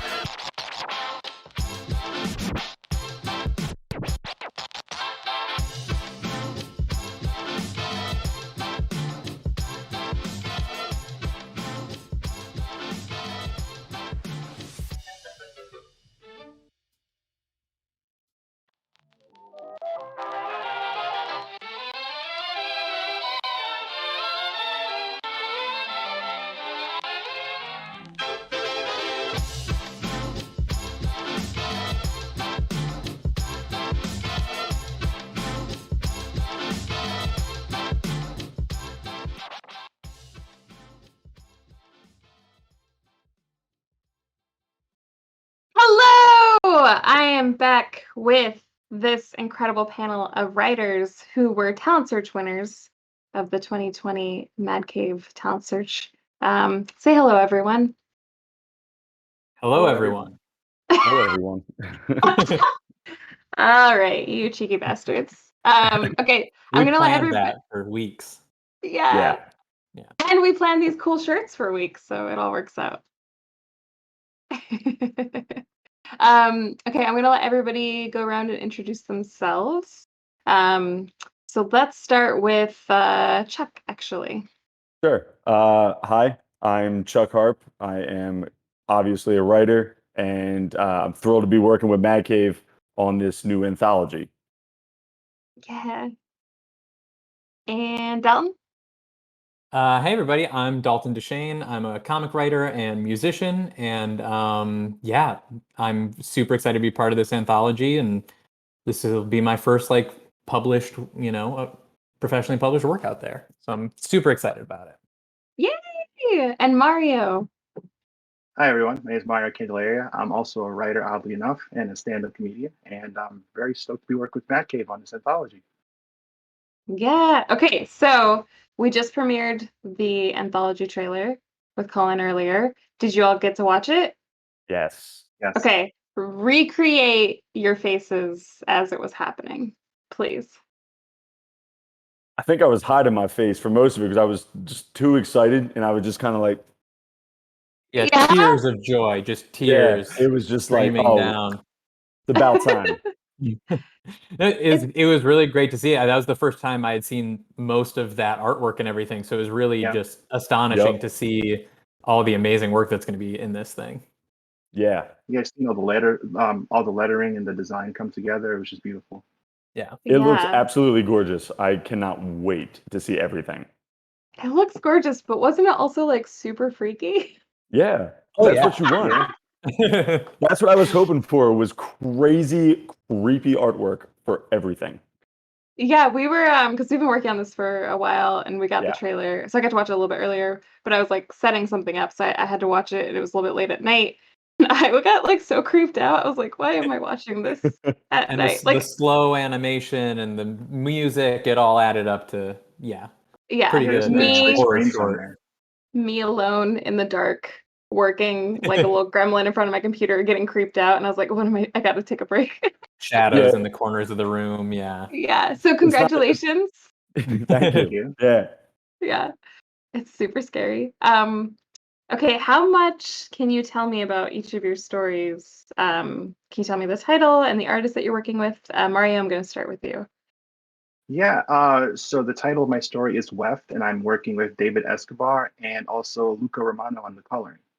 I don't know what I can tell actually, but it's a hair-raising story. I can give that much. Okay, cool. And Dalton, how about you? Yeah, so mine is called The Girl with Dirty Hands, which is the one I think Cullen was just mentioning that he had done a pitch for. So swipe that one from Cullen, Yeah. Add that but to your list of achievements. yeah, just grabbed it right out of his hands. I worked with fellow talent search winner Ho Sang Bi on the art, and he's incredible. And it's based on the grim story, The Girl Without Hands, which was sort of... oh, did you disappear? I did disappear for a hot second. There you go. So sorry. My Yeah, apologies. So sweet producer, good news. Based on a grim story called The Girl Without Hands, which was this sort of very interesting but antiquated story sort of about like female purity and stuff that like had a lot of really, really scary things happen throughout it, but sort of the message and theme of it seemed a little outdated. And so I wanted to sort of see if I could sort of almost invert the theme of it and modernize it a bit while keeping the violence and the terror of the original story. Hell yeah. And Chuck. So I was fortunate enough to work with, I'm going to butcher his name pronunciation, I'm sure, but it's Nicholas Feluccio. Nico is what I've been calling him, and he is just the best artist to work with, number one. He killed this entire project. I love working with him. He was a great guy. And so my project came from the Grim Fairy Tale Spirit in the Bottle. And we kind of did like a little bit of a twist on it. We were able to collab and really, really make it kind of depressing, to be quite honest, and a little darker. And man, it is. But you loved working with him? Yes, me and Nico were like this. He was the greatest person to work with. Like I need to like sing his praises as much as I possibly can because he was just perfect for this project. That's Me so and him were awesome. great. Yeah. That's really exciting. And this was the first comic. This is your first published work, correct? This is my first published comic. Yes. Yeah. I've had like other publishing, but this is my first like official public comic. So it was awesome. So that's a really great first creative collaboration in comics to have. I guess with the published comic, like to have like such a good experience with your team. Yeah, I feel like that's something that a lot of people at times when they're starting out like struggling with like communication and everything. I didn't have that issue at all. Like communication for us was key. Like we were literally talking every day. He was sending me samples. I'm sending him ideas. It was perfect. So I feel like for anybody who works in comics or wants to work in comics, that's like a good little like, communication is key. Like that's how you're going to thrive. Absolutely. Yeah. It's collaborative. Yeah. Yeah. So you all won each of you were winners of the talent search last year. So can we talk about like what it was like when you found out that you had been chosen as a winner? Yeah, I mean, it was really incredible because I haven't been I've been writing comics for a few years now. I self-publishing a monthly horror anthology comic actually through Patreon. And just sort of, cultivating this a little audience, but really I had really been hoping on conventions to grow my audience as like an independent self-publishing comics person. And I literally had my first conventions booked and COVID happened, And so like it just kind of felt like, oh, I was just getting started and now everything has kind of ground to a halt and I'm just gonna have to wait, who knows how long to make any more steps. I'm just gonna keep, putting out this comic monthly, but I don't know how to, reach people. And then I saw the contest and holed up in my little quarantine apartment and, pumped out a story for it. And to get that really felt like a big like sigh of relief and like a big major step forward in a time where that really felt so stagnant, I think, for everybody. And so it was really incredible to suddenly be given this opportunity in a time where I thought my whole life was going to be on pause. That's awesome. Yeah, especially Mario, how about oh, you, no, go ahead, Mario? Mario. Yeah, echoing what Dalton said, the same thing. I've been working at this for a couple of years now, just feeling like I'm wading in water. COVID happened. I had a lot of plans, and COVID put a lot of different deals we might have been working on hold as publishers, stored up, or unfortunately some closed down. But yeah, seeing the prompt to try to put a story out, I said, why not? And I dug deep into Mad Cave's selection of stories until I found something I thought could work. When I when I got the email, it was kind of weird. I was sitting with my wife and I got a buzz in my pocket and I checked it out and I read it. I just stared at it for a moment. I had a couple of tears of joy, and I told her that was kind of like my Rick Dalton moment, where I just felt like I don't know what I'm doing, and then just something just hit, and I just felt that could that was a big step forward for me. Oh, congratulations. That's what did your wife say? I don't remember. No, she congratulated me. You just blacked She was out. like, You were "Oh just wow, like, yeah." oh, that's awesome. And Chuck, how about you? Recreate those moments for us, if you will. So I was working a terrible job at the time, trying to get through quarantine as best I can, and seeing that was legit the highlight of the year for me. Like email came through. I was like, well, anything that I'm dealing with today from this terrible job doesn't even matter. Like that's gone right away. We're like, me and my girlfriend lost our minds, cracks the beer. It's like, all right, everything else of today doesn't matter. This is great. This is it. Yeah, it was, especially like, going off what Dalton said, it was like a year that we thought was going to be paused. That was like, it was great. It was great to see that, like, oh, okay, cool. I'm going to be working on this now. I get to work with these great people on this anthology. So, it was, words couldn't explain the feeling, Yeah, and then finding out that it was, Cullen Bunn that was attached to it was like a whole nother like, oh my God. Right? Wait. I'm gonna be in a book with Cullen Bunn. When did you find that out? I feel like maybe just before the showcase last Yeah. year. I think it was too. I don't think it wasn't announced when we applied. I don't think even in the winner's email. I think I remember finding out like very shortly before the showcase and just being like, It's kind of like an aside, right? Like, by the way, yeah. It was like, oh, you're gonna have a mystery guest on this too, and I was like, oof, I wonder who this is. And oh man, yeah, that was an amazing surprise. It was awesome. Well, that's so awesome. I'm glad that like it kept giving you these like great moments where you're like, what? Yeah. I can't speak for the other guys, but I know for me it was like, all right, well, you're gonna have to step up your game now. Like, there's no messing around. Oh yeah.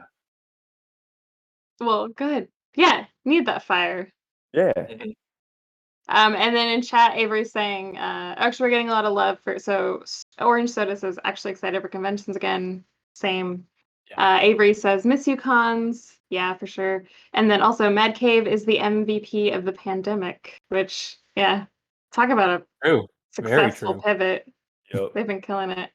Yeah. Okay, so we actually have we're gonna be talking about the next talent search for 2021. So what advice do you all have for people that are submitting this year? Think Yep, I've already Conga. said it, but I will definitely say it again. Like communication is key. But when it comes to the town search, like when it comes to writing, you need to make sure you do your research, but also you need to be able to have your own voice. You do something different. Like that's what helped me out. Like I did my research. I read everything I could multiple times, and then once I got in it, it was like, all right, well, I need to flip it on its head. I got to go from a different perspective. I got to do something that hasn't been done before. If you follow the same trail, you're just a follower. You're not making your own way. And You're not standing out. you have to switch it up. Yeah. Yeah, How I about think you? Oh, sorry. Yeah. No, Okay. you read my mind. Thank you. Yeah, I think, very much related to that, like, I think this year the prompt is like you have to write something based on Wolvenheart, I believe, right? And for us, it was just sort of any Mad Cave property we could pick and like sort of write our story version of. And I think, don't try to do your impression of that property. Like you're not trying to write for like, don't ever write for what you think someone else wants you to write, like what you think they are looking for, like that, that especially if it's outside your voice. I think really taking the time to think, what is it that I am good at? Like what is my voice? What do I have to contribute to this universe that doesn't exist here yet? While still staying true and faithful and respectful to the source material, but adding that thing that only you can do. And I think taking time to like really think, what is that thing that I do that no one else does that I can shape this story around? And I think that's how you really show what you're capable of. That's awesome. It's really good advice. Mario, what advice do you have for people who are submitting for the 2021 talent search? The guys here really hit it on the head. I mean, do your research is the first and foremost prompt for what you have to do. Especially now that you're given a specific series to look at every single thing, break down every single panel, look at every single character. I can't tell you how many movies have spun off from just some background character or some throwaway line that was done in an original that now it created a whole new world and stories that other people have come to love. So try to do that while fitting within the mold of what was created. I'm not too sure if there is room for adding on to the story because you don't want to step on the creator's toes, but definitely try to find something that fits in the world that also stays true to your voice. Awesome. Oh my gosh. All really good advice. So your first published work is coming out in October. What are you hoping that people get from your stories?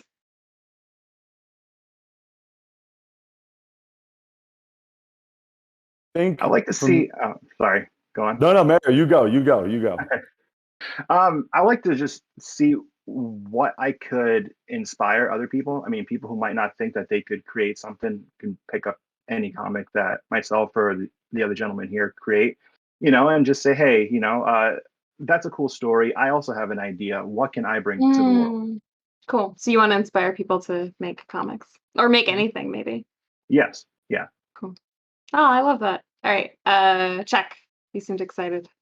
I don't know about excited, but I think what we should do is what I always hope to get across is the perfect balance of message and entertainment. You want to be able to say something of value, but you also want to entertain your readers and make sure that they feel as though they got everything they could out of the story, but still want to revisit it as much as they can. That's always the dream, where they can come back 6 months, 5 months, whatever, after reading it and be like, oh, I didn't see this the last time, especially with great art. You can always come back and see something new. Yeah, for real. Dalton, how about you? This might be sort of weird to say for a horror anthology, but I hope my story moves you. I hope it like makes you really feel something, because I think horror, the heightened stakes of horror, I think, is the perfect vehicle for examining the most heightened of emotions and trauma and pain, you know, on all levels. And the blood and guts are really just a vehicle for communicating that emotion, you know. And so, you know, I hope you come away somewhat moved.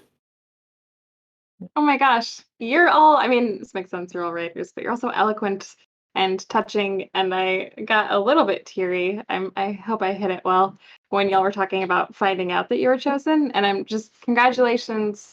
I'm so excited for all of your careers and to see where you go next. Mario, you got some love in the chat. Mario's going to be a household name at our local comic shop in the next year or so. That's right. Woo! Yeah, he is. Yeah, he is. Yeah. Thank you all for being here. This was inspiring. Yeah. So thank you so much Thank for sharing you. your stories with us. Thank you.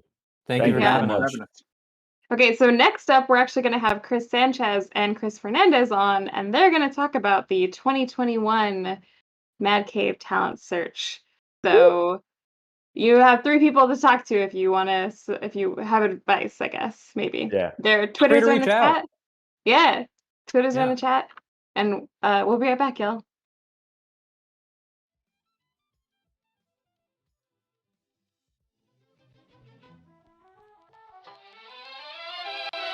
No need to worry about your pre-recorded music tapes being accidentally erased. It can't happen.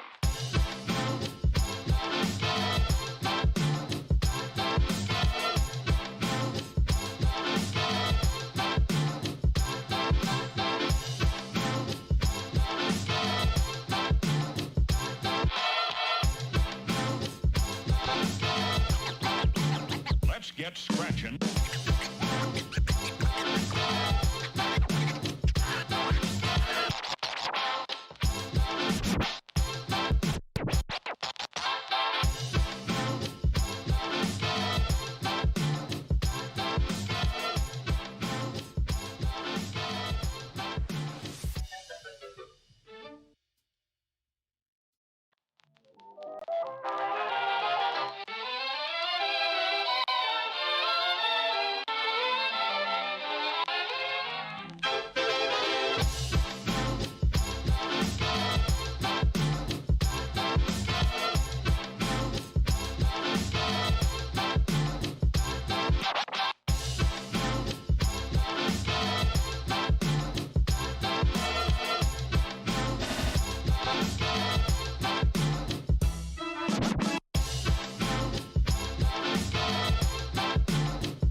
Get scratching.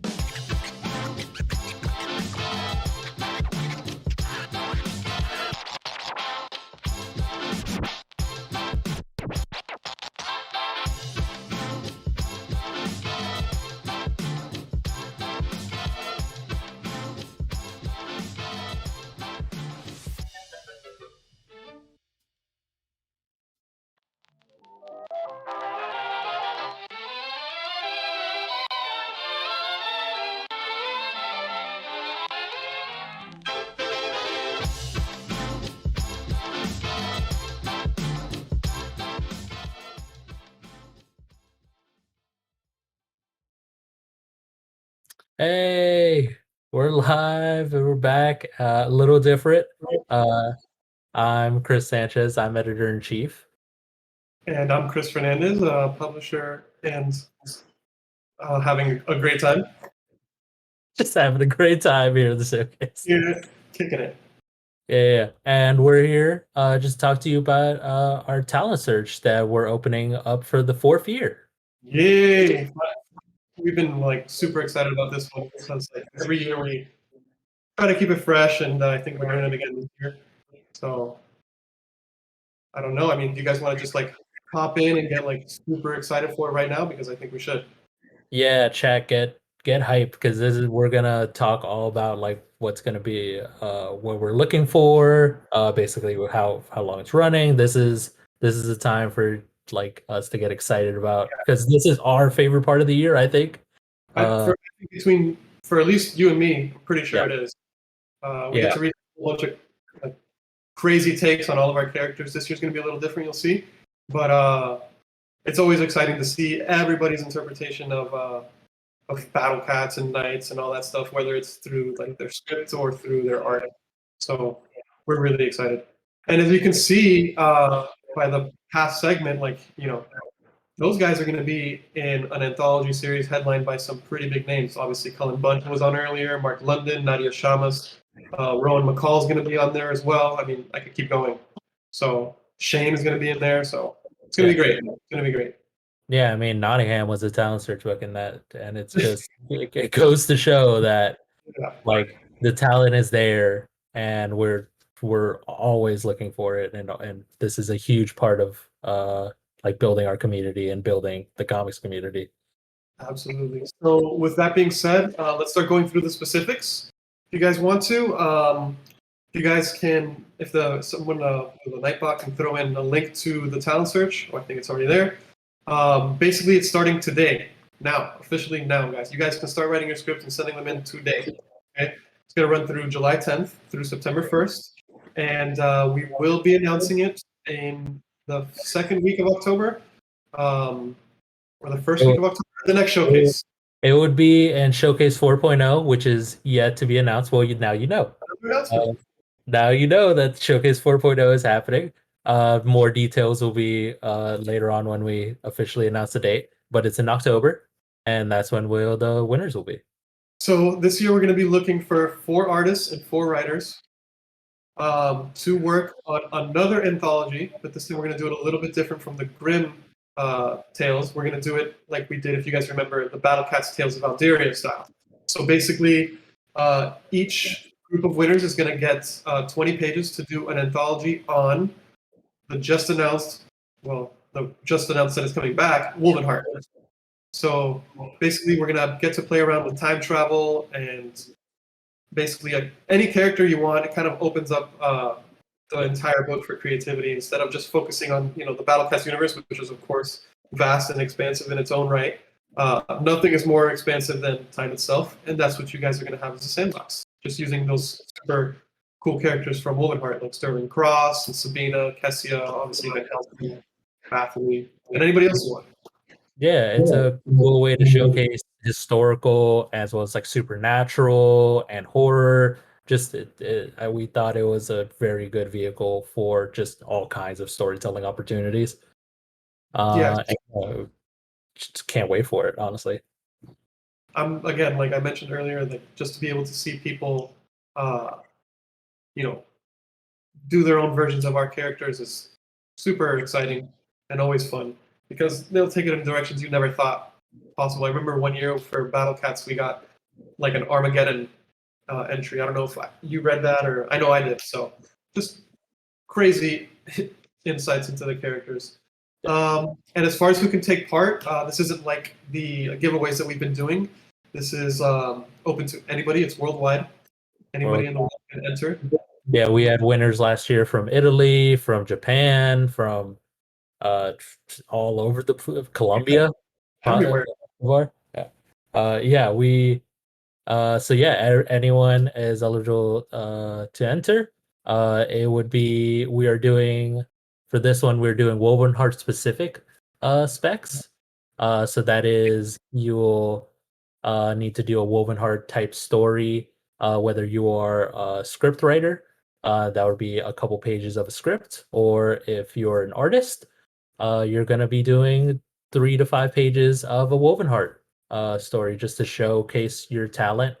And we always get questions of like, how much do you need to do or stuff like that. It really is a matter of just like showcasing your strengths, just so we can get a feel of just what we need and just showcase your talent, really. Yeah, and if I'm going to offer like a little bit of advice, variety is a source of life, so don't feel like you have to stick to the horror or the time travel elements of Wolvenheart. Part of the or even stick to the style of Wolvenhart's art, for sure. Like, go all out, do your style, or do what you think would be like the best possible story for you, really. Yeah, absolutely. I mean, and a perfect example of that is Nottingham, dude. Like a noir set in Nottingham, like Robin Hood. Nobody would have thought that. I mean, it sounds crazy, but it's like one of those things. Excuse me, where it's like crazy enough it might work, and I think it did. So Yeah, and like with Shane, where Nottingham came from, it was definitely that. Like, they did a midnight story that was super noir heavy and drenched in it. Yeah. And so we got that vibe straight out from it. So it's definitely a thing of like of making sure that you just showcase what you're good at, and like don't think you need to stick to one specific thing. absolutely not. And last thing, if you guys head over to that link, you'll see more of the specifics that I'm talking about. But one submission per person. You can send your email to talentsearch@madcavestudios.com, and the submission will be received. They'll be read in the order that they are received. So please feel free to follow up. Make sure if we check them out or not. We'll always get back to you, and we're super excited. But with that, if you guys have any questions, please throw them in the chat. I'll be more than happy to answer them if I can. Chris, do you want to take away the giveaway? Yeah. So we're doing a giveaway now. If you want to type in showcase in the chat, we're going to be doing a bundle giveaway. So really, it's going to be just a mystery bundle full of trades and just pinned and like stuff that we have around the office. It's really just going to be just a mystery bundle. We don't know really what's going to be in it yet. It's just kind of a thing that we're just having that's going to be full of tons of Mad Cave stuff. That's going to be awesome.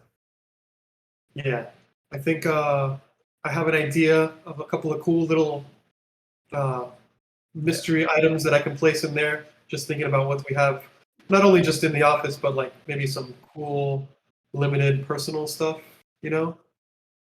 Definitely be checking it out. Should we let it run for a couple more minutes there? Yeah, we'll let it run for a bit. I just saw a question in chat. It says you can't have been published before clause. We really are only talking about like the bigger companies. Like if you have like shorts at a different place, or if you're self-published, that's totally fine. Yeah. Yeah. So questions in the chat there? Yes, that is a shrunken head, zombie head cocktail glass. All right. Yeah, so I see some people saying that they're trying again this year. That's absolutely like the best. Oh yeah. You could do like I've seen a couple of people try over the years, and I've actually gone back. I think it was maybe the year before last that I went back because I remembered the name and I saw. Definite improvement from one day to the next. That year, remember the 2019 year, we had particularly strong talent. That was that was the Nottingham year. Yeah. So, and I mean, Jared tried the first year, didn't get in. Second year he got in, and we have Dryfoot now. So. My boy Jared, yeah, Dryfoot is killing it. I don't know if you guys know, we've been available through Barnes & Noble for a few months now, and Dryfoot is like consistently selling, which is great news. Especially that's like, very personal to us here at the office because it takes place in Miami. Yeah. So for the giveaway, just type in showcase, throw in the last last ones try to get in. My foot is good, and you should buy it, Jared. We rolled it. Oh, we got it. Score I and think, soda or orange SK orange soda. Yeah, Kel loves orange soda. SK orange soda. Congrats! Congratulations. Yeah, hype in the chat for orange soda. Excited for your goodies? Yeah. Chris is gonna personally pick out all the good stuff. I personally pick out most of the good stuff. But Usually yeah, me. if you guys have any more questions, definitely like reach out through either the contact emo. We're both on Twitter. Oh yeah, for sure. Like reach out whenever. Like we're totally open for any questions y'all might have. And yeah, this was awesome. Who is that? Where'd it go? Somebody was saying that Show's End was like their favorite that they found while they were playing. Show's End is one of my personal favorites as well. And Anthony Quinlan is a beast. Yeah, I mean we have a lot of love for Anthony. Good boys with Jared. Show's End is super exciting. I was gonna say, but of course I forgot because that's what I do, you guys. I have to write everything down. Oh yeah, if you guys want to check out Wolvenheart, where can you find Wolvenheart? Well, you can obviously find it if you guys want to get familiar with the story before actually submitting your script or your art. You can find it on our website, madcavestudios.com. I think we still have some single issues available. I know we definitely have some trades. You can also pick it up digitally on Comixology, on Drive-Thru. Hit up your comic book shop, obviously, see if they got the trade. And if you guys are interested, they just threw the link in there. Wolvenheart 8 is available for pre-order, and Mark said it way back, what seems like years ago, but it was only 5 hours ago. Issue 8 is going to be a double-sized issue for regular price, so 40 pages, $3.99. And well, you saw the trailer, so you guys know how hype it is. Yeah, just can't wait for it. And yeah, get your submissions in. Jazz is gonna be back in now to do a sign off. And yeah, thanks everyone for coming. Appreciate it.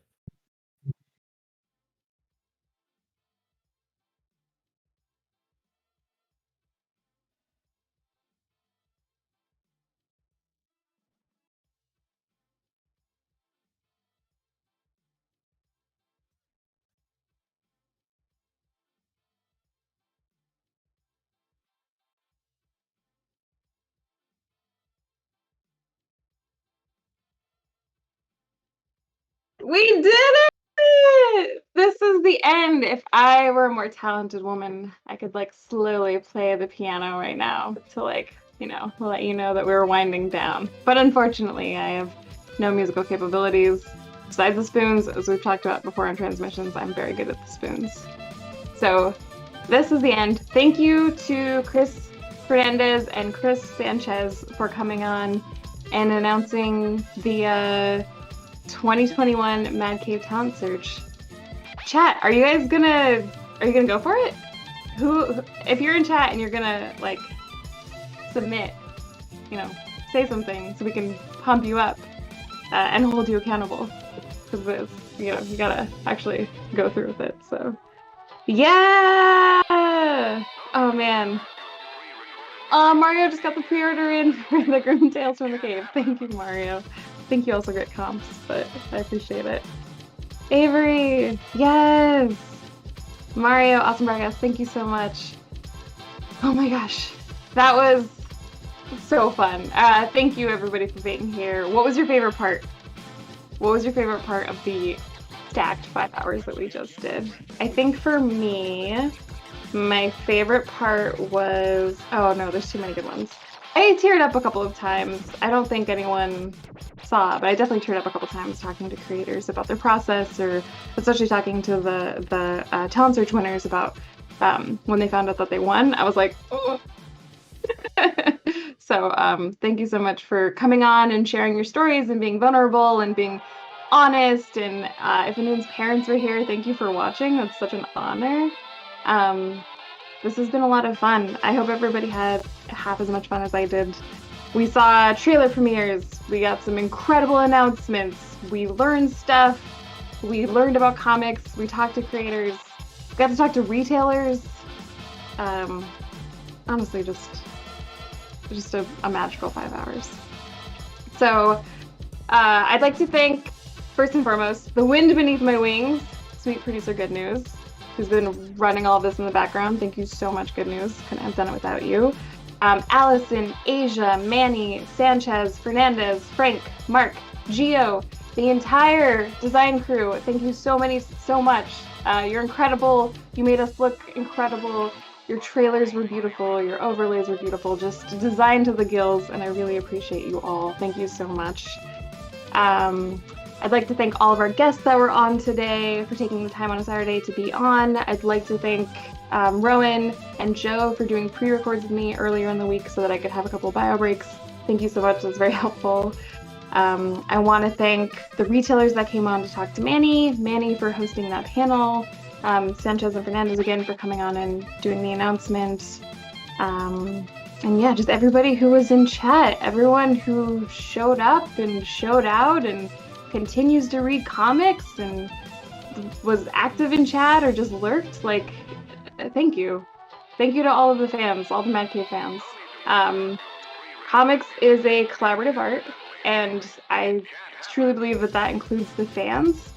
So thank you for collaborating with us on not only today's production, but also all of the incredible comics that are coming out from Mad Cave. So continue to show up, continue to post about them on social media, pre-order them from your retailer, and just send Mad Cave and the creators your thanks or your kudos, because it's a long collaborative sport, but stuff like that really helps make it go a little bit smoother. So, all right. I hope everybody has a good Saturday day if you're on the West Coast like me. Make sure that you follow Mad Cave on social media. And I've been your host, Jaslyn Stone. You can follow me on Twitter. This has been a complete privilege. Thank you so much for spending your day with me. I hope you have a great day and stay mad. Bye, y'all. Thanks.